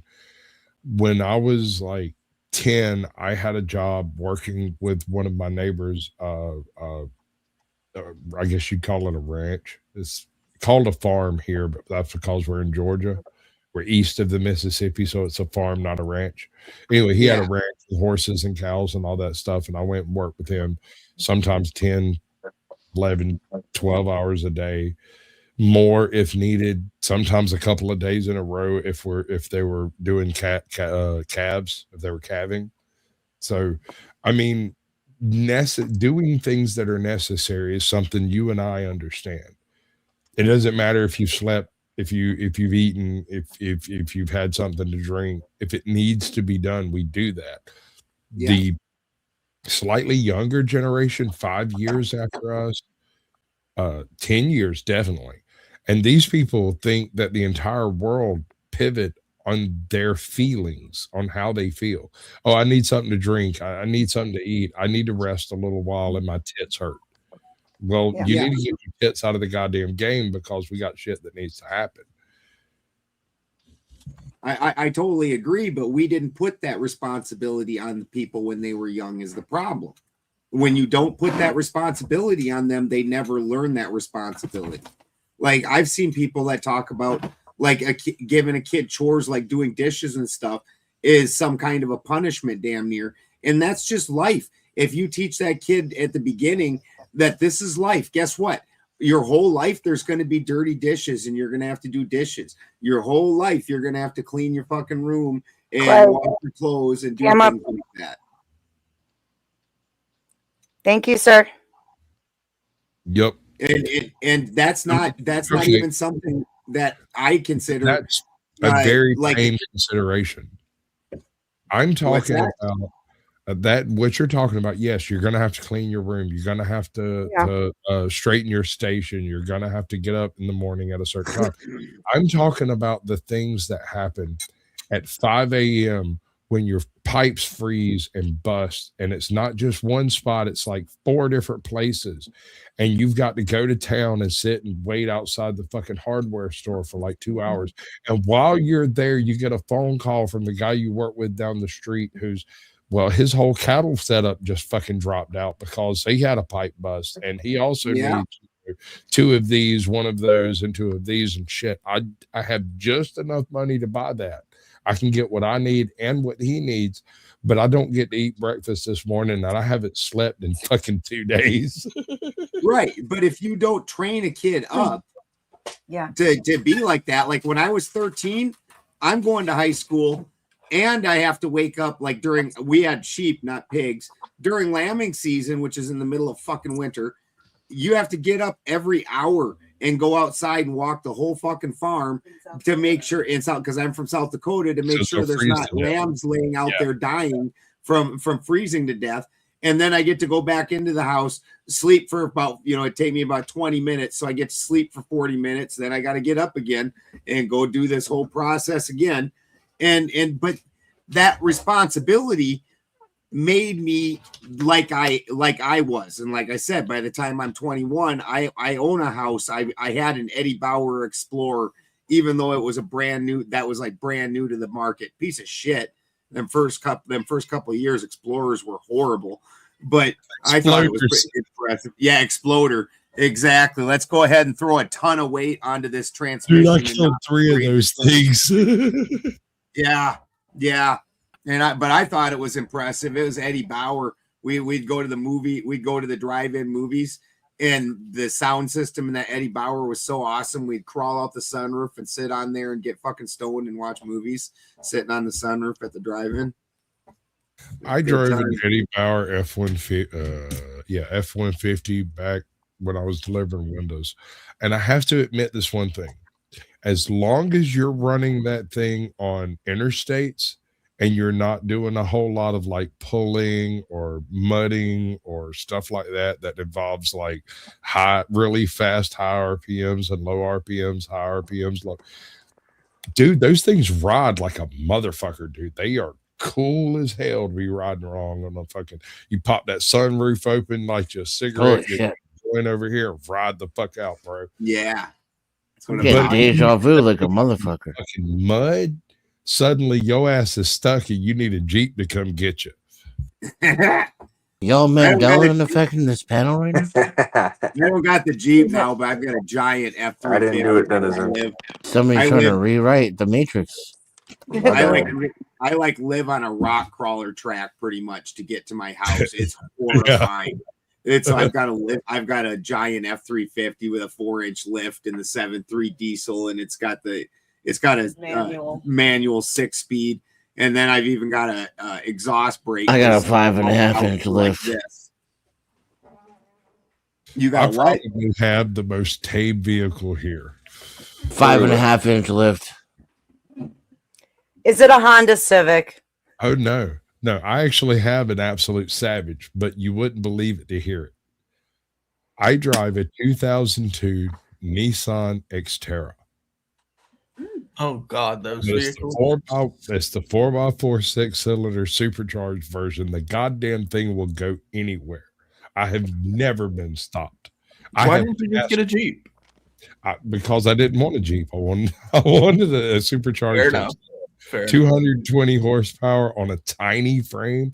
It's like one of these, except 4x4 with 220 horsepower. Bro, that thing will go fucking anywhere. When the hurricane came through here and I went across the state to go pick up somebody who was in a bad situation, I went through people's driveways, through people's yards, across freaking cow fields and shit to get around some of the problems in the road.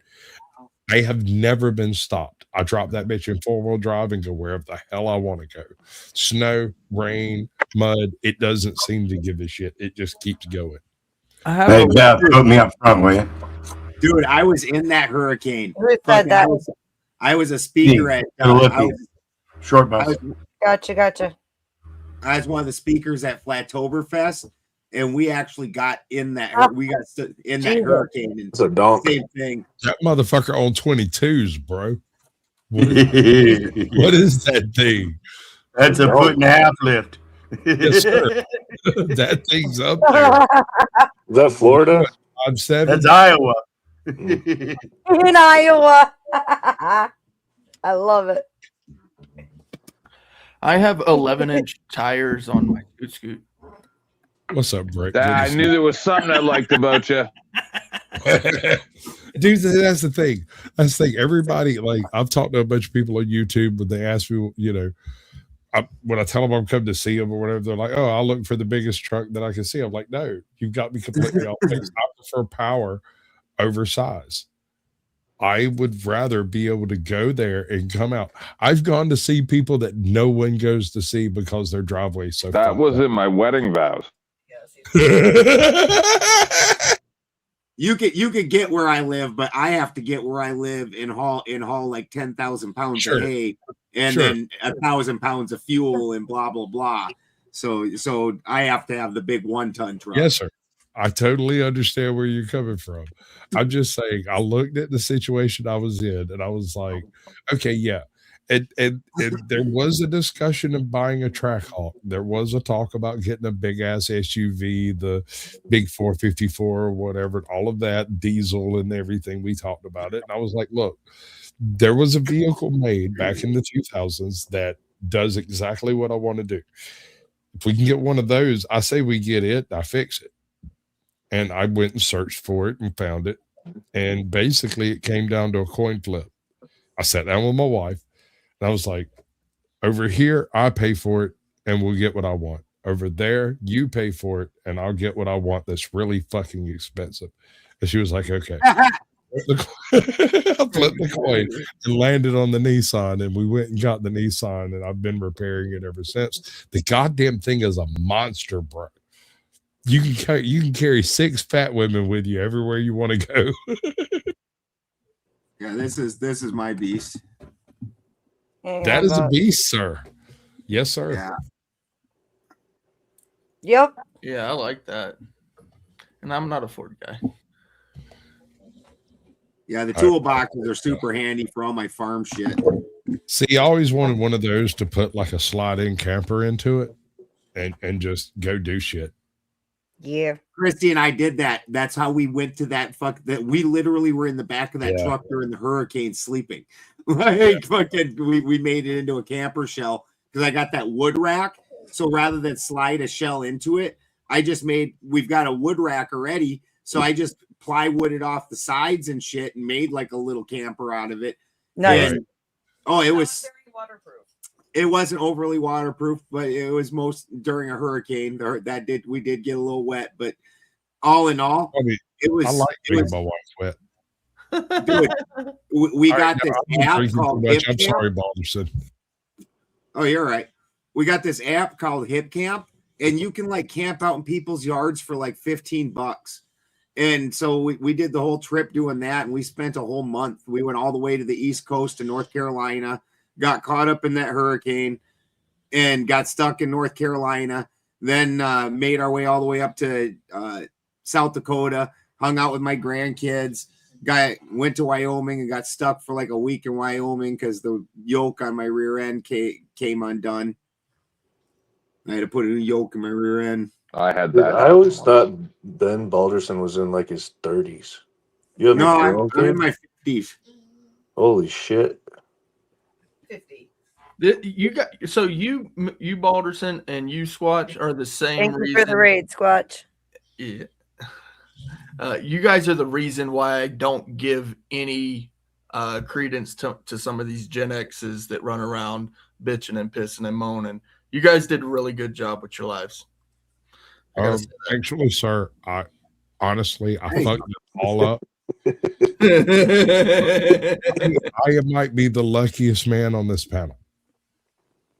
I married my stalker. She happened to be not only wealthy, but also level-headed and capable of dealing with my insanity. And later, not only did I manage to get clean, I had a head injury that wiped out most of my animosity. And so I'm nice to you now, Brick. It's like having a lobotomy, but done by God. Yeah. Dude, there's Yet a your couple of people on atheist this could panel. exist somehow. There's a couple of people on this panel that can tell you back in the day, I was not nearly as conscientious about the things I would say. You would hate me. You would be very pissed off. I'm surprised. I believe the it. Knuckle Bus over here is still willing to talk to me. And 10th Man has it extra. quid pro quo. I modded you. What are you talking about? Yeah, actually, my oldest daughter is going to be 34 this year. Oh, my oldest just turned. Oh my god. Mine's 36. 20. So we're probably about the same age. I want to say that before I go. I'm fixing to do it. All right. I was talking about children, babies, mama, and stuff earlier. I have 2 daughters. One is adopted, and one is biological. My adopted daughter was 40 years old the day she was born and turned 15 the day she turned 18. She fruited up, went out, did a bunch of wild shit. She got 3 kids and is one of those like despondent mothers that sit around and stare at her kids wondering how she got here. My biological daughter turned 18, got a job, graduated, got a job, and has been working for a couple of years there now and is moving up in the whole thing. I'm proud of both of them for totally different reasons. My biological daughter was always super flaky, super flighty, super unreliable, and she is the most reliable person I know today. And I'm so proud of her. My adopted daughter is a decent mother, and while she is completely at her wit's end, she does the best she can with what she has, and I'm perfectly willing to help. Now, she doesn't lean on that too much, which is the reason I'm so proud of her, because it would be very easy just to drop all our kids off over here and leave, and I would do that. That would totally happen. It would be a thing. I might not be happy about it, but I'd take care of the kids because that's what you do. You take care of children. Children don't choose how they come into the world. Yeah. And so it's everyone's responsibility to take care of a child anywhere they may find them. That's why I have a problem with the wood chipper people. Yep. I just can't deal with those people. There's no, the second it turns into victimizing children, wood chippers. Endless series of wood chippers. Yeah. I prefer the short rope and the tall tree, and you got to leave them dangling there as an example. Well, I really think we should bring back the stockade and the gibbet. Right. Let everyone take a turn. There are forms of capital punishment that I feel are absolutely necessary. Yeah, you gotta make an example so other people don't do that super heinous shit that as a society we've decided you can't do to each other. Not as a society. The society thing is something that's actually blunted by society. The whole don't harm children. The more people you get involved, apparently, in a society, the more tolerable that type of stuff seems to become. I definitely agree that somehow is very weird. And the higher up you are in society, the more it's acceptable. Where you go to prison, they actually put those guys in a separate area of the prison, and you're not allowed to interact with them to protect them motherfuckers. Do you remember the Bogman sacrifice that was discovered like in yeah, I do. Oh, that's what I want to fucking do to them. That is what should happen. That's how it should go. The bog people is not good enough because unfortunately they suffocate. No, think about it. No, it's a bog, right? So you can literally walk on the ground until somebody forces you under the water. You walk the children up in front of them, you put the rope around their throat, cut their fucking throat, and let them die seeing the children as they're drowned. That is not that's right up there with wood chippers, bro. Yeah. I'm just saying that there should, that whole concept of anything happening, children are to be taken care of. Mercy. It would need to be a very shallow cut for it to be acceptable for me, for the simple fact of it. Usually when they're victimizing children, it's not as fast as a cutthroat. Go look at some of the bog people's sacrifice methods, dude. It's pretty. I've seen bog bogs. Some of it's dim. Like, I can't. How about sepsis and shingles? Right. Shingles suck, dude. If you've never had shingles, you shouldn't wish that on your dog. I mean, there's some people that deserve it, though, right? Wood chipper. Let's do a slow wood chipper We'll do it that way, and also we can completely rejuvenate the desert Southwest by using their bodies as fertilizer. It's extremely slow wood trip. So slow that it's like extremely slow. You know what You I'm got to saying? be careful. They'll pass out from pain and blood loss and shock. Well, that's why I'm saying like slow. Like not even that. Like maybe a extremely slow steamroller. I would hate to be the guy, and yes, I switched to other mic. A Zamboni. I'd hate to be the guy to be known for that you can't talk about certain things around him, or else you don't know what's going to happen. But I'm going to do Your it anyway. pupper is so sweet. Um, What a good dog. Sorry, guys. I do. Pretty doggy. Very well behaved dog. Follows instructions well. Is what you guys are talking about equally as bad, or not as bad as unalive babies in the womb? Because I think it's just as bad. It's up there, man. It's up there, but it gets real touchy. Like myself, I'm an Odinist, so I believe like a kid, if he wasn't going to have at birth, if you know they're not going to have a good quality of life, getting rid of them to me isn't a horrible thing. We're very reincarnation oriented. That person's going to come back. You're just being a jackass by letting them live this horrible tortured life, because sometimes nature makes a bad body for you. It just happens. And what about torturing someone to death because you find their crime to be abhorrent? That note, I'm out. Thanks for having me up. Be blessed. Love y'all. Yeah. Bye, Wizard. Great night. You know, if they've done a crime, they've done something to get some kind of retribution. I don't know if I would personally want to be involved with torturing somebody to death myself. The Blood Eagle. That's interesting. Yeah, the Blood Eagle. That one's an interesting one. That one's rough. So, but would you pay for certain forms of torture? Essentially, yeah, because like that's what tax is. You know, you're paying for certain forms of torture. Yeah. Okay. All right. I mean, the principles is there, you know. So, but essentially, like, you know, waterboarding kind of thing isn't legal, but we know it happens, right? And you know your tax dollars are going to it. Hold on now. There's some folks that like that shit. I would say there's a large contingent of those people in the debate community. They like it. Yeah, I would say that there's a large contingent represented in the debate community. They think it's great.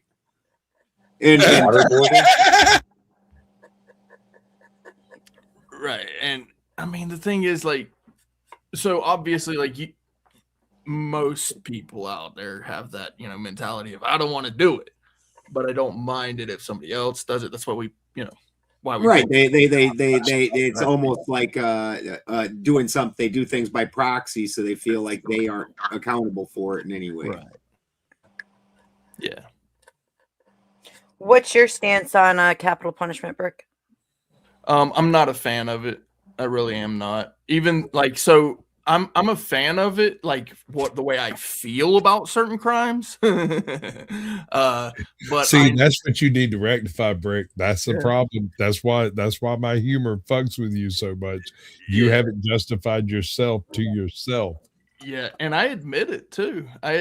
So I know that I put it this way: all things are lawful, but not all things are beneficial, right? So there are certain things that I agree with in the law, but then there's things that I don't agree with in the law, right?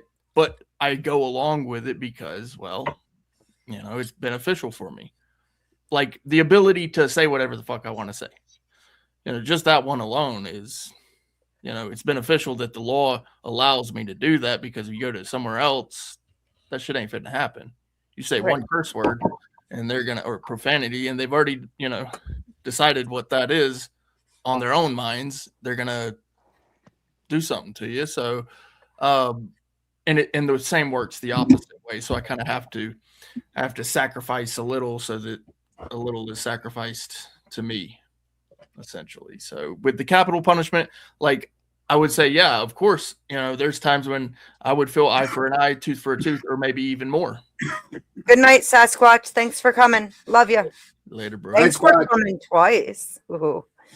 Yeah. Sorry.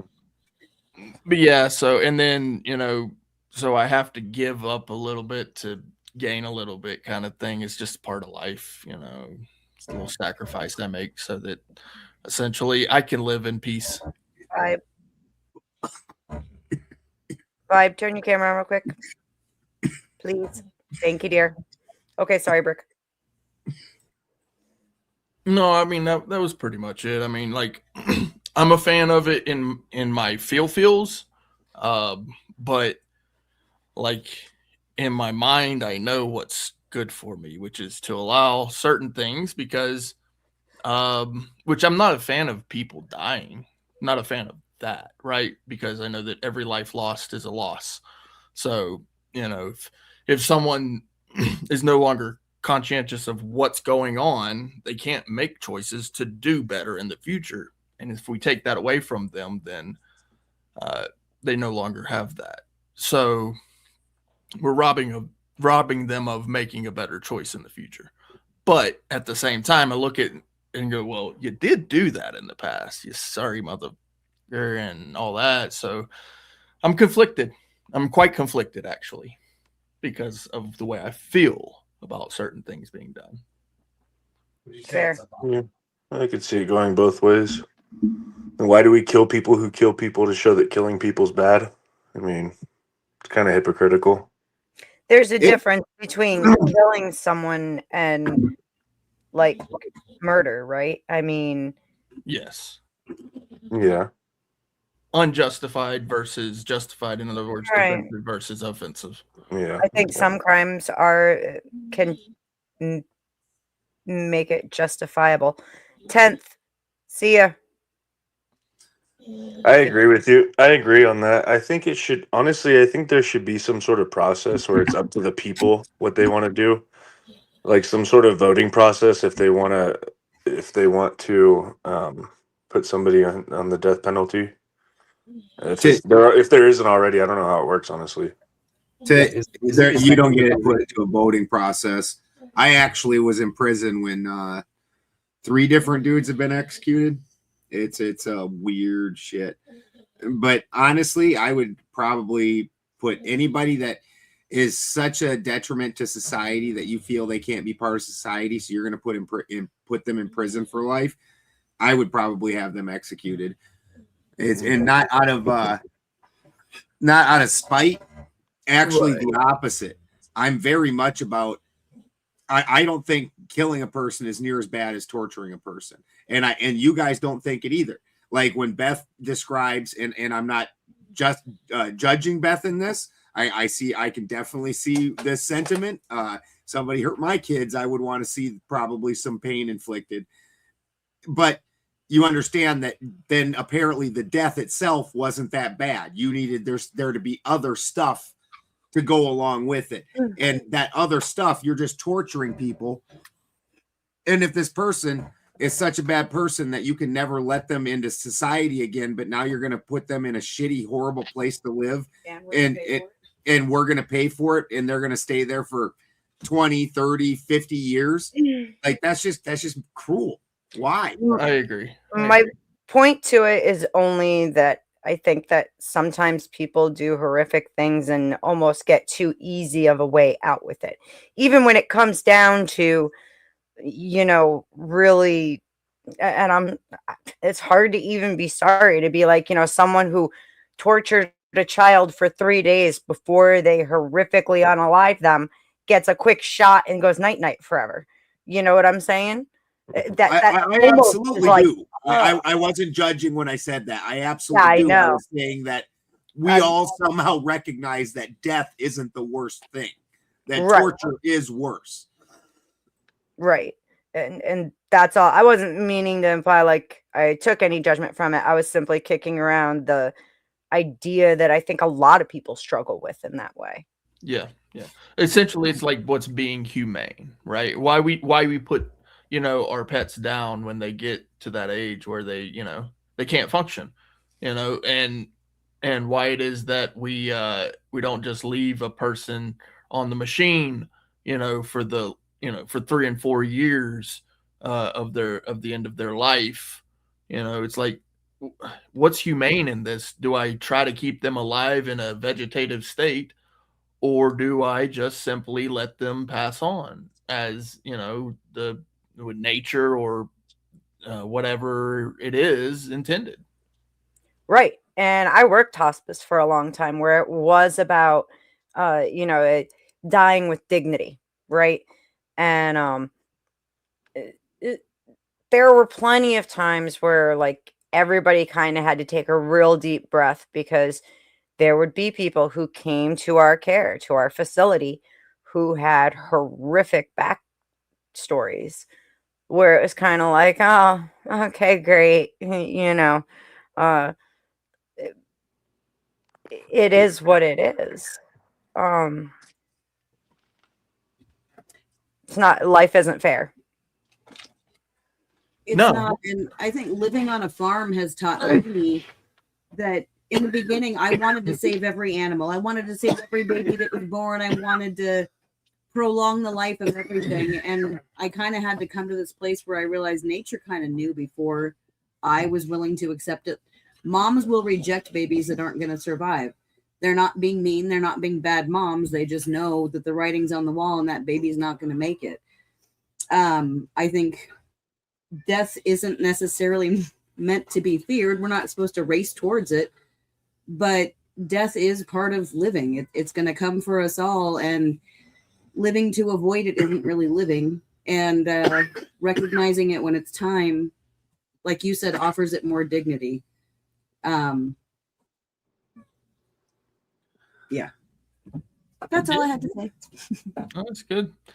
You shouldn't take life too seriously. You'll never get out alive. That's what the quote is, right?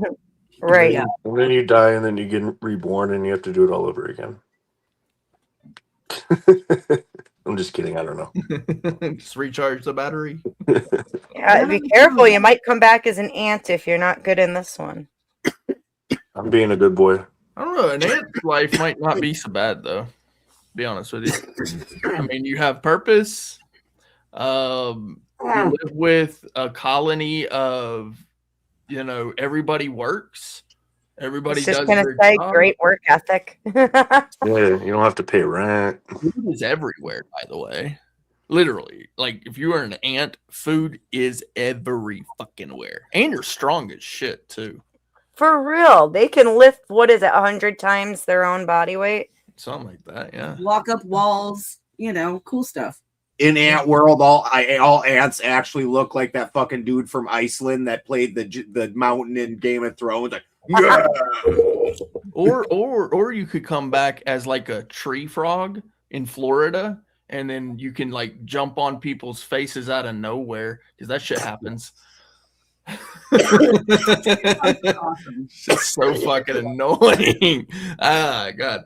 You know, like, I don't have to deal with that where I'm at right now, but that just reminds me, like, this conversation reminds me of like tree frogs, and that you'll just be chilling, hanging out, sitting in the chair, minding your own business, and then out of nowhere, a stinking tree frog jumps on your ass, right on your fucking face or something, which that has happened.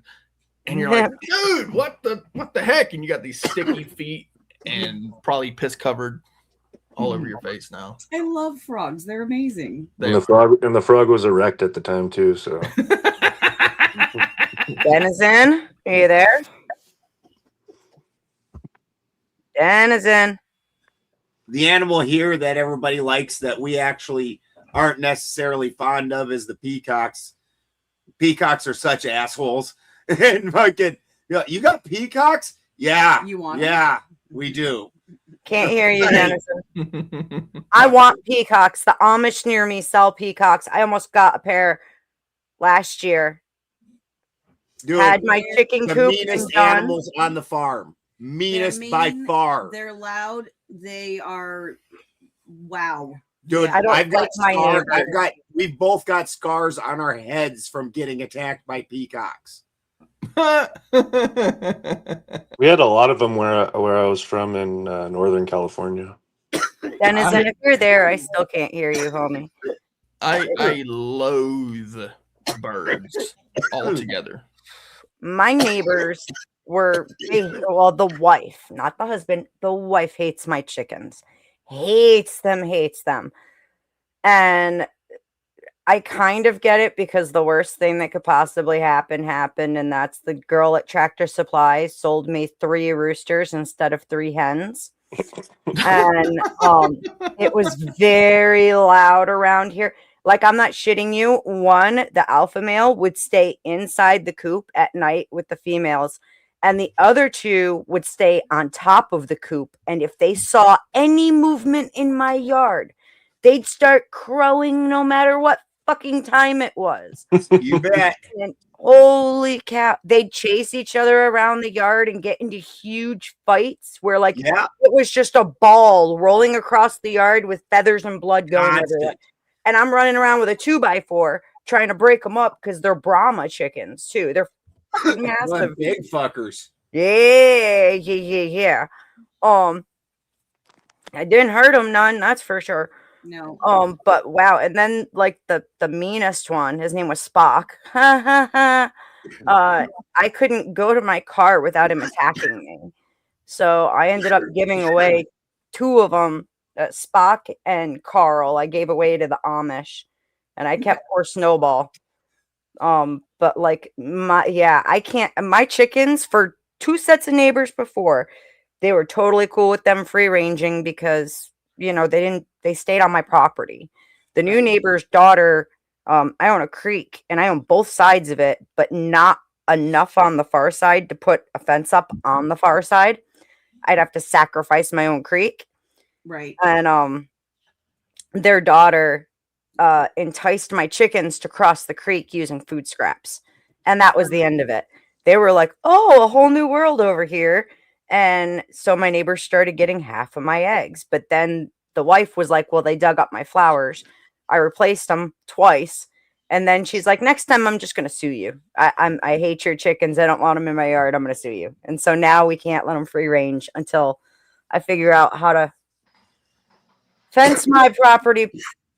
Dude, I had to get rid of my cows because I have a piece of shit neighbor like that. Who doesn't even live here? Who doesn't even live here. He just calls the cops on me fucking like once a month and has the cops come over here. And eventually the cops got tired of it and started. At first, the cops even totally know this dude's just being a piece of shit and this is all nonsense. And then finally the cops are just tired of him calling. And so they're like, they start fucking forcing me to do shit. And I had to get rid of my cows. Outrageous. Yeah.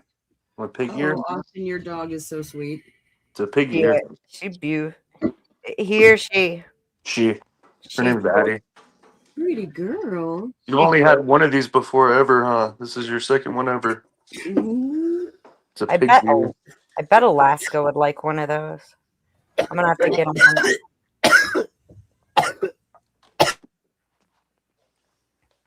How old is she? 5.5. I've had her since she was 2 months old. Yeah, same with my dog. Like, had him since he was 2 months old, and he's 5.5 now. Yeah, my ex-girlfriend, she was kicking a tenant out of this house, and because the lady was hoarding dogs like puppies, and like she had like 8 German Shepherd puppies in a crate, and they were just shitting and pissing all over. Oh my god! So she gave her an eviction notice, and the lady just like packed everything up and left and took all the German Shepherd puppies, but then left the pit bull behind. So I picked her up and took her. Good. Yeah, I've had her ever since. She looks like she's been very well kept in your care, so that's good. She's gonna be staying. I have a with my husky. grandma. She's gonna be staying with my grandma for a couple of months because I'm going to New Mexico. Come here. Come here. Yeah, she likes the ear. Yeah, she's busy, Dad. Leave her be. Yeah, I have a 5.5-year-old husky. He was a divorce present from my daughter. That's where I'm at right now, New Mexico, trying to hold these freaking polices accountable. You know, Yeah, they don't even sign their oath here. Really? Yeah, that's an unlawful thing. Yeah. Well, at least New Mexico is one of 4 states that don't have qualified immunity, right? It is. It is. I was just Yeah, discussing that tonight. yeah, I'm in Colorado. That's what I love about Colorado. No qualified immunity. Yeah, it is nice. Mhm. Which means that if they don't have the oath of office, that means they're not they probably don't have a surety bond because that's tied to the surety bond. You can't get a surety bond without an oath of office, which means that they don't have qualified immunity and they don't have an oath of office, which means they don't have a surety bond, which means that I don't know where they're going to get their money from. Maybe the city will play it. I don't know. You know that ain't happening. The city, now that they ended qualified immunity, the insurance companies backing the city aren't gonna stay with the city, and the city isn't gonna pay it out of pocket. Yeah. Well, they paid $350 million last year alone in lawsuits, civil rights lawsuits. City of Albuquerque, $350 million. That's insane. The city of Albuquerque. Were any of them to James Freeman? I don't Probably. know. I don't know. I think he was in Albuquerque a lot. Does anybody know his status currently? I do not. I haven't seen him in a little while. He got arrested. Yeah, Yeah, I saw that. His channel is off the air right now. Gone. Gonzo. No shit. I didn't know that. Yep. I'm wondering if he didn't just take hiatus. Said, fuck all y'all motherfuckers. Get out of here. Yeah. I wouldn't blame him. And really, you know, with the way that he was doing things, it wasn't like, and he would admit it, you know, it wasn't like he was actually looking for change. He was just documenting the downfall, you know, which I don't disagree with doing it that way. You know, now I don't do it that way, but you know, I do want change. I do want it to be done right. But I'm guessing he just kind of lost his belief that anything would change, you know? I come from the more alternative community, conspiracy type community, as a speaker originally. And there is a lady that I'm associated with at the end. So this is pre-2020. This is a long fucking time ago. And she went through YouTube and in the kids area found it was like 10 hours of videos that were very groomer type videos, then most of them with puppetry, where through puppetry they were doing, you know, grooming actions of, you know, they go, you know, the older puppet takes the little girl puppet off into the bedroom and to have some alone time, and they come back out and shit like that, just wild shit that you're like, I've heard of channels going like on that. right now. Yeah, that's she wild. collected like 10 hours of it and did like this expose on it. Her name was Tracy Twyman. All of her work got taken down. Like a week later, she's like, I've been getting threatening phone calls. And then all of her work got taken down. She said that she got threatened by the government, that she couldn't talk about any of that. And then a week later, she was gone. She dead. Wow. Yeah. Yeah. Yep. Not surprised. Well, they shut my channel down, so I'm not surprised.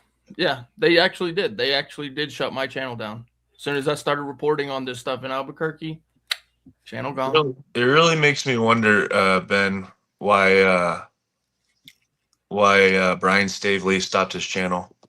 I'm personal friends with Brian Stavely, so I still talk to him. Yeah, I have him on social media and everything. And it just wasn't going anywhere. It wasn't growing for him. You know, he just wanted to move on with life. He's a pretty happy guy, but he wanted to do something else. Like he was living in Karen B's house, renting a room in Karen B's house. Yeah. Like, you know, which was fun and it was cool. but at some point in time, as an adult man, he's like, I want to have my own house, and he's got a dog now, and all that kind of shit. And he just wanted to have more. It was supporting him enough to hang out with friends and live in a room at somebody else's house, but it didn't support him enough to have a life, and it wasn't growing. Yeah, I don't know. I just know that there's only 2 channels. I've been on YouTube. I've been doing this for a while. There's really only 2 channels that talk about the Mandela effect, and Brian was like number 1, and he's gone. And so it's like, it's kind of peculiar that, I don't know. I'm not going to get into it, I guess. I'm just saying, on a personal note, as far as I know, there's no weirdness about it. As far as I know, sure, could he be telling me something different? Could there be other shady stuff? Sure. I can't say different. I'm not his next door neighbor and best friend and all up in his life. I'm just a, personal friend of his. We're just, And he's on the opposite side. and he's on the opposite side of the country. Dennison is definitely snoring. That's what I know. No, that's my pit bull. Oh, okay. And driving us nuts all those Yeah, no, that I haven't is heard my. I also have pit bulls, and he snores like a fucking chainsaw. In the worst. Amazing. Dennison. Fortunately, the years in prison trained me to slander. To through that shit. Well, apparently Dennison must be asleep or something, because he hasn't answered in a long time. I'll issue I'll issue a retraction in 3 weeks for Dennison.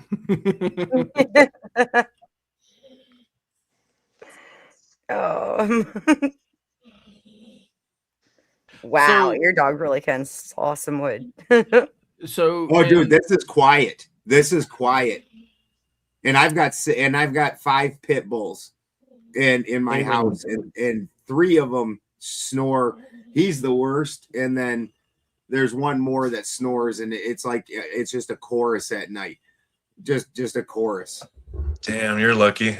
They're all pit bulls, all 5 of them. I got 5 pit bulls and a Brock Saint Germain.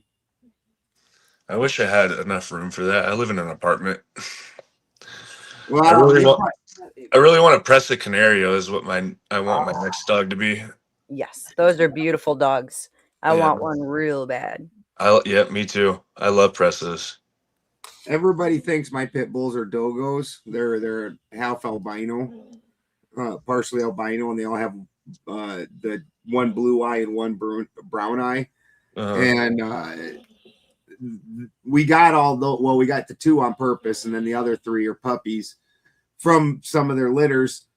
And then a pack of feral dogs came by and killed my alpaca buddy, and I killed one of them, and then a rancher shot some of them, but we were out there, and out of the woods with them came this little tiny, just half dead, just bony little guy that was limping, and I knew he was about to get eaten too and die.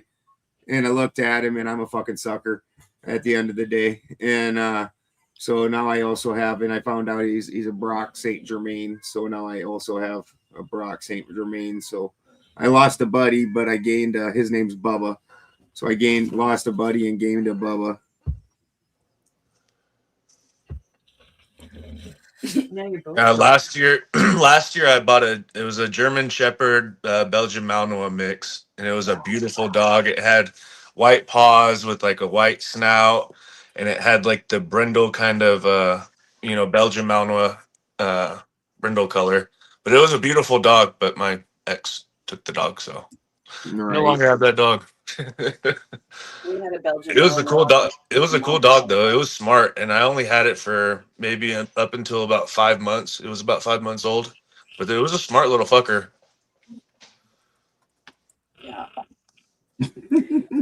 My husky's fucking. He's smart, but he's dumb sometimes, man. Bless his heart. He's like, I swear to God, parts of me thinks he's a cat, but then sometimes he realizes he's not. But he's got like a huge vocabulary, and he is absolutely like a sneaky bastard. Um, he's a good boy though. Yes, I'm talking about you, sir. It was funny. We went to the dog park earlier. Snore monster over here. And my dog always takes the ball from the dog park. And so when we were loading back up in the truck, I told her to drop the ball, and she dropped it outside the truck, right? So we get in the car and go. I live right down the road. We get to my house, and she gets out of the car, and she starts looking for the same ball outside the truck where she dropped it. But we're like in a completely different part of town. I'm like, is that how your brain really works? It's weird. Yeah, see, he's got one brown eye, and then one white or blue eye. He snores when he's awake. Also, actually, when he's happy, he snores. He makes a snore sound when he's happy. Also, that's like his life is good sound. That's how my dog does too. My dog talks like that. Yeah, my dog really talks. He knows how to say no, I don't wanna. Mama, he's really good with mama. Like that one freaks me out. Like we'll go someplace and come home, and you can be outside and hear him clear as a bell in the house, just screaming, "Mama, mama, mama, mama, mama." It's like, oh my god, he's got issues. That sounds like we had peacocks have this cry that sounds like help. Oh god. Help! We actually had neighbors up the mountain start, and we like have a group that we're all linked in, like where we can let each other know if there's an emergency on the mountain or whatever. Oh no! Like, you guys hear the lady in the woods screaming for help? They were going to call the cops on us, and I'm like, "Don't call the cops. That's peacock. my peacock screaming." And she's like, "It is not." It's like there's a lady in the woods screaming help, and I'm So like, we took a recording. And so I went outside and did a recording, and they do this. It goes, help, help, help. And Yeah, so they do. And so I went out and recorded it, and then posted it in that group chat, that emergency chat. And the lady's like, "What the fuck?" Like she's like, "That's totally what it is." I'm like, and peacocks are so loud, and we live in the top of a valley, so it just like basically like these peacocks are in an amphitheater, and it just screams out. Yeah, echoes for all your poor neighbors. We had a goat that figured out this spot in the valley where if it screamed, it would. So the goat would sit there and be like, "Meh!" And then it would sit there and wait, and then the echo would come back, and it'd be like, "Meh!" It'd go, "Meh!" And it would just sit there and scream at itself for like hours a day. Pretty girl. My grandma painted this. Oh, nice job. Mhm. Very talented. He's a really good artist. Yeah, the ones that the peacocks the Amish have do that shit too. That's why I was like, ooh, they were selling a mating pair too. And I was like, ooh. I looked at my kids. I was like, together to keep peacocks. Like you've got to start out, and you're going to take a distinct loss for sure, because peacocks are the least interested. The males are the least interested in the females of any birds I've ever seen. And they hate their babies. They hate their babies. So the male, after shortly, if it breeds or once, I honestly, I've owned peacocks for 7 years, and I've never seen them mate. Never seen it happen. And I've got a bunch of them.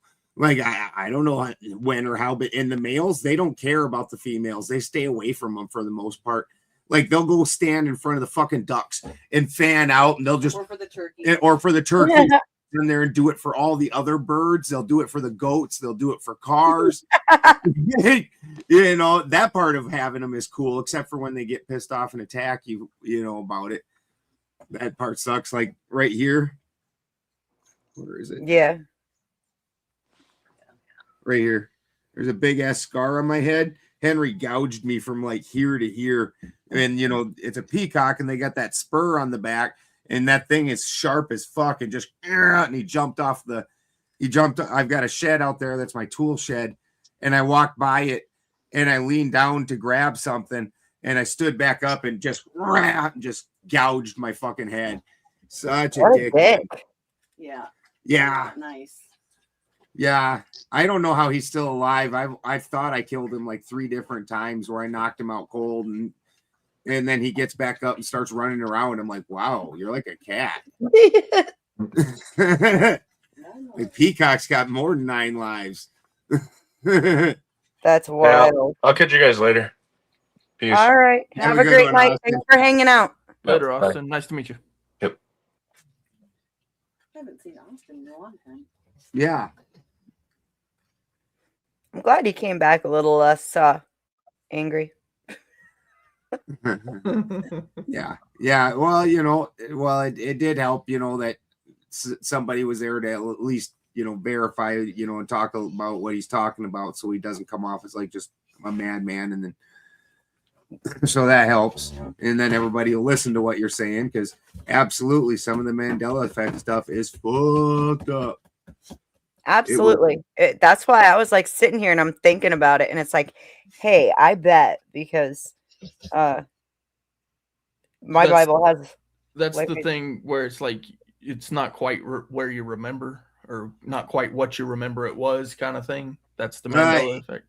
Kind of like dude, there's a bunch of them that like the one that I fucked up Beth with is the Shazam movie with the Sinbad, where Sinbad was a genie in a bottle, and this little kids in this family all get the genie in the bottle. And there was a competing movie with Shaq, which was the same basic idea. The one with Sinbad, it didn't happen. A whole shit ton of people, and I mean shit ton of people, remember it specifically, watched it, have distinct memories about it, and it never existed. I swear to God, I saw it and thought it was dumb as dirt. Oh, dude, she, you should have seen the look, and I'm sitting here telling her, she's like, yes, it fucking did. I watched it, and I was like, no, it does not exist. That movie, and there is a huge percentage of people that saw that movie and remember it, to the point where there's skits made about the movie that didn't exist, that are supposed to poke fun at all the people who remember that fucking movie that never happened. And then like the gaslit right now. No. there's a bunch of them that like Ed McMahon, you know, Ed, the guy that ran around giving the Publishers Clearinghouse checks to people. Yep. No, he didn't. Yeah, I heard you Never guys happened. talking about that when I was on my wood stove. Yeah, Even never happened. I remember that though. Absolutely, I remember it distinctly. We all wanted Ed McMahon to show up at our door with one of them giant oversized checks. Never happened. With balloons. He always Yeah, had and full balloons. Yep. Yeah, Yep. you always had balloons and Yep. flowers. Half the time flowers. Yep, it never happened. That So then doesn't who exist. was it if it wasn't Ed McMahon? It wasn't even. I'm not even sure if it was Publishers Clearinghouse. It might have been or he didn't even work with Publishers Clearinghouse. He worked with some other people, and Publishers Clearinghouse did that. It's all fucked up, and there's a bunch of them that there. You know, it just depends on who you are. Some of them affected some people, and some people affected other ones. The reason that they call it the Mandela effect is because there's a large swath of people that thought Mandela died long before he died. Long before he died, they were certain he was dead. Yeah, Publishers Ashton, Clearinghouse sorry, said he I was- never worked for them, and he says he never worked for them. Okay, then we're all crazy. Yes, exactly. Alawine Ashton. Sorry, dude. I was gonna pass it over to you. Like as soon as we were done talking about Ed McMahon. Ashton was just gonna pop up and say he wanted to say he had a golden that saved his life, and then a shepherd that would sleep in bed with him. Well, my husky sleeps. I think most of our dogs sleep in bed with us. If you allow I him get to to. sleep in the bed. Apparently, you fucking never tried to sleep with a couple pit bulls. Jesus. Oh no, it's worse. I have a fucking queen size bed. I'm 5'2". I weigh less than 110 pounds. I sleep on the edge of my queen size bed thanks to my husky. Dude, we have a California king bed, and I sleep on the very, very edge of that thing at best, and fight to keep a blanket over me. And really, honestly, it's all fatty over here because Issa, the other pit bull here that sleeps with us, she's my cuddle buddy. She gets under the blankets and snuggles right up and spoons up against me. Yeah, Alaska is not a cuddler. In fact, like if you're touching him for too long, he'll kick you. He's just like, yeah, he likes it for a little bit, and then it's like he gets too hot and is like, okay, get the fuck off me. Yeah. That's Christy for like 3 minutes. She wants me to touch her for like 3 minutes when we were going to sleep, and then she's like, get the fuck away. That's part of why we had a California king. And the 2 pit bulls. There's times she doesn't even sleep in the bed, or I don't, because them 2 fuckers make that impossible. We're like, you know what? I'm just gonna go sleep downstairs. Fuck you guys. Bed hogs. Pig bulls. I was asked to ask you or tell you, Ben, to check your chat, please. Your stream chat. So, there you go. Not sure what's going on. No, we're probably winding down, Toasty. Yeah. Thank you, brother. I believe we're winding down. Yeah, I'm getting tired. Joe came in and veered it off of its original topic in the first place, and then it's just kind of been sideways since, and I think it ran out of steam. Well, Who's that, Joe Pool? Joe Pool? Yeah, Joe Pool came in and like turned because it was a religious discussion, and it was actually going, I was waiting for it to settle down a little bit. It was actually very excitable, and it was very lively. And then Joe Cool somehow turned that into talking about the fucking government and shit. And then, I do still want to cover this. The idea that it's like each religion, people get into these boxes where, number one, they don't want to learn about anything outside of their box. Yeah. And then 2, expect everyone else to conform to their box, and this big argument over who's right and putting the ideologies ahead of human best interest, I guess. It's just I mean, like that's exactly what happens. So belief systems, right?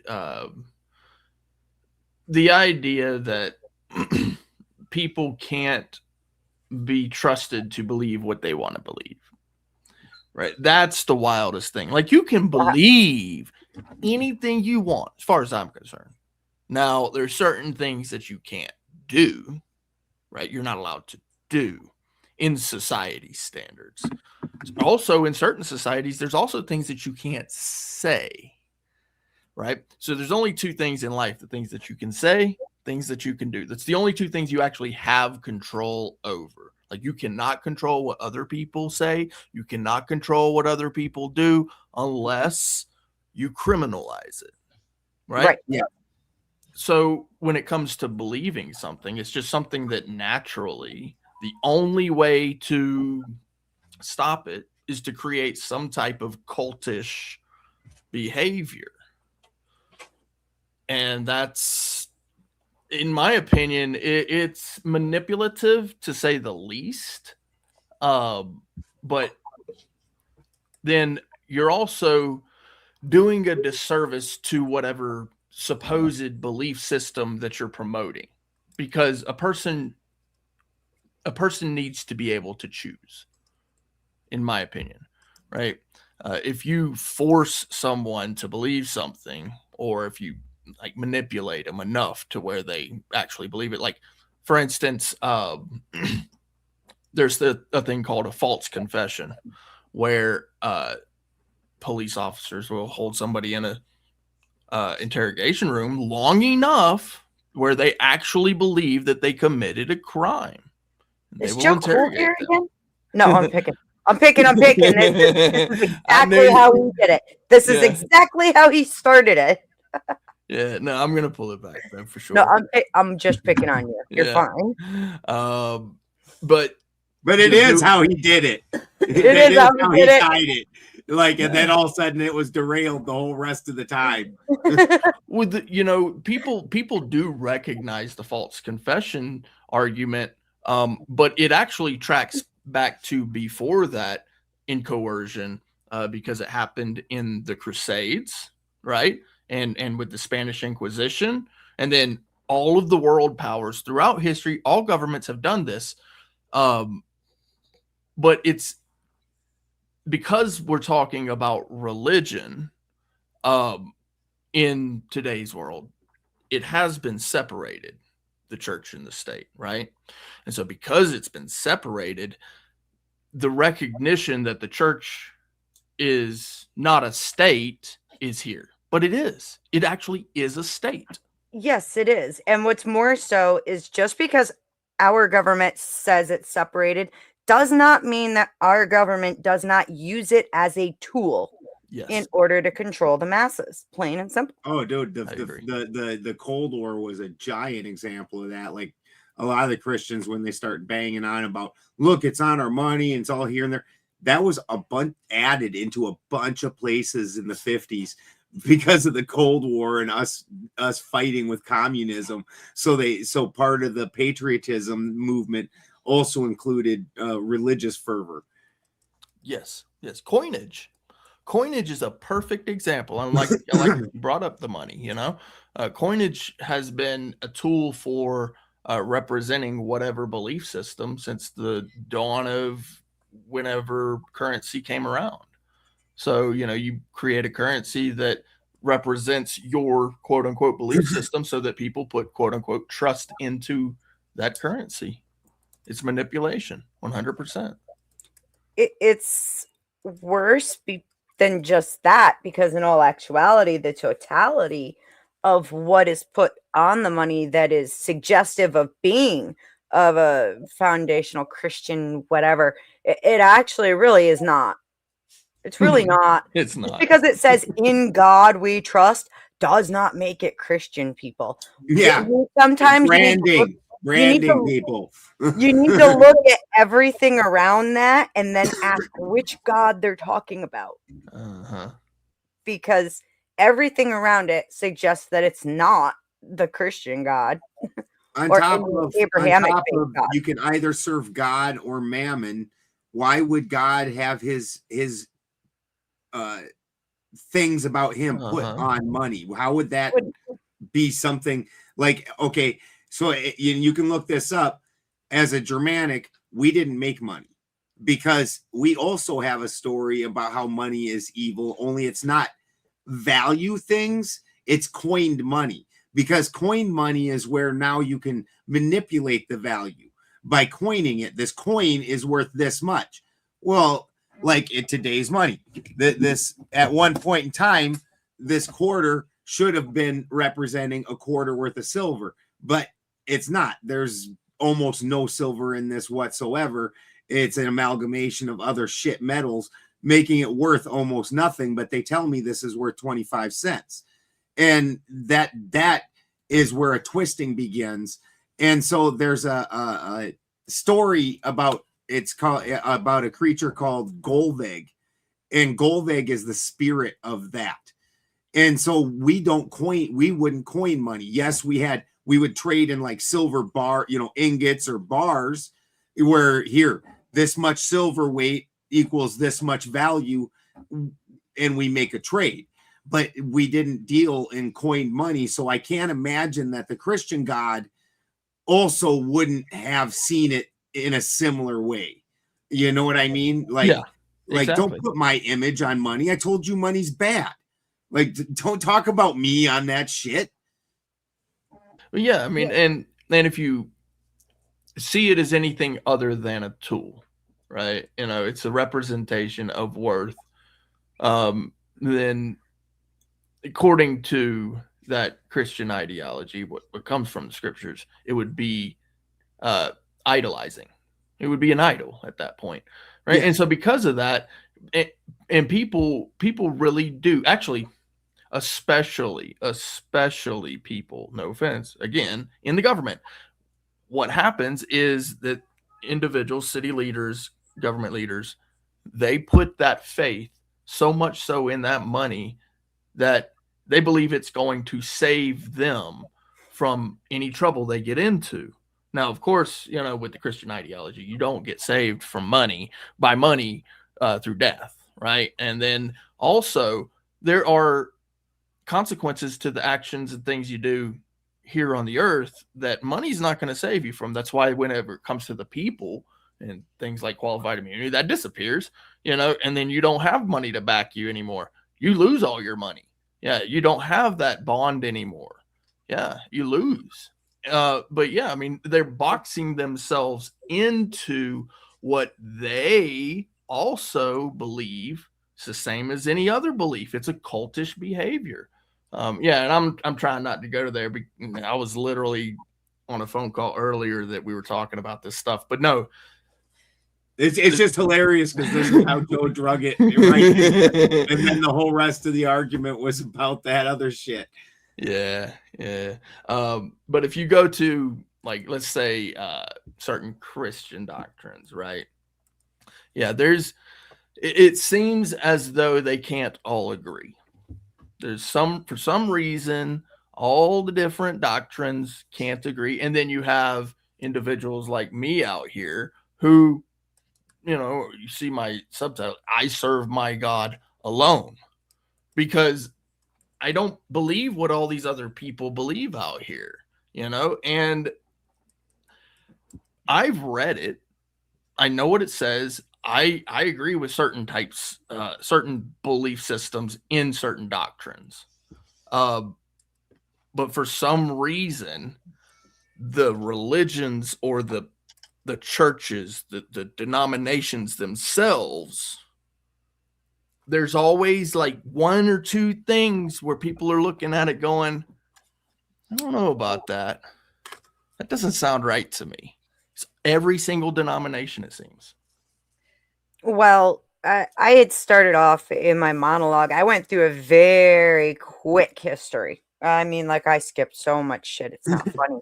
But in all actuality, the shift that there was a huge shift, especially leading into the Christian belief, right?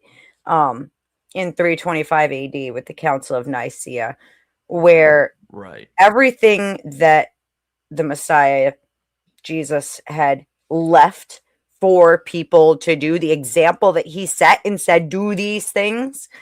A lot of it gets canceled. A lot of it gets changed. And it's all by, you know, early church fathers along the way, several of whom are now, you know, seen as being heretics today by their own church.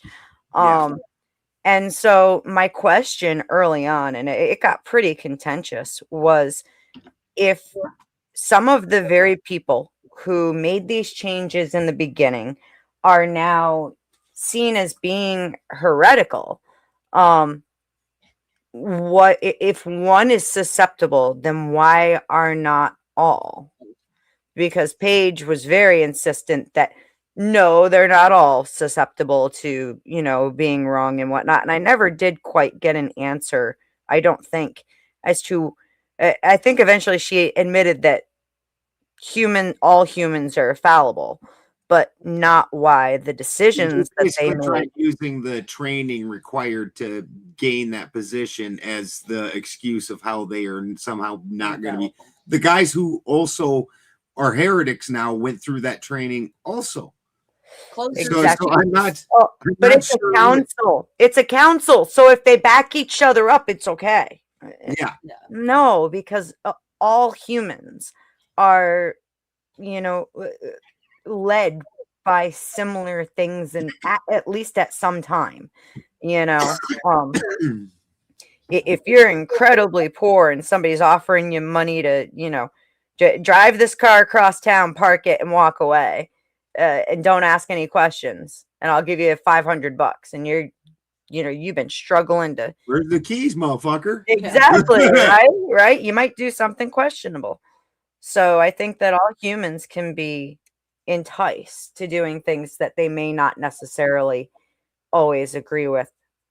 I also think, though, that there's a certain element of life that is learning and experience. And sometimes you don't understand the lessons until you've lived the lessons. Sometimes you learn that even with the best of intentions and doing things the right way, they still don't pan out the way you intend.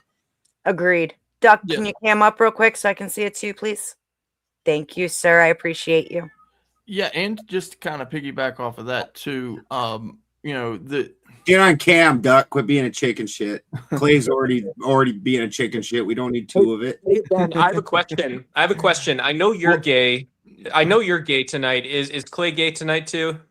Well, only since you got here, Duck. You sexy little. I know. cunt. Oh, come on. Have you seen Duck You and wear Misses are good. Damn. he flexes like, I am Hans.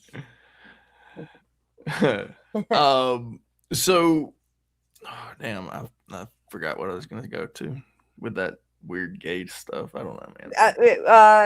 Are you Christy, contending Duck isn't gay?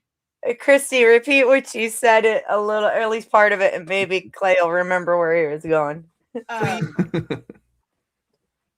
Just that experience is part of the learning. We aren't meant to be perfect because the learning is part There of it how is. to Yeah. figure out the consequences. Yeah. And even with good intentions, bad things still happen. Go ahead. Perfect. Yeah. So just to kind of piggyback off of that, the church or the congregation, they get together, they decide on what this quote unquote standard teaching is. Well, here's the problem with that. There are things that we don't know. There are things that we do know. And there are things that we will never, ever, ever know. Yep. Okay. We will not know what's on the other side of the universe. We will never know that. Never. But the church or the congregation wants to set the standard of what's on the other side. Now we can set a belief standard or we can believe something, but we will never know. And so when someone comes around telling me, well, the scriptures say this, well, what are the scriptures actually saying? Are they saying that? But Clay, I can respond to that and just say, well, if I don't know something, I can just say, well, then it's not true, right? I don't know it, right? Like I don't have to go around and say, well, every single theology of Christ or every claim of like goblins and witches and stuff like that is true, because I don't know any of them. So I can just say, well, I believe in the God that I believe in, but none of these, and none of this other stuff's true. Well, you can say it, but you can't say that it's true and that statement be true. Right. So, if I say something is true, right, then the statement also has to be true for it to be true.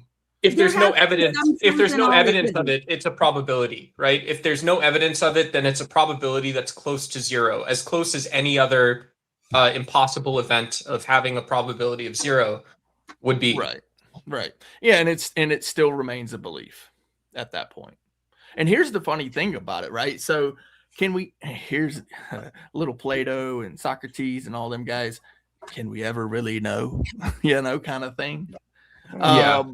Right. And so, obviously there are some axioms that we're going to agree upon, like a rock is a rock, a tree is a tree, shit like that. But, shit that's like on the other side of the universe, we're not going to know. We can't come to an axiom on that. And so if that is the case, and somebody comes along and says, no, this really is the way it works, and I'd say, well, I just simply don't believe you. And then they continue to argue, whatever point, it becomes to the point of like badgering or something. And then the conversation is no longer useful. Well, they're just going by blind faith at that point, because they really can't prove something. It'd be like me trying to prove the existence of God, right? The existence itself can't be proven. That's why it's called a belief. But not everyone can believe in God though either, right? I claim to be atheist towards a lot of stuff, and just because I've been saved by the living God and the God of all things I don't push that belief on others either. Yeah, I agree with that. Yeah. Yeah, it's not a good thing to do to try to to coerce or push that belief. And if somebody wants to know, they'll ask. And if you're out there in the quote unquote ministry as it is, you knock on a door, there's nothing wrong in my opinion with a little solicitation. But if It's the somebody end state. says It's the end of times. It's the end times when it's soothsayers and when it's corner preachers that are delivering the final word of God, that is when you've gone too far. yeah. I mean, I appreciate the guys going out there, but I can't do it. Like, I don't see myself as being that guy on the corner saying, "Come to Jesus or you're going to go to hell." I said that earlier too. Like that's not how I personally practice. Is it great when you see people come to faith if you are if you're a person of faith, sure. But I don't think it's right to be running around like beating people over the heads and trying to coerce them into it. I would much rather walk my walk. And if there's something about my walk that they like, that they entice, that they think would be a good change or a good fit for them, awesome. But I'm not the type to push like that.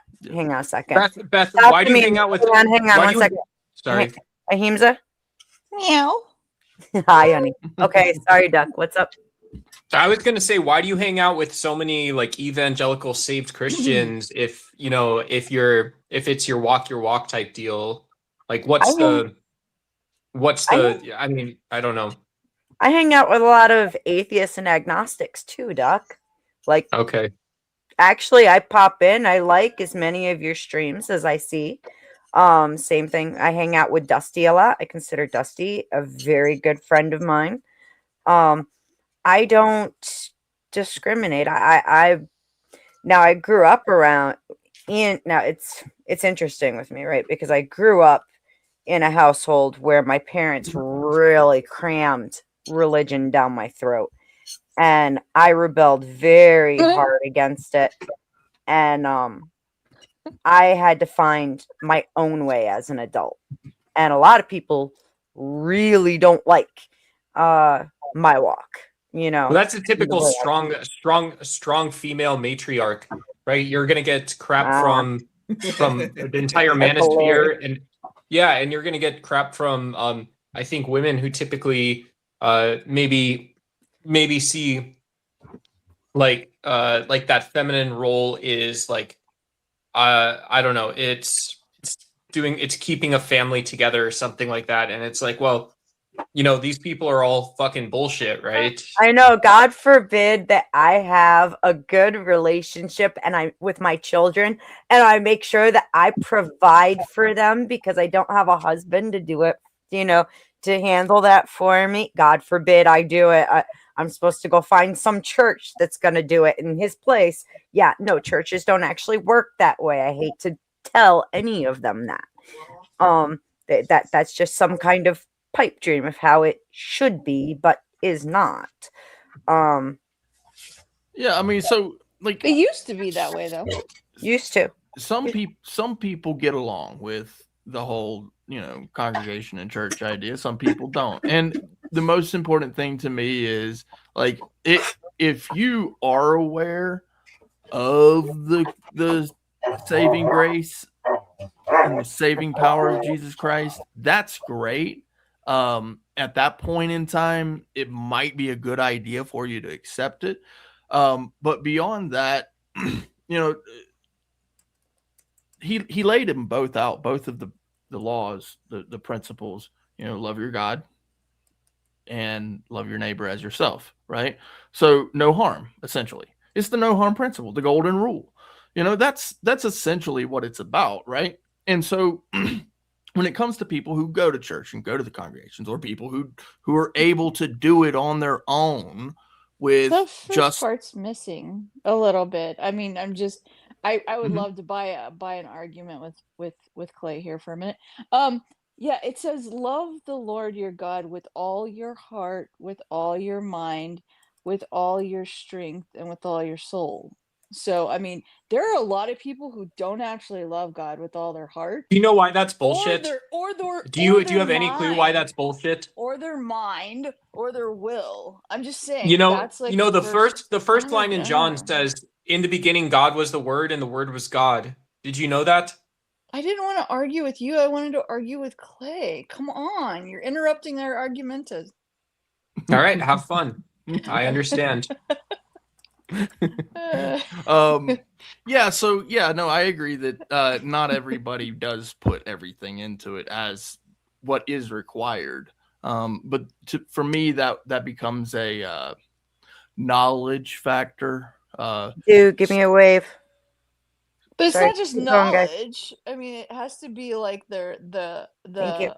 the heart too. I mean, like you have to put the heart into it as well. I mean, that's part of it I do because agree. there's like you know you are supposed to read up and expand your mind and be learning all the time, but you're also supposed to be Thank you. developing That's the so true. emotions. Yeah, and there's a heart condition as well. Yes, Yeah. I was And the giving Beth will. I mean, the will is a big thing. How we discipline ourselves to live our lives, that matters.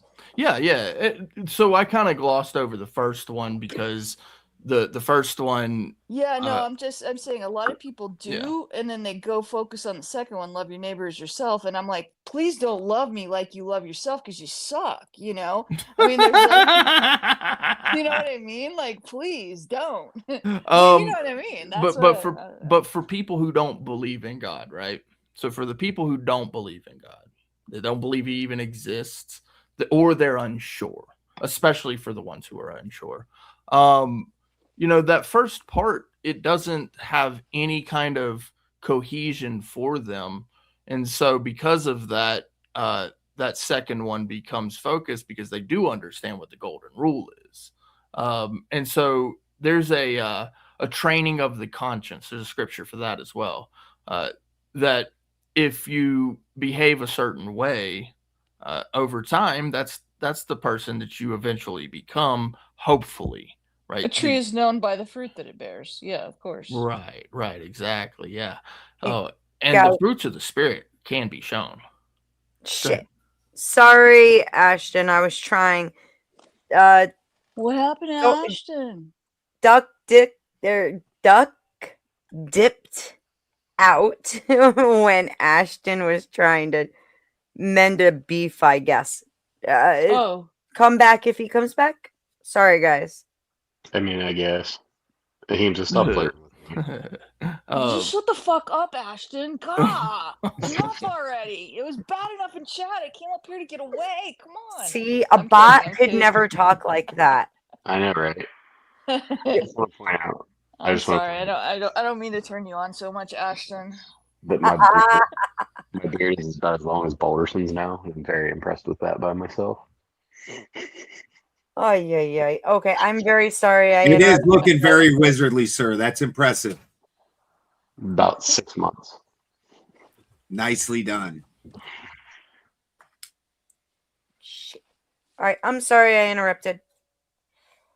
I was saying I just did my cleanup, so I would have it looking like that, but I keep it at 5/8. So try to. Oh, you got a baby beard. Don't even pretend. Oh It's like no, it would look. It would, bro. My beard would look. It would be so long. It would be so stupid long. I mean, you've seen my hair, right? Have you seen a lion that tries to stem off its mane, or does it let it go? I mean, the thing is I have to show up in court for some stuff. So. Are you afraid that you're going to be more manly than the judge and all them, or something? The magistrate who's handling all the little stuff, not the judge himself, but the magistrate is a female. So yeah, I would look more manly.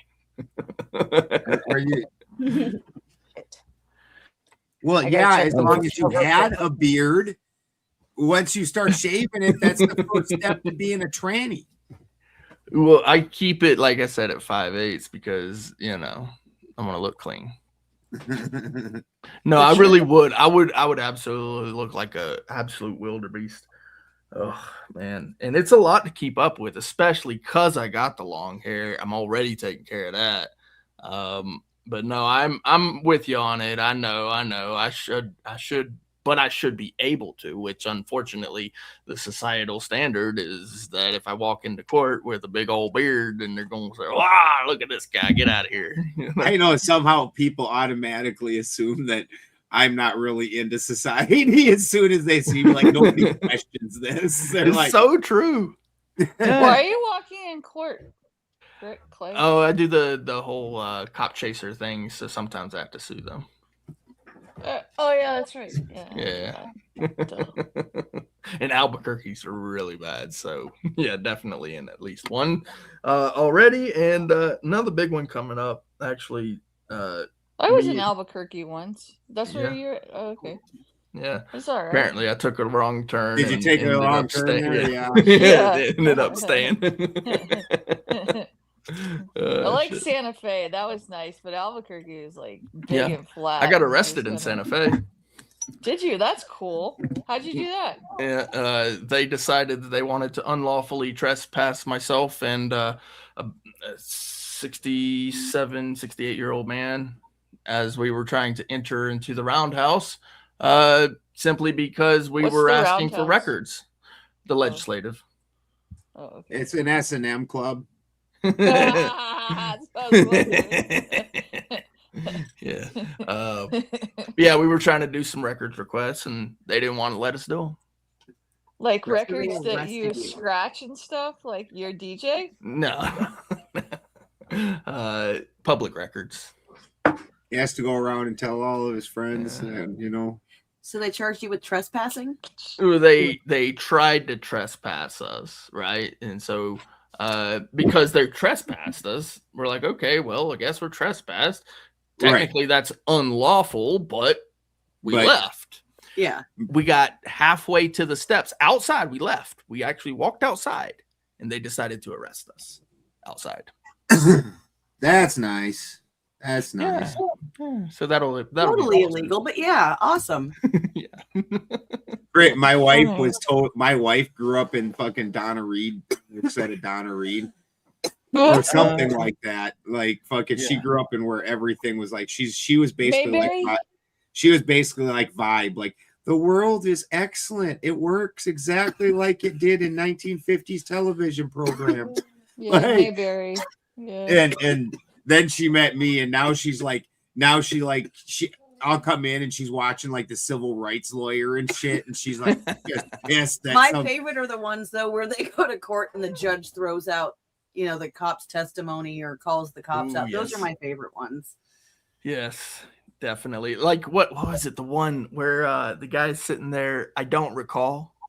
The I don't recall cop. He's just sitting there. Yeah, asking yeah, yeah, yeah, questions. yeah. I don't recall. I don't recall. I don't recall. Well, do you recall your name? Like, come on, dude. Come on. At some point. Dude, But no, yeah, that's what I do here in Albuquerque. And I do it with the older gentleman that he's like 67, 68 years old. He got arrested too. Like it wasn't just me. So he's big guy, 6'7". Wow. 6'7". That's funny. Yeah. Yeah, 67 6'7". at Yeah. 6'7". Yeah. And That's the so kids, you don't know what I'm talking about, do you? No. 6'7". Yeah, that's Oh, you know what? I heard Gen Z something. thing. Yeah, 6'7". Yeah, I heard something on that. I have no idea what it is. I But totally yeah. thought she was making like an Owen Benjamin reference because he's also 6'7", As is Mark Steves. as is Mark Steves. Mark Steves, That's big. Kurt Metzger, and 6'7" Sam and- Tripoli's manager. No. He's 6'7". Yeah, Joe I was Cole, just- 6'7". Yeah, he is. He's tall shit, man. What? But I was Joe Joe Cole.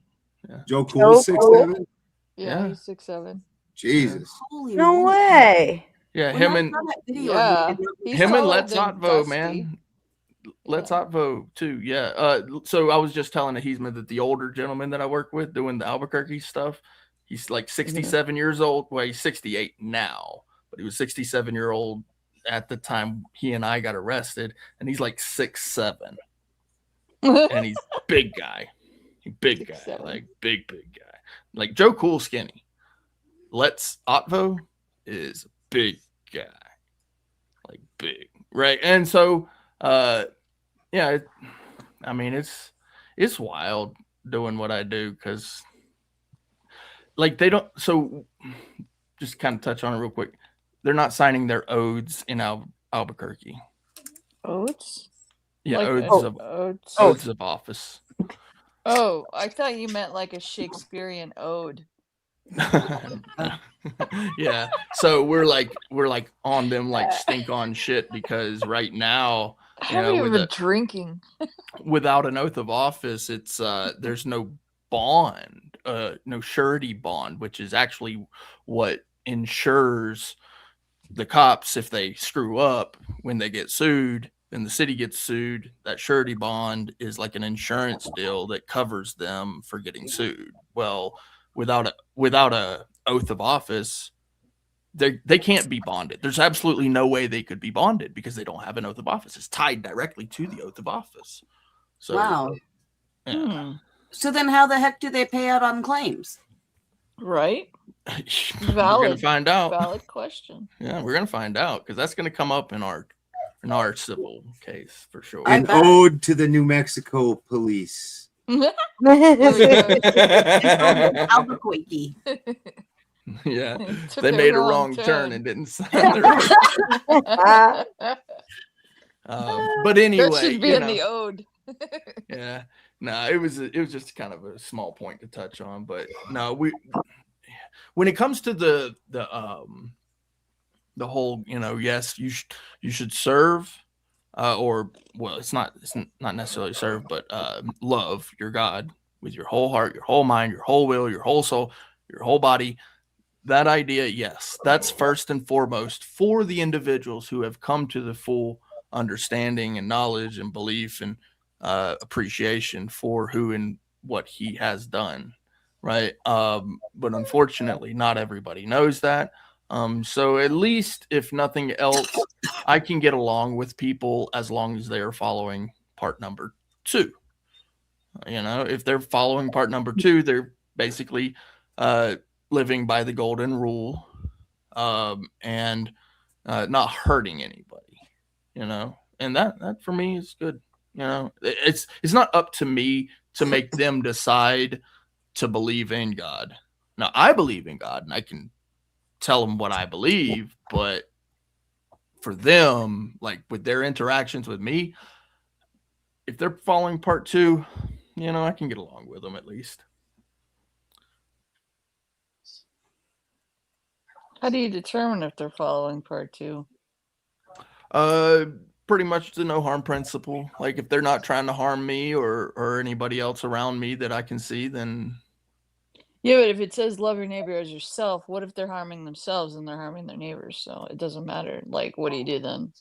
well, Just then hypothetical. they're not living by that second part. Then that second part would be love, you know, your neighbors as if, you know, it's you. Then, well, if they're harming their neighbors, you know, unless you got a weirdo psycho person that they're just not right in the head that likes to, you know, the whole cutting thing and weird stupid shit, you know. But, I mean, I understand. I have compassion for people in those mindsets. The mentality is not all there. Well, I mean, but you can harm yourself in a multitude of ways. You can harm yourself with like that, with cutting, but you could be like abusing alcohol, whatever, substance abuse and that sort of thing. all Yeah, that kind of no, stuff. and I agree with that. And so they naturally harm their neighbor. There's definitely a difference between harming yourself and harming someone else, though. That you got to recognize that, though, also, right? So, I mean, while you're saying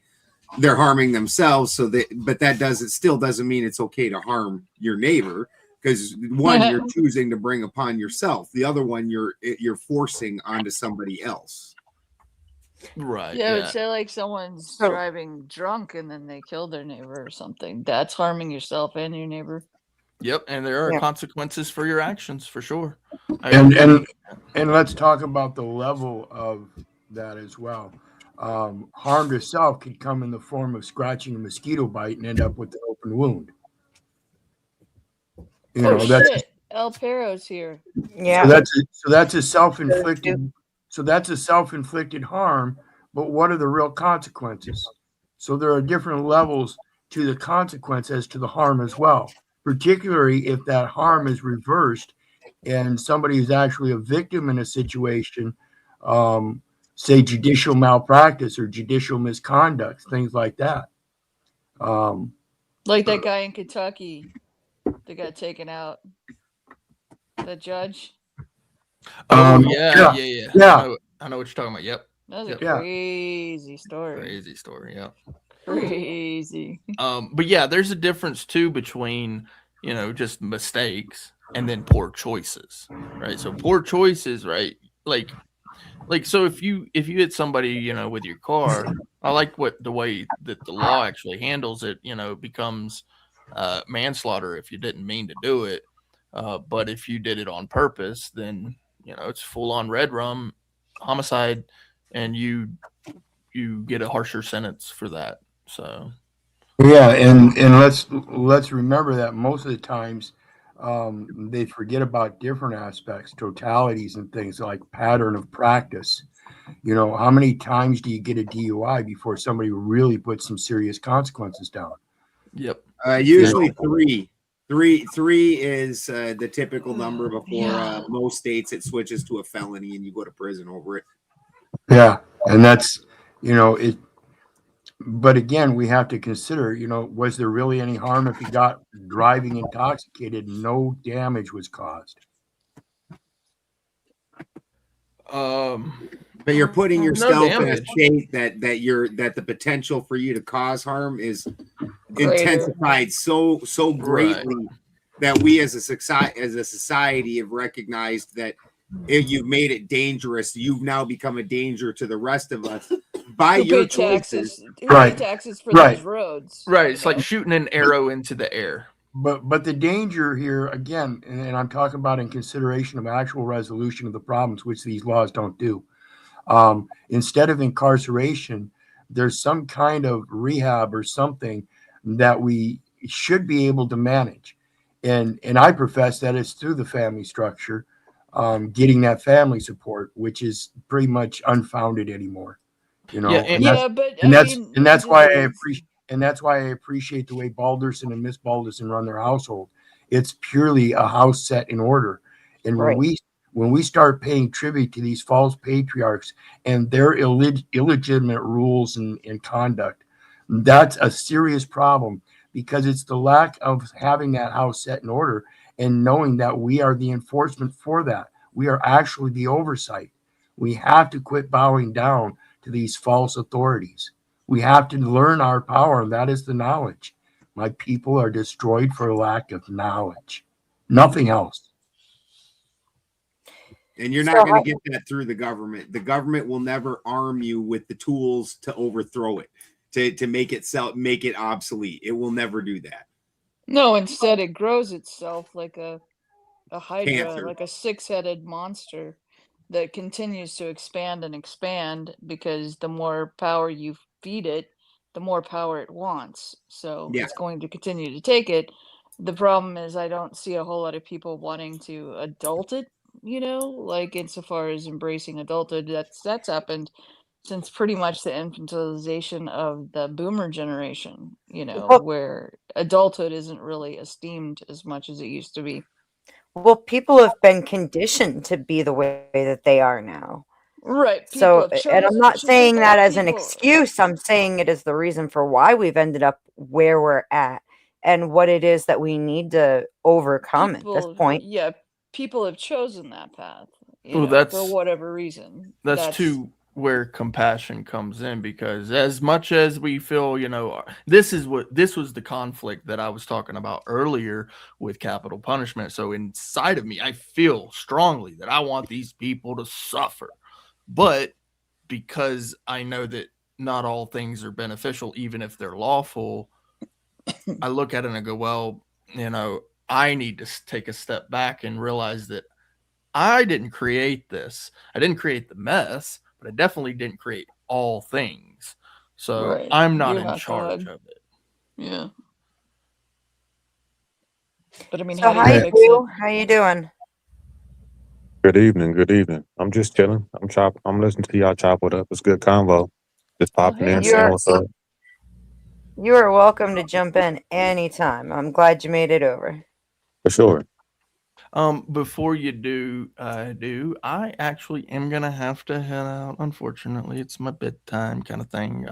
It's not actually my bedtime, but I actually can't. Fucking boomer. No, I'm picking. No, I can't. I'm not allowed to. Night, little Clay. But it was absolutely amazing. Good to see all of you as well, and Good seeing you too. catch you guys on the next one. And hope you do something like this one again because this is good. I like this topic: religion, politics, and space travel. 3 of my favorite topics. All right. I'll keep that in mind. You know what? Maybe next weekend we'll do religion and space travel. Oh, Oh, you're goodness. talking about Mormons now? That's funny. That's funny. Don't forget Scientology. The Heaven's Gate cult. That would be a fun topic for sure. I would definitely want to show up for that one. All right. I'll keep that in mind when I'm planning it out. All right, later. Good night, dear. Bye. What's your position on things? I mean, like, I know you weren't here earlier. I'm not sure how much you saw, but Who are you talking to? due diligence. Well, and you too, because you weren't here either, miss. But the point behind it was that a lot of people, regardless of what faith they're in, kind of they get stuck in these boxes where they follow their leaders, they do as they're told, their box is the right box, and God forbid if you're not in it. And it's led to, I would say, behavior that tends to be completely antithetical to the very beliefs they say they hold. I think that's a normal part of the equation of the human experience where people want to tribally bond and it's my group versus your group. I'm an insider, you're an outsider.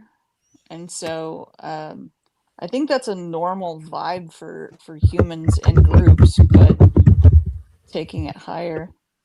The fuck was that? I don't know. Wasn't me, but that's funny. How about you, Do?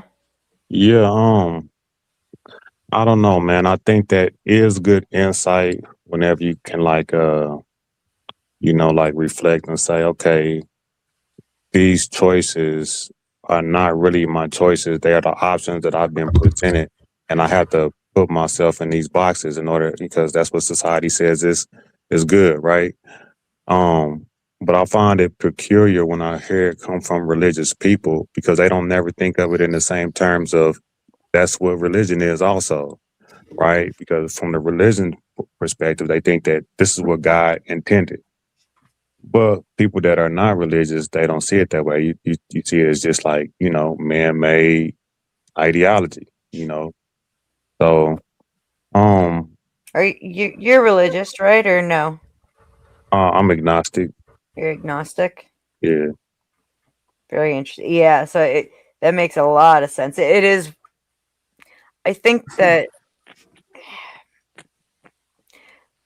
I can't be the only person who has faith who actually sees it for what it is, and I think there's actually a good share of people who practice faith of one kind or another who can at least. I mean, like Ahimsa, where even she recognizes it's part of the human condition to want to be in that tribalistic manner, but at the same time, I mean, I personally, though, I even enjoy I'm learning not about. saying that I'm wanting that. I'm saying it's part Sure. of human nature. I think Right. that, once you've been on the outside, you have more an ability to see what it's like. To be the stranger in the strange land. Once you've gone through it, you either grow in compassion and empathy towards other people who are outsiders, or once you find your tribe or whatever, you're even more insular. most people, I don't think, even if they've gone through great suffering or whatever, tend to rise to that higher level of being more compassionate to people. I think instead they stick with the paradigms that are given. Why? Because it's comfortable. People want comfort. Yeah. In the vein of what Ahimsa was talking about with the just this is how things work, the reality of things, the function that religions really do carry on is every religion has an esoteric message in it that is basically how the universe or the world around them works, and there's secrets hidden in that. And 99% of the people around want nothing to do with that, but that needs to be carried forward, and so it needs to be done couched in a way that is something that the people will carry with them. And then the ones who are interested in pulling those secrets back out, they will do so, but the message must be carried in order for that to happen. So it definitely serves a function. Java. God. Yeah. Stop. What is that function? Is it a visionary function for humanity evolving or something? I mean, it's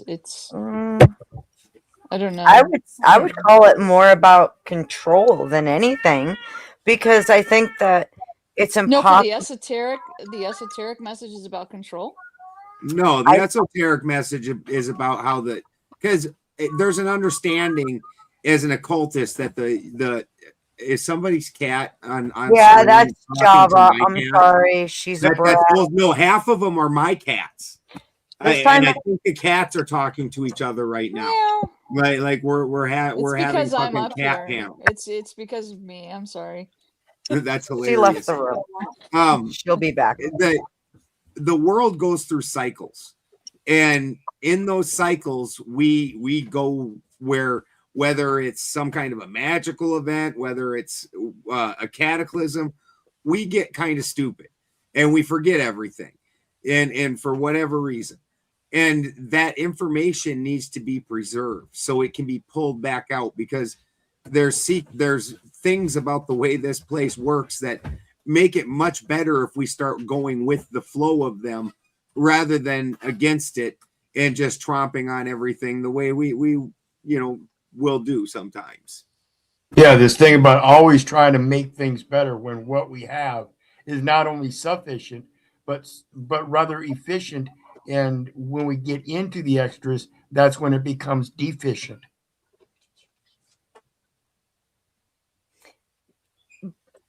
But on the same note, it is kind of used as a way to, when everybody's doing the same thing and falls in line, right?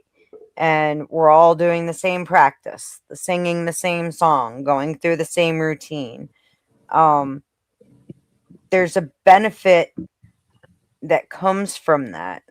And the question is to who? And I mean, it's very often to our own selves at times. Because of, like you said, the tribalism, or because of just the way that life works. I look at it on a grand, whenever you say, because that's the way things work, I look at it like on a grand scale, right? And you say to the benefit of who? But the way society is like structured, we know it's who is to the benefit of, right? Like the people at the top. You know what I'm saying? The top, whatever percent you want to call it. So Well, you can even find, you can actually see some churches like that, and not just like Christian churches either. Okay, like who is Scientology benefiting? Right? There's been a few Christian sects where the followers were in fact expected to give up all of their belongings to the people who at the top, to the men who ran the church. The church absorbed all of their property, their home, their furniture, their everything. They took their clothes and that was it. And even had businesses where the parishioners worked in these businesses and every penny went to the church. So it can be used in that way. And I think there can be a lot of harm in not feeling secure enough or being, I don't know what word to use for it, Your brain, using your brain. brave enough or something to look outside of your box. And, you know, are all churches like this? Does everyone else work like this? Maybe you don't maybe some people were born into this life and don't realize there's something else. I just don't see where they care or how you can make them care. Like literally, it's not even just churches. Like all kinds of groups function in this exact same way, where people don't really want to make their own choices. They want to be part of something greater than themselves that makes the choice for them. Well, yeah, that makes sense though. I mean, there's like a lot of choices where you walk in a grocery store. I don't want 100 different choices of cereal. You know, I mean, that's like too much and you get overwhelmed with it. And then before you know it, because of the consumerism, the consumption, we pass big choices on to higher governing bodies that actually should be our responsibility, in my opinion. Same with like religion, you know, like where you're talking about giving all your money to the higher ups, when it says in the Bible, he who doesn't take care of your own family is worse than an unbeliever. I mean, it says it pretty clear. If you don't take care of your own, you're giving all your money to the church. That doesn't make any sense, you know. I mean, that's where I'm just like, the suspending of logic in order to abide by that group, you know, that part doesn't make sense, because I would think that if you believe in a higher power, that logic is born of that as well. You know, I mean, you're supposed to use your brain. Sure. I mean, that but, part, I don't know. But you get some of these groups that really, and, you know, and when I say religion, I mean, that does not, like I said, it doesn't have to be some Christian sect. Like I said, Scientology is a religion. Technically, atheism is a form of its own religion. People can be controlled. People can be blinded just by that need, like you said, to fit in and get into the tribalistic side of it. And it's very natural as a child, as a male child anyways. I don't think girls went through this as much. Like I'm from a tiny area in South Dakota. The kids from Groton, we hated the kids from Webster. Why? Because Webster was the next town over, and it was a sports rivalry. You tried, if you fought Webster, you fought them tooth and nail. They had the hottest girls, and the guys were the biggest dickheads. Like, and that's the other funny thing about it. The girls from these hated people are always super hot, and that never stops on any level. You're like, I want to beat the guys up and then take the girls out, take their women. Like, yeah, and then is tribalistic, huh? That is and as an adult, you know, you get a little older, all of a sudden it's South Dakota hates Iowa. And it's the Iowegians, and then you get a little bit older, and all of a sudden it's United States, and you're anti-Russia, and so that tribalism just kind of expands depending on who you are. But it's something that most people have, even as a small child. As far as like I see all these things as kind of the same thing. I think whenever you talk about like these concepts, like church is a concept, right? There's a physical representation on earth that this ideology is behind, right? We just kind of just like manifest it. Well, I feel the same way about like corporation politics. Like, we're always in a battle of ideologies, right? And we always critiquing these things if they're like not the same things, right? Because here's the thing. When we're talking about these conceptual things, like how we're going to like agree to govern ourselves, whether it be through the church, politics, what have you, it's up to us. But we like to think that it's be projected into space and think that it's up to something else, and then we got to get it from upstairs, and then, you know what I'm saying? So I don't. Whenever I be looking, I look at all of it the same way. Like I don't be like, yeah, the church is doing all this nefarious shit, but I'm like, so are the corporations, so are the families, so are Right. regular people. You know what I'm saying? Like It's true. everybody's trying to, one up everybody. Yeah, I think they're all reflections of us, whether it's the corporations, the churches, they're reflections of us as a group of people. Like I heard one time the people get the leaders that they deserve because it's the leaders that we create. They are from our culture or whatever. So yeah, which came first, the chicken or the egg, but I don't know. I mean, it's just kind of it is what it is. Well, I hope that that's not the case, and there's it's arguable that we've come to a point to where people have unnatural advantages to just regular people. I was watching this documentary about people genetically modifying themselves through like CRISPR and things of that nature. And Oh, that's freaky. you know what I'm saying? And people were giving themselves like intellectual advantage, like making themselves smart. So I just Pinky in the brain, pinky in the brain. Pinky in the brain, that's funny. Man, I think in the future we're gonna have to just be wary of things like that. You know what I'm saying? Like we thinking that we are just equal and born the same way, but like here in the near future, like probably like the present, like we really need to be like looking at that. Aware of clones. No, I don't like that shit at all. I think it's I think we're each made the way that we are.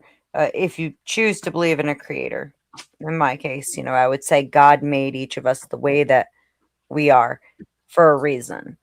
Like it or not, learn to like it, learn to use it. This is what you got. So even the idea of like the whole designer babies and shit, man, that bothers me bad. Like It's crazy whenever you think about it, but then whenever you kind of just like take an account of like how the world works, like we have like altered everything. You know what I'm saying? We got artificial, all kind of crops, fruits that never existed, plants that never existed. We got animals that never exist. The pig and what I'm saying? These artificial animals. So we have spliced like everything that we get our hands on. We like mess with everything. And it's only a matter of time before we start messing with ourselves. You know what I'm saying? And look at how much cancer has generated over since we started messing with the food, how much more prevalent it's become, right? We don't know the long-term outcomes of the whole designer babies and CRISPR and fucking with ourselves like that. We don't know what that's going to look like, how long those children could live, because maybe screwing with the genetic code is not something you should fucking do. You could accidentally turn off the wrong goddamn gene. Agree. Yeah. Well, and you could turning one thing off could butterfly effect have type thing where it shows up later in other consequences that you would have never even tied these two things together. But that's the way your genetics work. It's a mystery. They do not, when they talk about your genetic code, they talk about between 1% and 2% of your genetic code. The rest of it, 98% of it, they call garbage DNA, and they have no idea what the fuck it does. No fucking idea. The whole thing about the ligers and how they discovered the possibility for like giants and shit with the. I went to the Tiger King place once and saw one of those. Really? Oh my yeah, God. and it came during lockdown, and I had taken my kids there back in like 2012, 2013, somewhere around there, and he had a liger there. He had an actual liger, and I thought it was a joke from Napoleon Dynamite. Oh, it was real. It So was real. It was weird. That is really cool that you got to see one, but like check this out. So Creepy. It's a father lion, mother tiger, and what it is, the interesting thing about it is female lions carry the gene that tells the lion when to stop growing.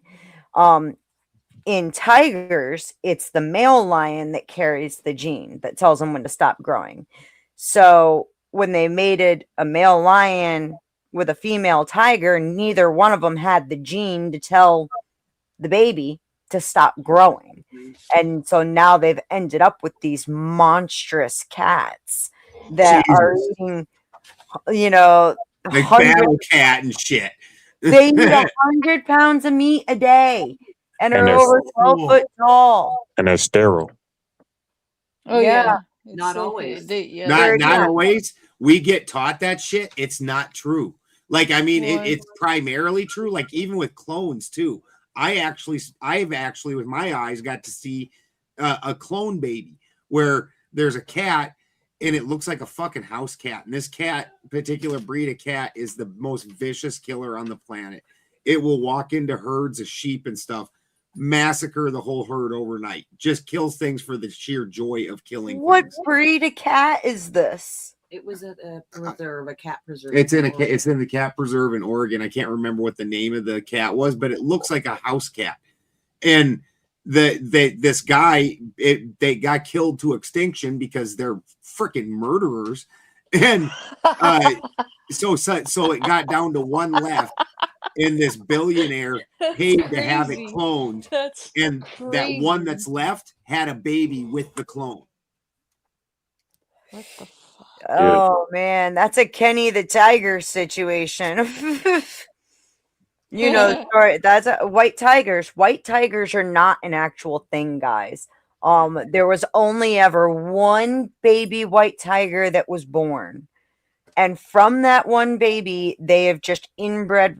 Like they managed to inbreed all the white tigers that we have, and then Kenny is the one that came out with like Down syndrome. If you've never seen videos, you got to look them up.